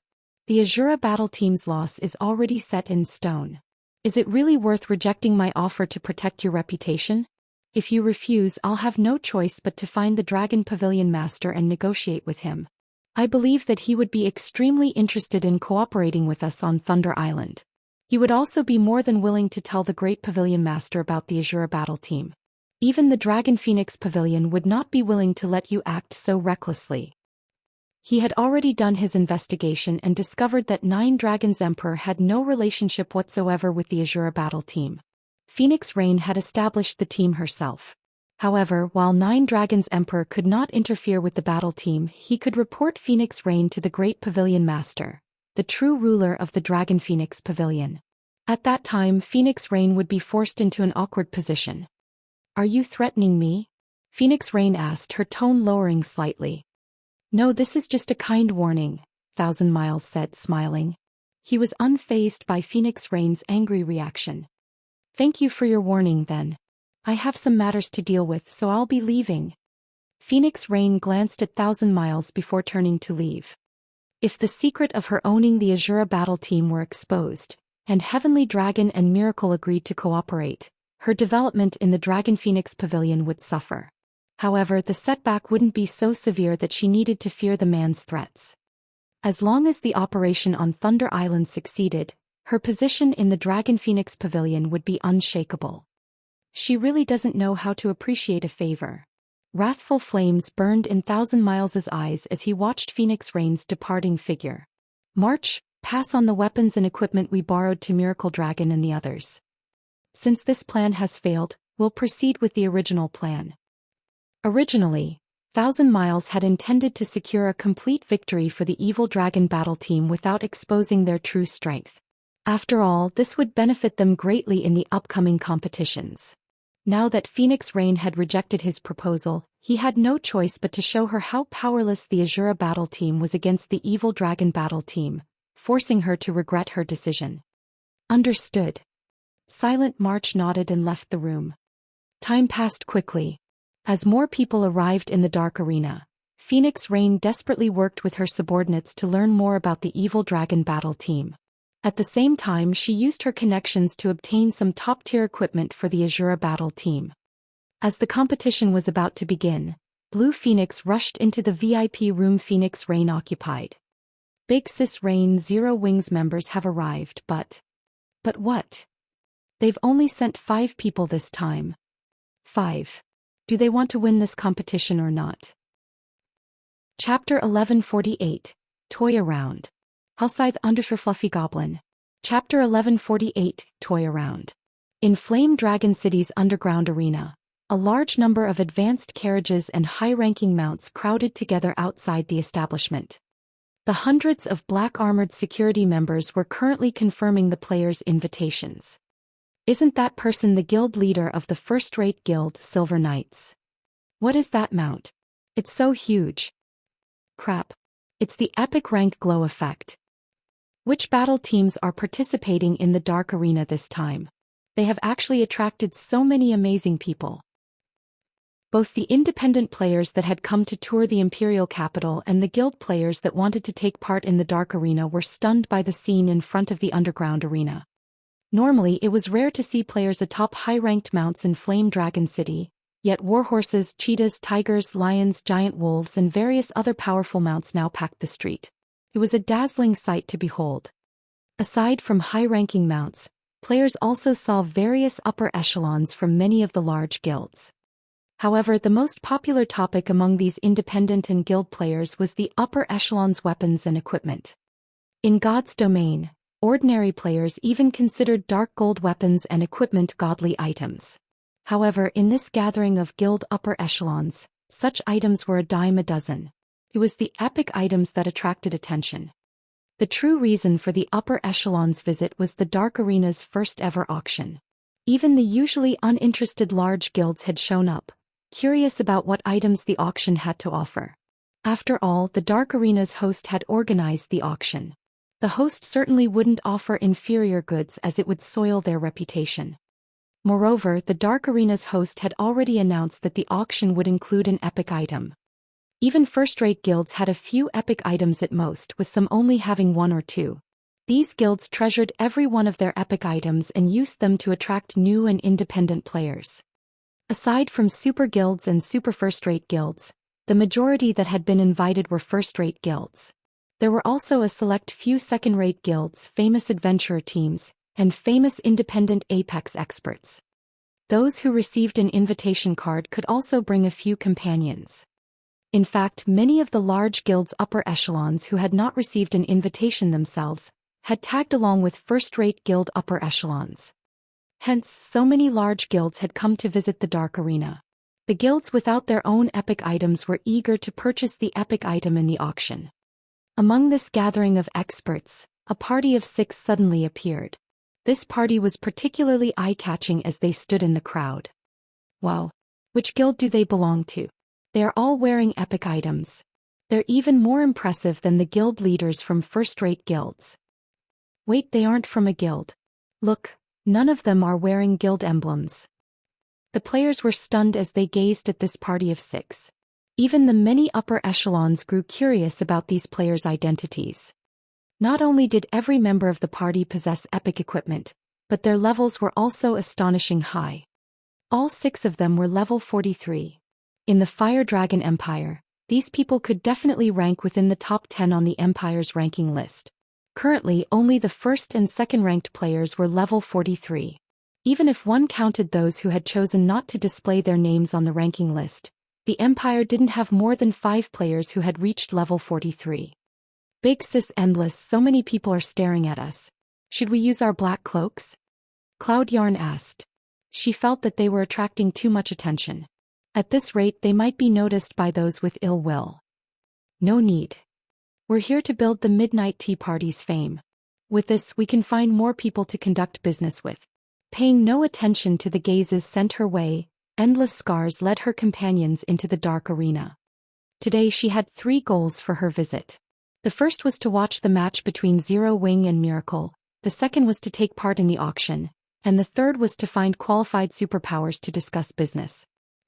Obviously, the guild players crowding the underground arena's entrance didn't meet her requirements. There were simply too many people entering the Dark Arena. Hence, the host had created 2 paths to enter the venue. One was a VIP path for the various superpowers, while the other had been prepared for the various large guilds. Very few representatives from the various superpowers would visit the Dark Arena, so there was no need for these people to wait in line to enter the venue. Meanwhile, the normal path for large guilds saw a lot of traffic, so people using that path had to line up. In Endless Scars' opinion, none of the large guilds in line qualified to discuss business opportunities with her. Most importantly, none of them were strong enough. Naturally, she would not waste her time on these guilds. Instead, she led the few Midnight Tea Party members that had joined her to the VIP path. Seeing the path Endless Scars' group took, the various large guild upper echelons, who had wanted to introduce themselves to the party, revealed bitter smiles. They also dismissed their thoughts of targeting these players' epic items. Those capable of entering via the VIP path had to be closely related to God's Domain's super guilds, regardless of if they were independent players or not. Otherwise, they wouldn't have received a VIP invitation card. Meanwhile, inside a VIP room on the underground arena's third floor, Abandoned Wave sat by a window. As he quietly observed the bet displayed above the arena outside, he could not help but grin. Haha. Wonderful. As long as the Evil Dragon battle team achieves a complete victory, Blackwater will earn back all of its previous losses with interest. Abandoned Wave said before he began to laugh. Although some people had learned that Miracle backed the Evil Dragon's battle team, which decreased the payout rates from 1 to 3 to 1 to 1.5, the payout rate for a complete victory remained 1 to 8. Suddenly, Laughing Drunkard entered the room and reported, "Guild leader Miss Xianxia has arrived. Should we greet her?" "Go greet her for me. If possible, borrow some precious materials from her. Tell her that I'll pay her back by threefold later," Abandoned Wave instructed after considering the matter. He did not particularly value Ling Jingxian. After all, she didn't possess any authority in the Blackwater Corporation. There was no need to fawn over her. However, as Ling Jingxian was still a person of considerably high status, he had to show some respect. "Understood," Laughing Drunkard replied, bowing before taking his leave.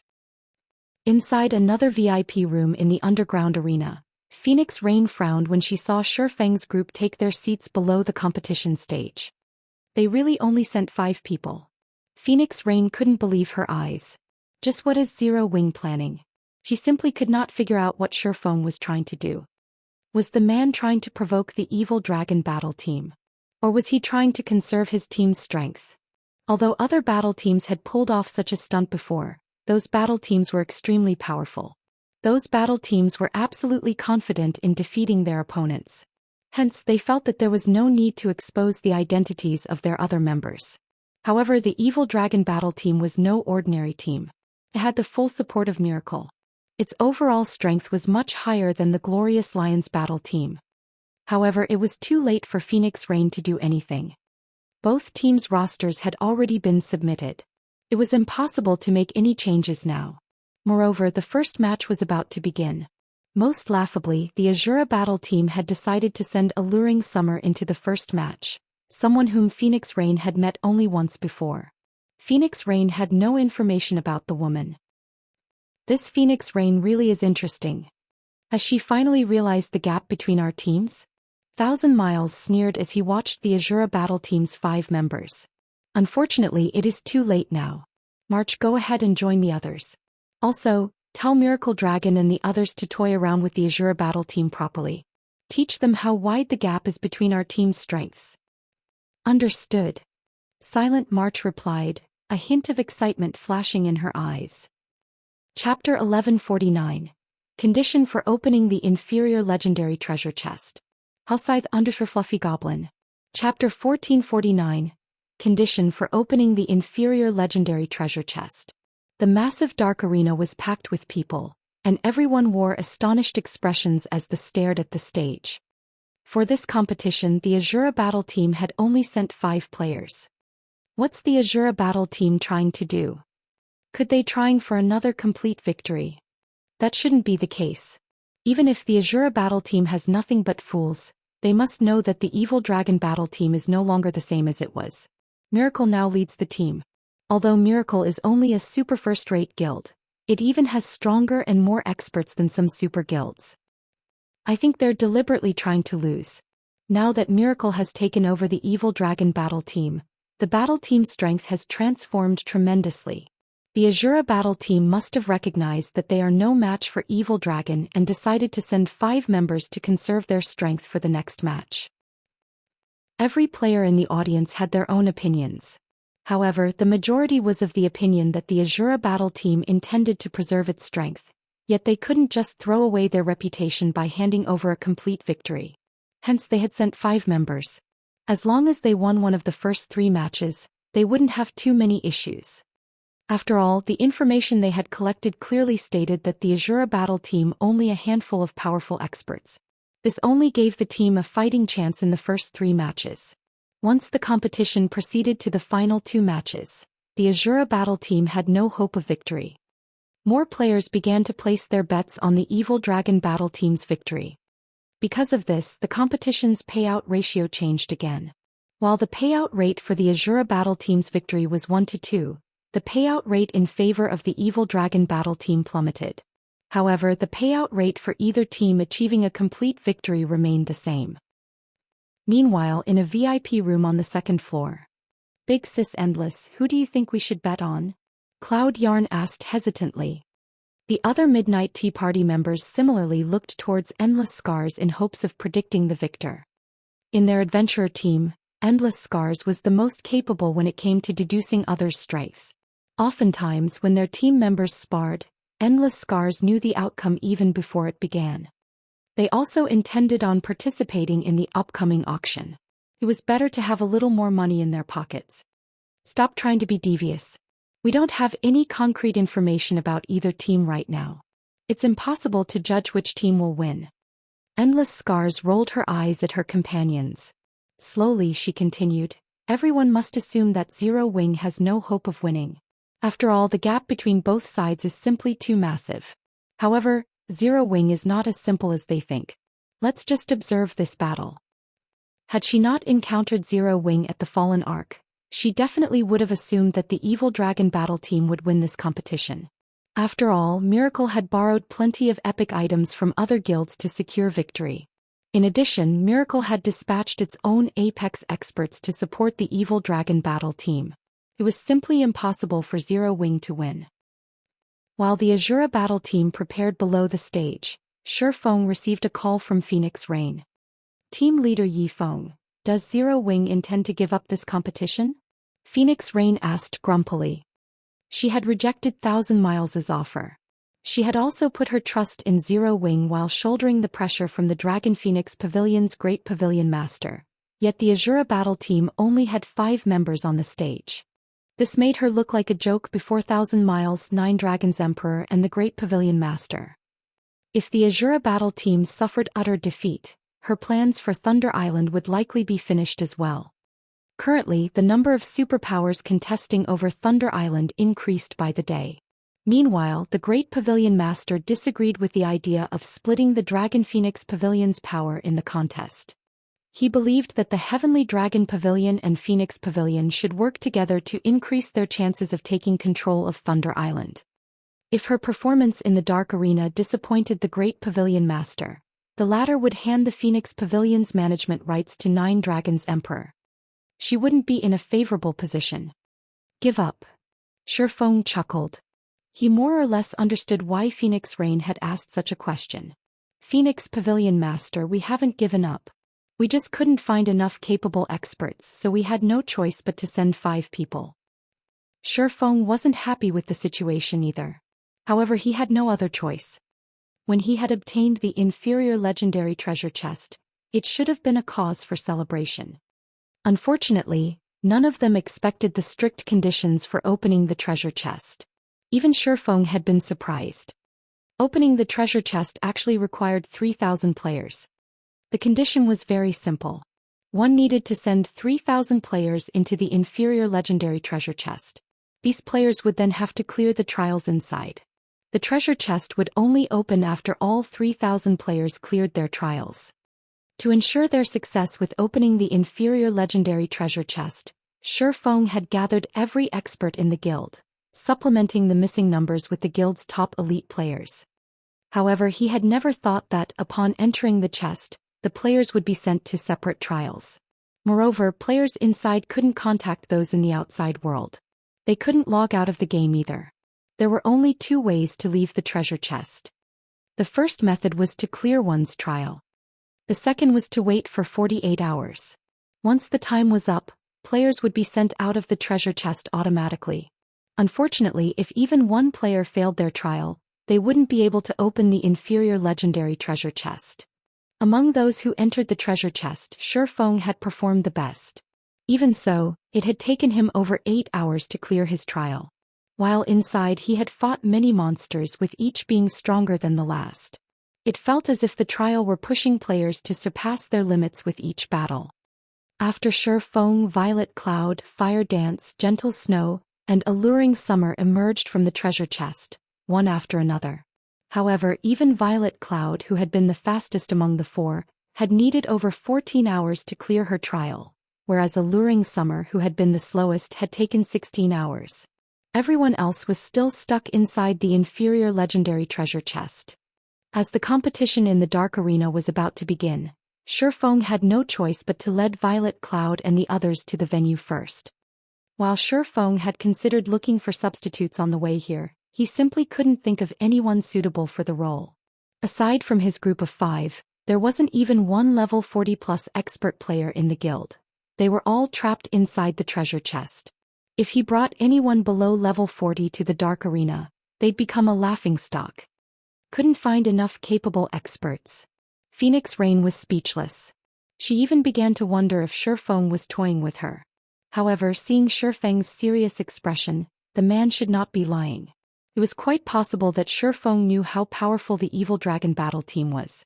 If that were the case, it wasn't unexpected that he couldn't find enough people capable of challenging the battle team. Since they had no hope of winning the final 2 3-versus-3 matches, there was no point in leading the rest of the members here. It was safer to bet everything they had on the first 3 matches. I understand. It will be alright if you don't win this competition. I just hope that you don't allow the Evil Dragon battle team to look down on the Asura battle team, Phoenix Rain softly advised Sure Feng. Although their chances of defeat were high, as long as they won 2 of the first 3 matches, their defeat would be glorious in the eyes of outsiders. At that time she could better explain herself to the Great Pavilion Master. As for achieving another complete victory, in Phoenix Rain's opinion that was impossible. There were 2 monster-like experts on the Evil Dragon battle team's roster. They even had the Witch of the West holding down the fort. It would be a miracle if the Asura battle team weren't utterly annihilated. Chapter 1150. Absolute Combat Power Control. Hellscythe _ Fluffy Goblin. Chapter 1150. Absolute Combat Power Control. As Phoenix Rain tried to console him, Sure Feng realized that she had definitely misunderstood something. However, he also wasn't in a good position to explain the situation. After all, he could not reveal why he hadn't found any suitable fighters. The inferior legendary treasure chest was of utmost importance.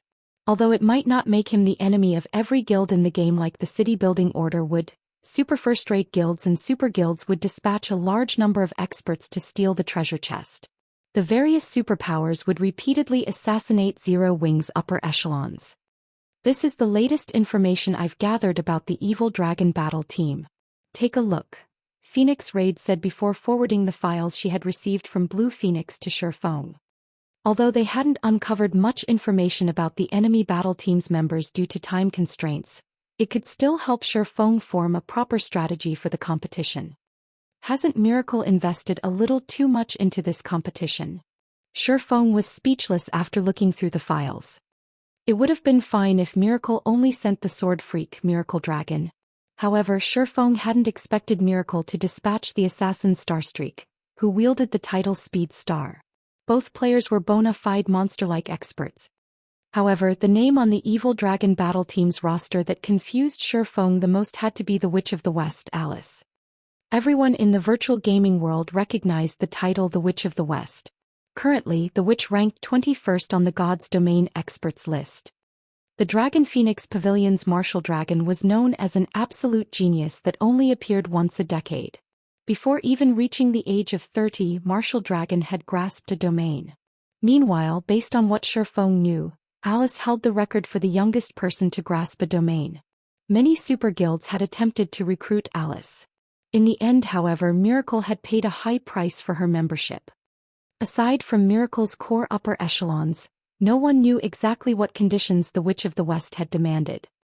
After Alice had joined God's Domain, despite the Dragon Phoenix Pavilion trying its best to uncover information about her, the pavilion had only managed to find minor, irrelevant facts. The only crucial information they discovered was that shortly after God's Domain had launched, Alice had successfully killed 3 of the Secret Pavilion's Apex experts in a row. After that incident, the Secret Pavilion had pushed Alice to the 21st position on the God's Domain experts list. The Secret Pavilion had only provided a brief explanation of the battle that day. The pavilion had not released any concrete information or battle videos. Many Apex experts had been displeased and felt that the Secret Pavilion's judgment had been biased. These experts all rushed to challenge Alice. However, these challenges' outcomes had silenced any objections. Many of these people had even decided to join Miracle afterward. The situation had sparked many super guilds' curiosity. Although Shi Feng did not know what had happened, he knew that the Witch of the West was extremely frightening. In the past, the Witch of the West had been most well known for her absolute combat power control. It was a unique combat technique that had been tailored for Alice. In the past, one had been considered an ordinary expert if they could exert 50% of their total combat power. As for second-rate experts, they were capable of exerting at least 60% of their combat power. First-rate experts could exert 70%, top-tier experts could exert 80%, peak experts could exert over 85%, and apex experts could exert over 90% of their combat power. Meanwhile, the Witch of the West could display 100% of her total combat power. Even Domain Realm experts would struggle to reach such heights. With these 3 great experts on the Evil Dragon battle team, it was no wonder why Phoenix Rain doubted that the Asura battle team had any chance of victory. While Shi Feng plotted a strategy to deal with the enemy roster, the system announced both teams' rosters to the audience. Crap, the Sword Freak is here. I've been one of his loyal fans for a long time. Is the Evil Dragon battle team holding an all-star competition? Sword Freak Speed Star Witch of the West. No wonder why the Asura battle team only sent 5 people. They must have given up, knowing that they'd lose for sure. What a bunch of cowards. They aren't even putting up a fight. The audience gasped in shock when they saw the Evil Dragon battle team's roster. Although they had already heard rumors that Miracle now supported the battle team, they had never imagined that the super first-rate guild would provide so much support. The crowd could not help but shiver with excitement when they saw the names on the Evil Dragon battle team's roster. Compared to the Evil Dragon battle team, the previous teams were simply weaklings. Uncle Yuan, has Miracle lost its mind? It actually sent so many of its peak experts. Purple Jade frowned when she saw the Evil Dragon battle team's roster. The various super guilds were treating the Dark Arena like a playground. They would not take the competitions here seriously and expose their expert strengths. However, the combatants that Miracle had dispatched spoke volumes of how seriously the guild took the Dark Arena. It was likely that only teams with the backing of super first-rate guilds and super guilds had any chance of contending with the Evil Dragon battle team. Other guild and major corporation battle teams shouldn't even consider taking a team like that down. Jade, don't forget that the Mind Space system has officially activated. Miracle is most likely growing restless and trying to obtain as many resources as it can as quickly as possible. As the Dark Arena takes shape, it's becoming an excellent source of income. Miracle will start taking the competitions here seriously, Yuan Tiexin said. Miracle's actions hadn't surprised him in the least. It's unfortunate that Zero Wing still doesn't have enough experts and can't participate in a competition of this level yet. However, at least we have not wasted our trip, since we'll get to watch a few interesting matches and gain a deeper understanding of the Evil Dragon battle team. Meanwhile, inside a VIP room on the 2nd floor. Over a dozen people lounged in the VIP room, and every one of them was level 41 or above. Among them, the tall, mighty man in the lead was a level 42 berserker and carried a pitch-black greatsword across his back. If Shi Feng saw this man, he would recognize this level 42 berserker as Everlasting War. Sitting around Everlasting War were the Glorious Lions Reserve members. They all gaped as they stared at the roster over the stage. Vice Team Leader, we specifically came all the way here to watch the Asura battle team in action, but at this rate won't the Evil Dragon battle team annihilate Asura? That's right. If the Evil Dragon battle team secures a complete victory, our Glorious Lion's reputation will plummet since the Asura battle team defeated us. Alright, enough. We're simply here to watch the competition. If the Asura battle team is utterly defeated, this can only mean that they aren't improving fast enough. In that case, we simply need to defeat the evil dragon battle team to redeem ourselves. Everlasting War strictly reprimanded his team after hearing the reserve members' concerns. The Glorious Lions had suffered a complete defeat against the Asura battle team. Losing that competition had dealt Everlasting War a massive mental blow. He had never imagined that Shifeng and the others would be so powerful. Since then he had finally understood that there was always someone better. In the past he and his team members were too ignorant and thought of themselves as experts. Henceforth they had trained desperately and improved themselves. Today he and his team had come to gain a proper understanding of the Asura battle team. Unfortunately, they hadn't expected the battle team to be so outmatched. Deep down, though, Everlasting War still hoped that the Asura battle team would win. With this, defeating the Asura battle team in a future rematch would have more meaning. Below the stage, in the Evil Dragon battle team's resting area, Miracle Dragon glanced at the Asura battle team's roster before turning to look at the distant Shifeng. When he noticed the swordsman's calm expression, he could not help his disappointment. And here I thought that he would be a formidable rival. Now it seems he's just a coward, Miracle Dragon said contemptuously. March, I'll let you arrange the matchups. There's no reason to take an opponent that has already surrendered seriously. Understood. Since they are sending an elementalist into the first match, I'll volunteer to fight, Silent March suggested. Fine. However, I forbid you from messing around too much. Just toy with the opponent a little. Do not expose too much of your strength. We need to ensure that we'll progress towards challenging the host, Miracle Dragon instructed. Silent March nodded in response. She then walked up the stage. Chapter 1151. Peak Class. Halscythe Underfer Fluffy Goblin. Chapter 1151. Peak Class. The moment Silent March took to the stage, cheers erupted around the arena. They're starting the first match with the Purgatory Legion's vice commander? Miracle really is merciless. I heard that she has the Necromancer class and can summon skeletons with high magic resistance. The Asura battle team's elementalist is in trouble. Trouble? More like a tragedy. Magical classes fear close range more than anything. Elementalists are no exception. A necromancer can summon dozens of undead without much trouble. An elementalist has no chance against an army of undead. The audience was comprised of large guild upper echelons and expert players. They were all familiar with various news and details in God's domain. Hence, they were all familiar with the Purgatory Legion's Silent March. Not only was Silent March the vice commander of one of Miracle's trump card legions, but she also wielded a hidden class. Due to her status, the various large guilds had investigated the woman and had come to understand just how powerful the Necromancer class was. The Necromancer was a peak hidden class that had almost no weaknesses. The class was incredibly powerful in every aspect. A fight between a Necromancer and an ordinary class would simply be one-sided. When Phoenix Rain, who watched from a VIP room, saw the Evil Dragon battle team's representative for the first match, a shade fell over her white, unblemished skin. They're using one of their secret weapons in the first match? 1,000 Miles is really taking this seriously. Phoenix Rain frowned when she saw Silent March's gray gemstone staff. When she had previously met Silent March, the latter had carried a Blackwood staff. Based on her estimates, that Blackwood staff should have only been a top-tier dark gold staff, yet Silent March had changed her equipment, wielding a new staff now. Normally this was considered a huge PvP taboo. After all, it was impossible to use an unfamiliar weapon to its fullest potential without some practice. Despite knowing this, Silent March had switched weapons. There could only be one possibility for such a decision. Silent March's current staff must be far superior to her prior weapon.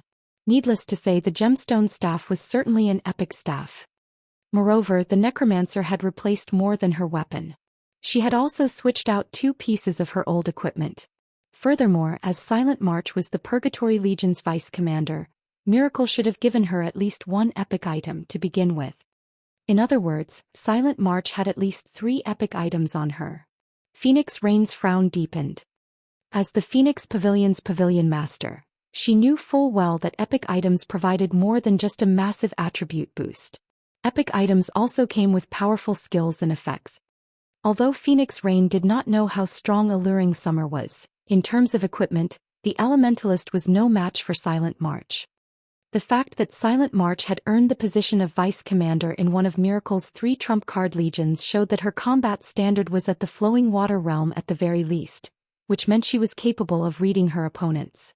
Her Necromancer class only further bolstered her combat power. Even against a Void Realm expert with the same quality of weapons and equipment, Silent March had a chance of emerging victorious. As Phoenix Rain despaired over the upcoming fight, Alluring Summer approached the stage. Currently, Alluring Summer wore a black cloak. No one could see her current level or equipment, only her face was visible. However, many among the audience gasped upon seeing her beauty. Alluring Summer's aura was also a stark contrast to Silent March's.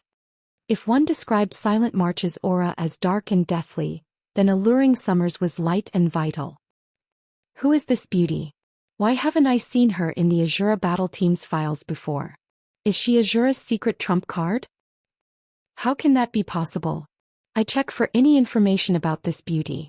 She doesn't have any battle records at all. She's likely a newcomer that the Asura battle team is trying to cultivate. They might have let her tag along to gain experience. When Alluring Summer appeared, the audience's attention shifted to her. Although the Asura battle team's defeat was already certain, it was still worth taking note of the team's members. After all, the Asura battle team had secured a total victory against the Glorious Lions. The battle team was still quite powerful. It just hadn't been as lucky this time. Since a new face had joined the Asura battle team, it was only natural that everyone paid attention to her. Silent March smiled as she watched the Elementalist approach the stage. Giggling, she said, "I'm sure you've already discovered that I'm a necromancer. Rest assured I won't summon a bunch of undead to fight you. Think of it as adding a little more fun to the match." "I have to thank you for that, then. However, I advise you to go all out from the very beginning. Otherwise, this fight will be over very quickly," Alluring Summer said, smiling. Her sweet smile could even melt snow. "Is that so? I'll listen to your suggestion then. Very soon I'll show everyone what despair looks like on your face." Silent March sneered. Originally, she had planned to toy with Alluring Summer for a bit. However, she had just changed her mind. Although the audience couldn't hear the conversation between the two women, when they saw the smiles on the women's faces, they somehow felt chills crawl down their spines. The timer above the stage began to count down. 5, 4, 3. Once the countdown began, the audience members focused on the stage, their heart rates increasing. Unlike a duel between ordinary players, experts would descend into a rapid battle as soon as the fight began, pushing their bodies to the limits. If one wanted to view and understand the fight clearly, one needed to pay careful attention. The instant the timer ended, Silent March took action. The necromancer started off by chanting an incantation, her free hand writing one line of runes after another. Her writing was so fast that no one could even see her hand's shadow. Shortly after, a gray magic array formed beside Silent March, stupefying the spectators. Crap. Triple casting. Is she even human? As expected of the Purgatory Legion's vice commander. Her strength is absurd. Single casting was already difficult for ordinary players. If a spell's incantation and runes were not chanted and written properly, the spell would be significantly weaker. Extremely few experts were capable of double casting. Not only did players need to get the chant and runes of both spells correct when double casting, but players also needed to be fast. Players needed to complete the chants and runes for both spells within a short time. Otherwise, the system would determine the spell's casting time to be too long, and the system would interrupt the cast. All magical class players dreamed of being able to triple cast. It wasn't something that could be achieved through hard work alone. One needed to be talented. Once a magical class player grasped triple casting, their strength would undergo a qualitative transformation. Fighting a triple caster was like fighting 3 players at once. Moreover, these 3 players would cooperate seamlessly. While everyone was shocked by Silent March's triple casting, Alluring Summer revealed that she could double cast. Unfortunately, the difference between them was like the difference between heaven and earth. Cry out in despair. Silent March revealed a sinister expression as she sneered at Alluring Summer. She then raised her staff and pointed it toward the sky. Immediately, A black magic array appeared above the fighters, covering half of the stage. Tier 1 Curse Call of Death. A magic array had also appeared beneath Alluring Summer's feet, with chains bones sprouting from the magic array to wrap around the elementalist. Tier 1 Spell Bone Imprisonment. Meanwhile, sharp spears appeared around Silent March, aimed for Alluring Summer. This was the Tier 1 spell White Bone Spears. What a pity. This match is going to end as soon as it began, Silent March taunted, smiling gleefully. She then swung her staff and shouted, "Disappear." The 6 bone spears shot straight for the immobilized elementalist. Chapter 1152, Staff vs. Staff. 1,000 Miles, who relaxed in a VIP room on the 3rd floor, frowned as he watched the scene on the stage. In a reprimanding tone he muttered, "March is taking this too seriously. She should have at least let Alluring Summer struggle. What is the point of an instant win?" The Evil Dragon Battle Team did not simply want to defeat the Asura Battle Team. More importantly, they aimed for a complete victory. If they won the first match so easily, it would likely affect the payout rate for the Evil Dragon Battle Team's complete victory. He had reminded Silent March to toy with her opponent, creating a misconception for the audience that a complete victory wouldn't be so easy for them. Maple, notify Miracle Dragon and the others right away. Have them ease up a little during the next 2 matches. Understood. The Elementalist, cleansed Maple, immediately sent Miracle Dragon a message. When Silent March revealed her ability to triple cast, not only had she stunned the guild upper echelons watching, but she had also shocked the experts from the various superpowers in the 3rd floor VIP rooms. Is this Silent March's spellcasting genius? Blue Phoenix couldn't believe her eyes. Although she too knew how to triple cast, doing so was far more difficult than ordinary people could imagine. The higher a spell's tier was, the more incantations and runes its casting required. After training arduously, she could only cast 2 Tier 1 spells and 1 Tier 0 spell simultaneously, yet Silent March had cast a Tier 1 curse and 2 Tier 2 spells at the same time. While both were capable of triple casting, the difference between them was massive. Tier 0 spells were no threat to a Tier 1 player. Normally, these spells were only used as a distraction. In other words, one of her 3 attacks was negligible. Ordinary experts could generally complete 2 tasks at once.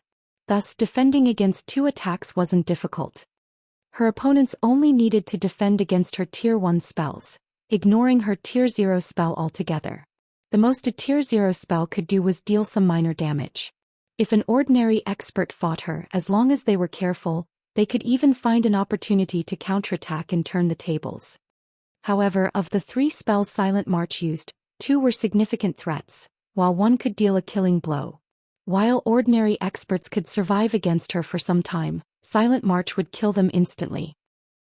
Big Sis Endless Silent March is amazing. Her triple casting can almost rival yours. Cloud Yarn stated, surprised as she watched the stage. She had never imagined that anyone else could reach Endless Scar's standards. She is indeed. However, she is nowhere near as powerful as Endless yet, the team leader, Breezewine, said as he rolled his eyes at Cloud Yarn. Slowly he explained, Endless relies on her own abilities to cast 3 Tier 1 spells. That woman, on the other hand, is relying on her staff. Her staff. Cloud Yarn grew confused. That's right. That staff is the Crimson Emperor Guild's treasured staff, the Magician's Scepter. This staff has a special effect that provides a 20% error adjustment when spell casting, Breezewine explained as he gazed at the gemstone staff in Silent March's hand.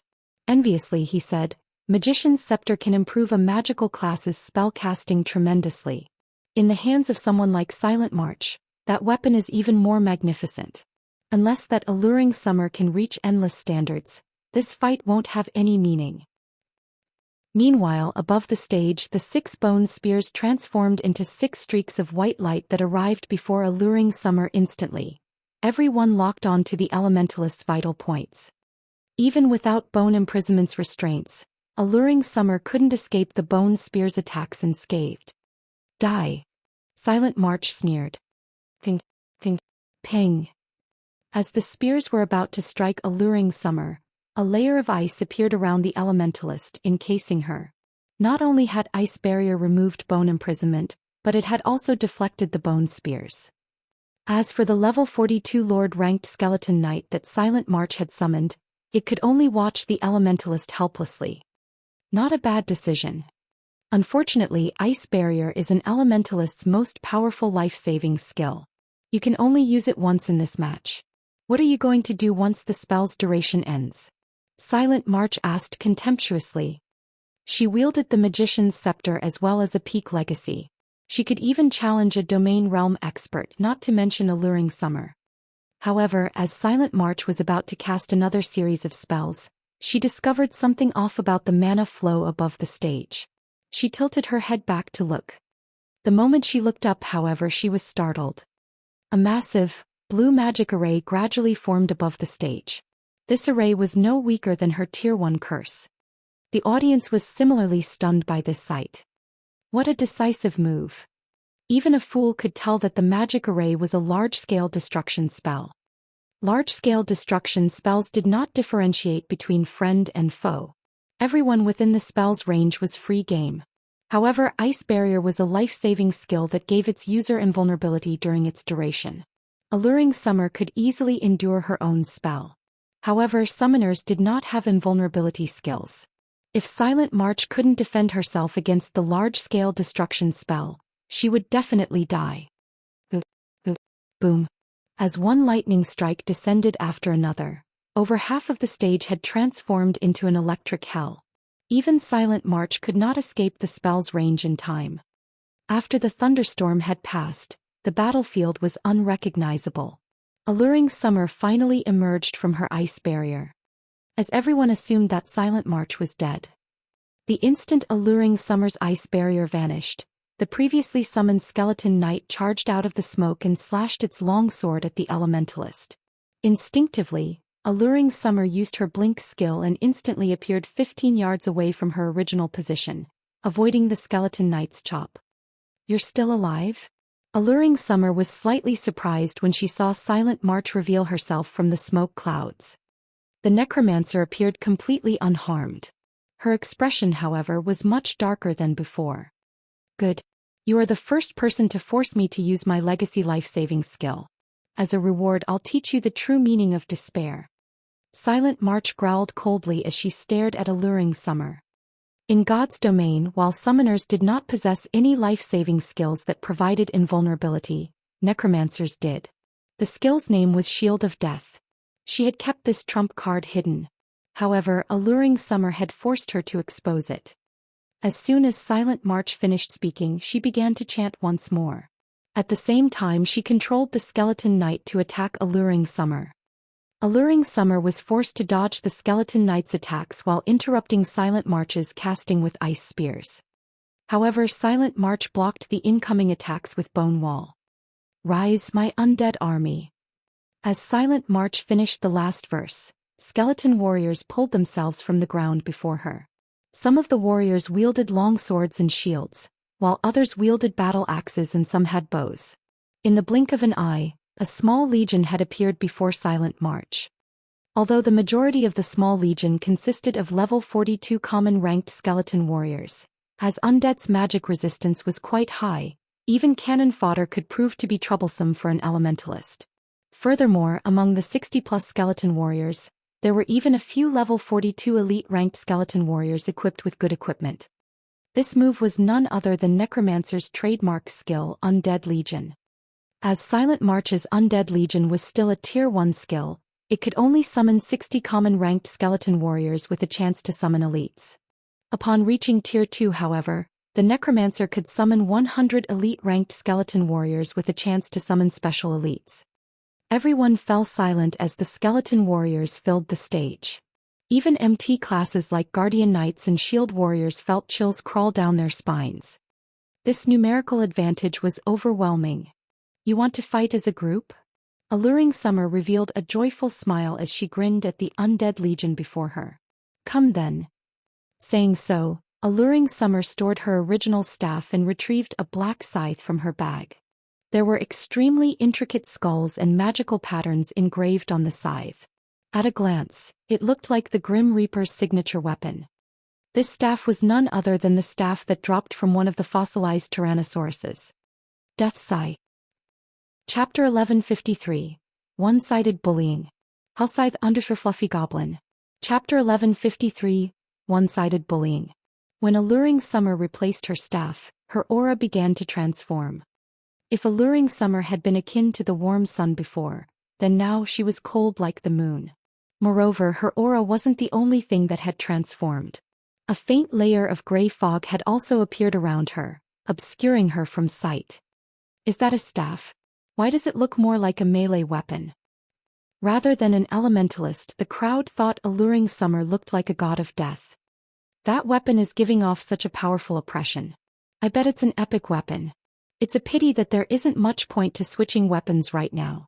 With so many skeleton warriors and the skeleton knight, she doesn't have a chance. Silent March is waiting for an opportunity on the other side of the stage too. I know, right? The Necromancer class is simply broken in a one-on-one fight. Although the spectators had realized that Alluring Summer's new weapon was quite powerful, a single weapon could not change this battle's outcome. After all, the difference between the fighters' strengths was simply too vast. Watching up to this point, the upper echelons from the various large guilds finally realized just how terrifying a peak class could be. Unlike the rest of the audience, however, Endless Scars, sitting in one of the VIP rooms, carefully observed Death's Sigh in Alluring Summer's hands. The more she observed the weapon, the more her interest grew. Breezewine was also staring at Death's Sigh, his expression growing more thoughtful. Endless, don't you think that weapon looks just like that weapon recorded in the ancient book? Breezewine asked. The Midnight Tea Party had explored many extremely dangerous locations. During their adventures, they had found an ancient book in a secret location. Although this book did not have any powerful abilities, it had been passed down since ancient times. Many weapons had been recorded within, and players would consider every one of these weapons godly items. Alluring Summer's current weapon looked very similar to one of the weapons in the ancient book. It looks similar yet quite different. However, I doubt that's the real thing.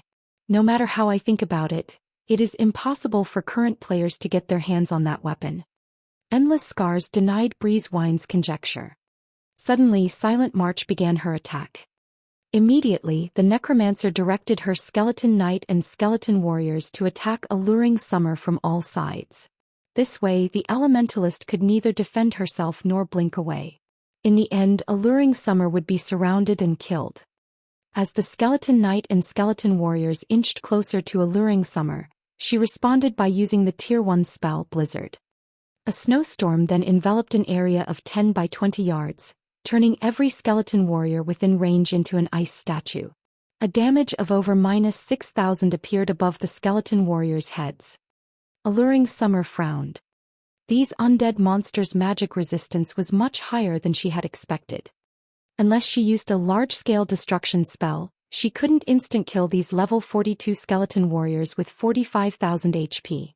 Stop wasting your energy. With the skeleton warriors' magic resistance, the damage they receive from Tier 1 spells is reduced by 70%. Even if you've switched to an epic weapon, you are still no match for them, Silent March said, sneering. Or do you think that you can bridge the gap with one measly epic weapon?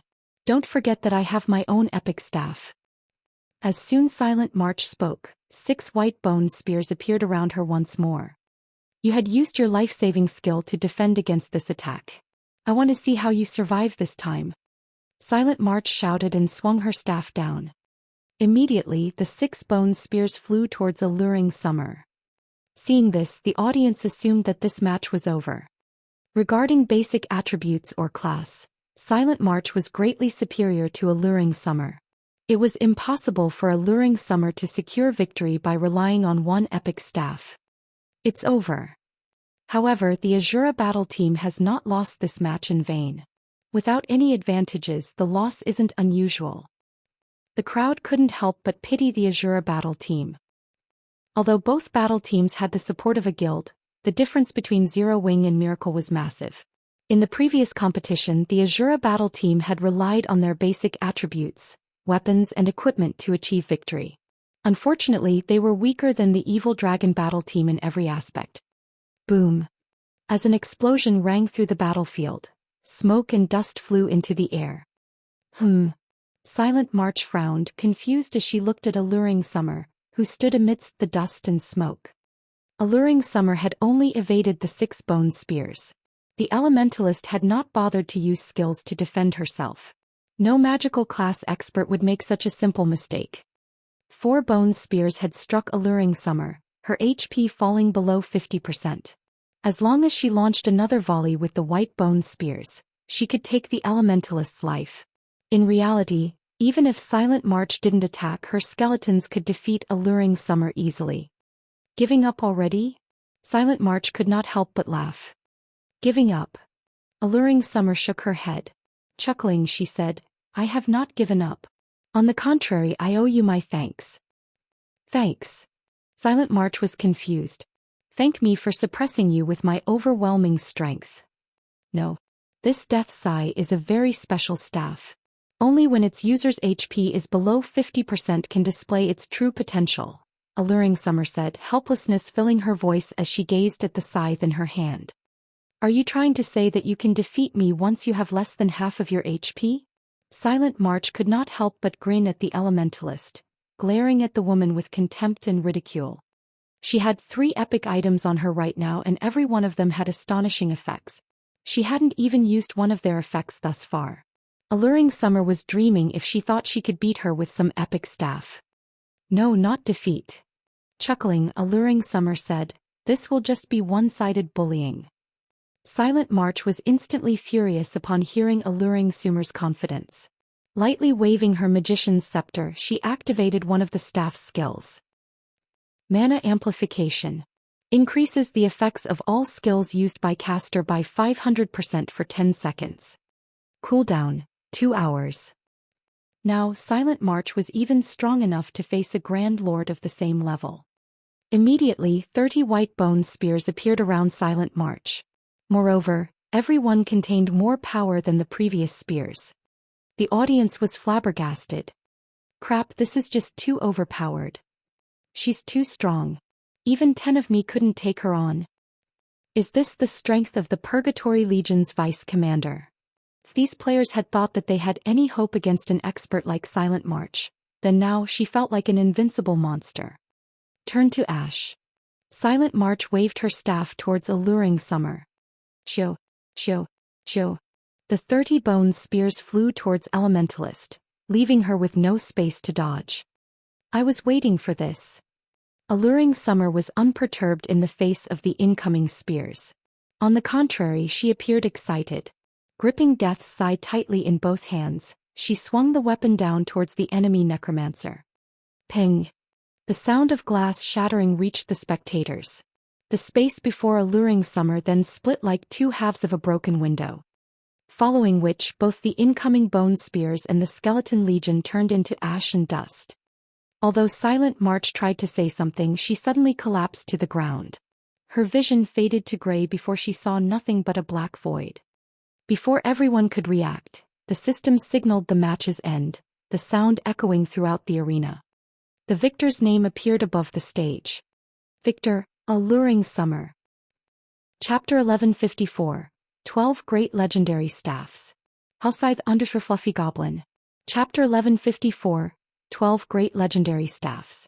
Seeing the victor's ID hovering above the stage, silence reigned over the competition venue.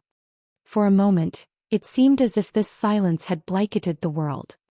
The match's outcome confused everyone. No matter how they looked at it, Silent March should have won this match with ease. Alluring Summer simply had no hope of winning, yet she had overturned the match with a single skill. Everything had happened so suddenly that, before they even realized it, Silent March, who had 100% of her HP remaining, was dead. What just happened? Silent March was defeated. What kind of attack was that? Many people's eyes widened in shock when they watched the replay. However, even in the end, they hadn't seen Alluring Summer's attack process. From beginning to end, Alluring Summer had only lightly swung her scythe.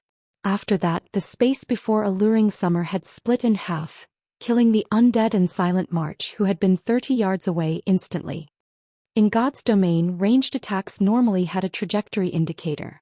For example, when Silent March had fired the white bone spears at Alluring Smile, the spectators had seen trajectory indicators for a brief moment, allowing them to predict where the attacks would land. However, Alluring Summer's attack hadn't displayed any trajectory indicators. It was as if Alluring Summer had struck Silent March the moment she swung Death's Sigh.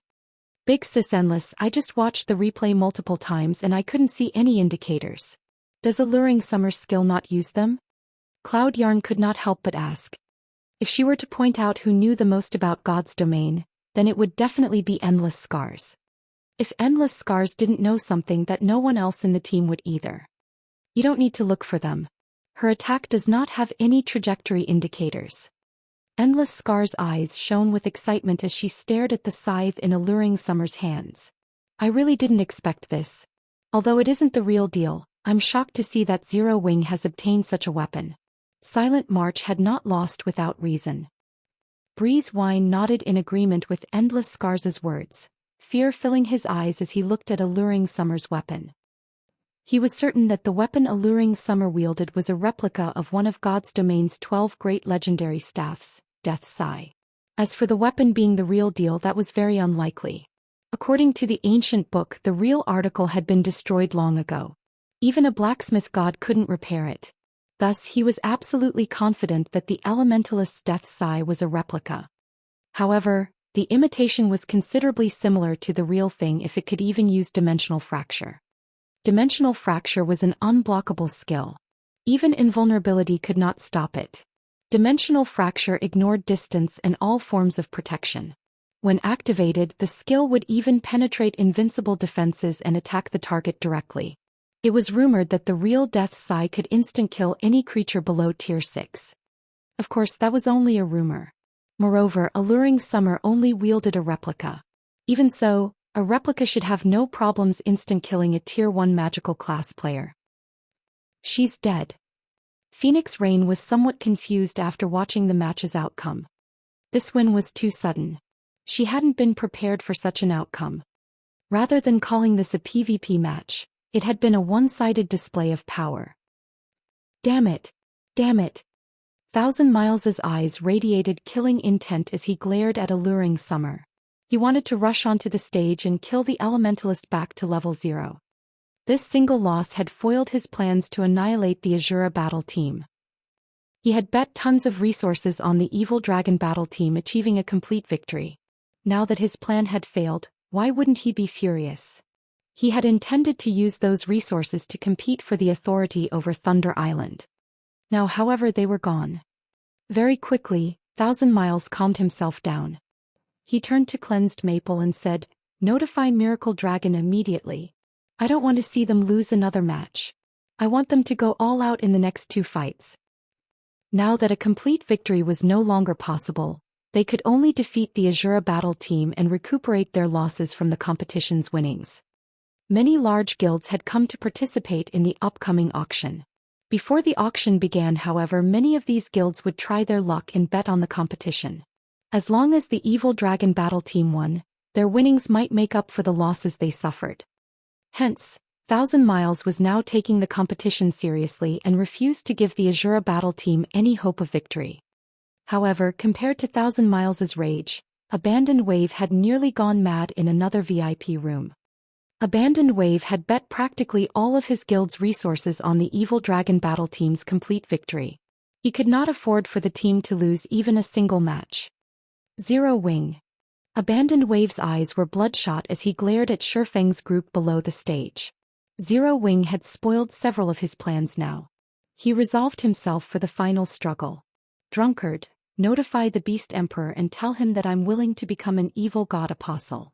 Moreover, I'll sacrifice 1 million players to him. However, I want both Stone Forest Town and Zero Wing annihilated. Guild Leader. Laughing Drunkard panicked at Abandoned Wave's command. The Blackwater Corporation's upper echelons wanted to develop the guild. If they sacrificed the guild members, these upper echelons would not let Abandoned Wave off the hook, regardless of his position as young Master Jing's trusted aide. Relax. I won't use our guild's members. In any case, contact the Beast Emperor, Abandoned Wave said. Despite such a reply, Laughing Drunkard still thought that Abandoned Wave had lost his mind. The Beast Emperor was an extremely mysterious fellow. Every time they had met, the man's face had been wrapped in bandages. They had never seen his true appearance. Even the name of Beast Emperor was a fake. The Beast Emperor had sought them out, stating that he could help them achieve great things. However, he had a condition. They must become evil god apostles. After hearing his deal, they researched what it meant to become an evil god apostle. Only after investigating the matter did they understand how horrible it would be to become an evil god apostle. Becoming one would make them an enemy to almost everyone in the game. Moreover, after becoming an evil god apostle, unless one deleted their accounts and restarted, they would remain an evil god apostle forever. Furthermore, if NPCs captured them, their accounts would be useless. Hence, Abandoned Wave had refused to become an evil god apostle, content with conducting trades with the Beast Emperor. Enough. Just do as I say. I'll explain things to young Master Jing, Abandoned Wave coldly ordered as he shot the motionless Laughing Drunkard a glare. Understood. With no other option, Laughing Drunkard left the room, traveling to where he usually met the Beast Emperor. As the competition's first round had come to an end, the audience quickly shifted its attention to the second round. The second round was a 2-on-2 battle. Unlike one-on-one matches, players could rely on teamwork to display even greater power. The instant the Evil Dragon Battle Team declared their participating members, the spectators' expressions grew serious. They can't be serious, right? It seems that the Evil Dragon Battle Team is pissed off now. They sent those two to fight. This trip was really worth it. Many large guild upper echelons and superpower members grew excited when they saw the names of the Evil Dragon Battle Team's representatives for the second round. For the second round, the Evil Dragon Battle Team dispatched the Witch of the West, Alice, and the Speed Star, Starstreak. Both these players were famous experts from Miracle. Even super guilds had to take these two players very seriously. Chapter 1155, Swapping Weapons. Hellscythe _ Fluffy Goblin. Chapter 1155, Swapping Weapons. As everyone watched, Alice and Starstreak slowly walked onto the stage. Although neither spoke a word, just by standing on the stage, the audience could feel an intense pressure emanating from the two. So strong. That is the Witch of the West. Shock filled Blue Phoenix's eyes as she stared at the confidently smiling blonde doll-like girl on the stage. Although Alice currently wore a black cloak, she had not bothered to hide her appearance or equipment. Thus, Blue Phoenix could determine that the witch wore the Flaming Sun set equipment. The Flaming Sun was a level 50 fine gold set equipment for elementalists. The set had a total of 8 pieces. Blue Phoenix had recognized the set because the Dragon Phoenix Pavilion also possessed the chest piece. That was one of the several pieces of equipment they had obtained after killing a level 55 Grand Lord in a temple ruin in the Apocalypse Empire, yet Alice wore the complete set. That was a level 50 fine gold set equipment they were talking about. Why wouldn't she be shocked? After reaching level 50, even mysterious iron equipment became very difficult to obtain, much less fine gold set equipment. The Flaming Sun set equipment had a slightly unique effect. After gathering all 8 pieces, players could equip the set at level 45. In other words, Alice was at least level 45. She even surpassed the first-ranked player on the Fire Dragon Empire's ranking list. When pairing Alice's superb combat standards with the level 50 Flaming Sun set equipment and level 45, she was practically invincible among current players. Miracle really is impressive. I never expected that they had secretly conquered the temple ruins. Phoenix Rain's expression darkened as she watched Alice. She had wanted to conquer those ruins for a long time. The ruins contained a treasure called the Fire God's Eye, something she sorely needed. Now that the Witch of the West wore the complete Flaming Sun set equipment, this meant that the temple ruins must have been cleared. Needless to say, they must have taken that treasure. She had planned to use the Fire God's Eye as a trump card on Thunder Island. Now that Miracle had it, her chances of success had decreased. Moreover, Phoenix Rain did not doubt that Alice currently had the Fire God's Eye equipped. If the information she had found described the item correctly, there was no point in competing in the second round. Why haven't you sent anyone up yet? I don't want to wait here all day, Alice asked indifferently as her aqua-blue eyes gazed down at Shifeng beneath the stage. Although Silent March's defeat had surprised her as well, it had only increased her interest in Alluring Summer. As for the other members of the Asura battle team, she didn't care about them at all. She only wanted a quick end to this boring farce. Please wait a moment. We are still swapping weapons, Shifeng said. Swapping weapons? Starstreak glanced at Alluring Summer, who stood beside Shifeng, curiously. Immediately his expression tensed. Alluring Summer had just passed her death sigh to Violet Cloud. Suddenly a question popped into his mind. Wasn't that staff supposed to be an elementalist staff? Moreover, when he recalled the skill Alluring Smile had used with Death Sigh, he grew more serious. Damn. The Asura battle team is simply too cunning. They're passing the staff they used in the first round to the person fighting in the second. Genius. The competition has no rules limiting weapons or equipment to one person. With this, the next match will be interesting to watch. Naturally, the audience noticed Violet Cloud receive Death's Sigh. An excited discussion swept through the venue. They had already witnessed Dimensional Fracture's might, and they had to admit that it was extremely powerful. If the skill were used again, they might see a replay from the first round. When Thousand Miles saw this, his expression twisted, yet he couldn't accuse the Asura battle team of cheating as there were no rules against their actions. While everyone chatted among themselves, Shifeng and Violet Cloud approached the stage. Following which, the name list for the second round was officially announced on the floating screen above the arena. Elementalist Alice and Assassin Starstreak vs Swordsman Yifeng and Cleric Violet Cloud. Everyone was confused about the Asura battle team's choice of classes. In terms of classes, both sides had their own advantages. Both the Elementalist and Assassin class were classes with high burst damage. If Alice and Starstreak worked together, they could easily instant-kill a player. On the other hand, the combination of Swordsman and Cleric was more suited for attrition battles.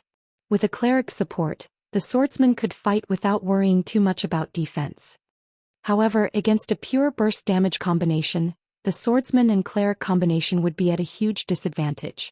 If Alice and Starstreak combined their attacks, the two could easily kill Shifeng before Violet Cloud could heal him.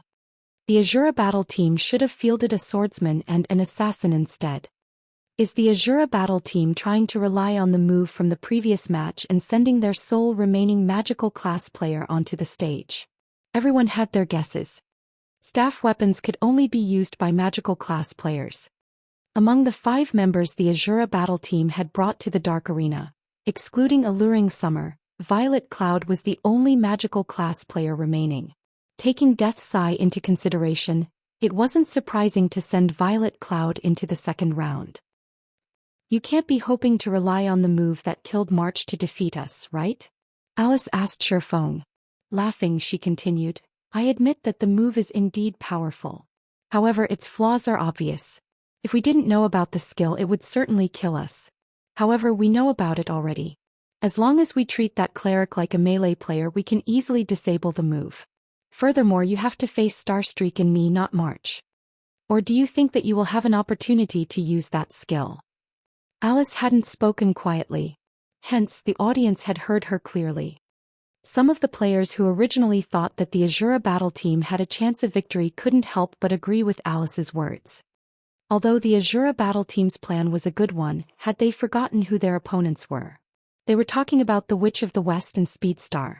If the two worked together, even if they hadn't known about Death's Sigh, they could easily emerge victorious. No, I believe you have misunderstood 2 things. First, Death's Sigh isn't an elementalist-specific weapon, Shifeng said, waving his hand. Second, Alluring Summer didn't loan this weapon to Violet Cloud. Rather, Violet Cloud had loaned the weapon to Alluring Summer. It has simply been returned.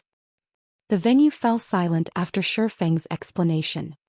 Nobody could believe what he had just said. Such a lethal weapon wasn't actually an elementalist weapon? Only a fool would believe that. A bluff. This is definitely a bluff. That's right. How could a weapon like that be meant for a cleric? Everybody instinctively rejected Shifeng's declaration. They all knew how massive the impact would be to use a weapon not suited for one's class. It would be impossible to exert the weapon's full power. Looking back at the power-alluring Summer had displayed with Death's Sigh, that weapon should be meant for elementalists. As everyone assumed that Feng had been bluffing, the competition's timer began to count down.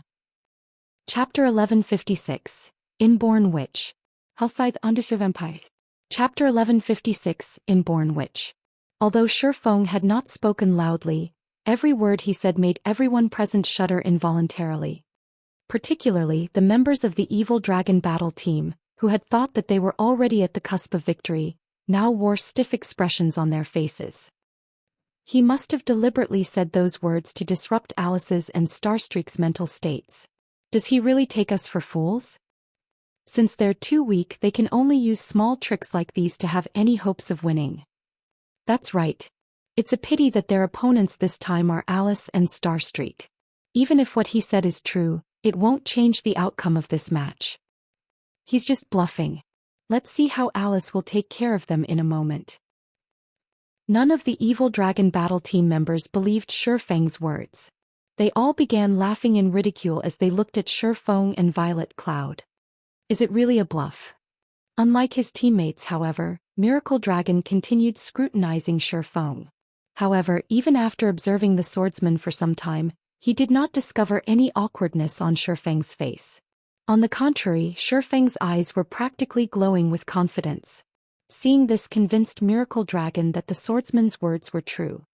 If Feng was telling the truth and that Death's Sigh was actually a weapon meant for clerics, then the current Violet Cloud was definitely a very threatening cleric. However, even after coming to this conclusion, Miracle Dragon did not bother doing anything. He only smiled as he silently watched the timer above the stage count down slowly. Everything was just as Alice said. Violet Cloud might be a threat in this match, but she wouldn't be able to control its outcome. If the Asura battle team really thought they could win this match, then they were seriously underestimating the Miracle Guild.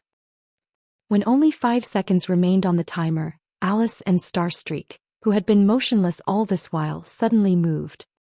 Alice directly chose to distance herself over 30 yards away from Feng and Violet Cloud.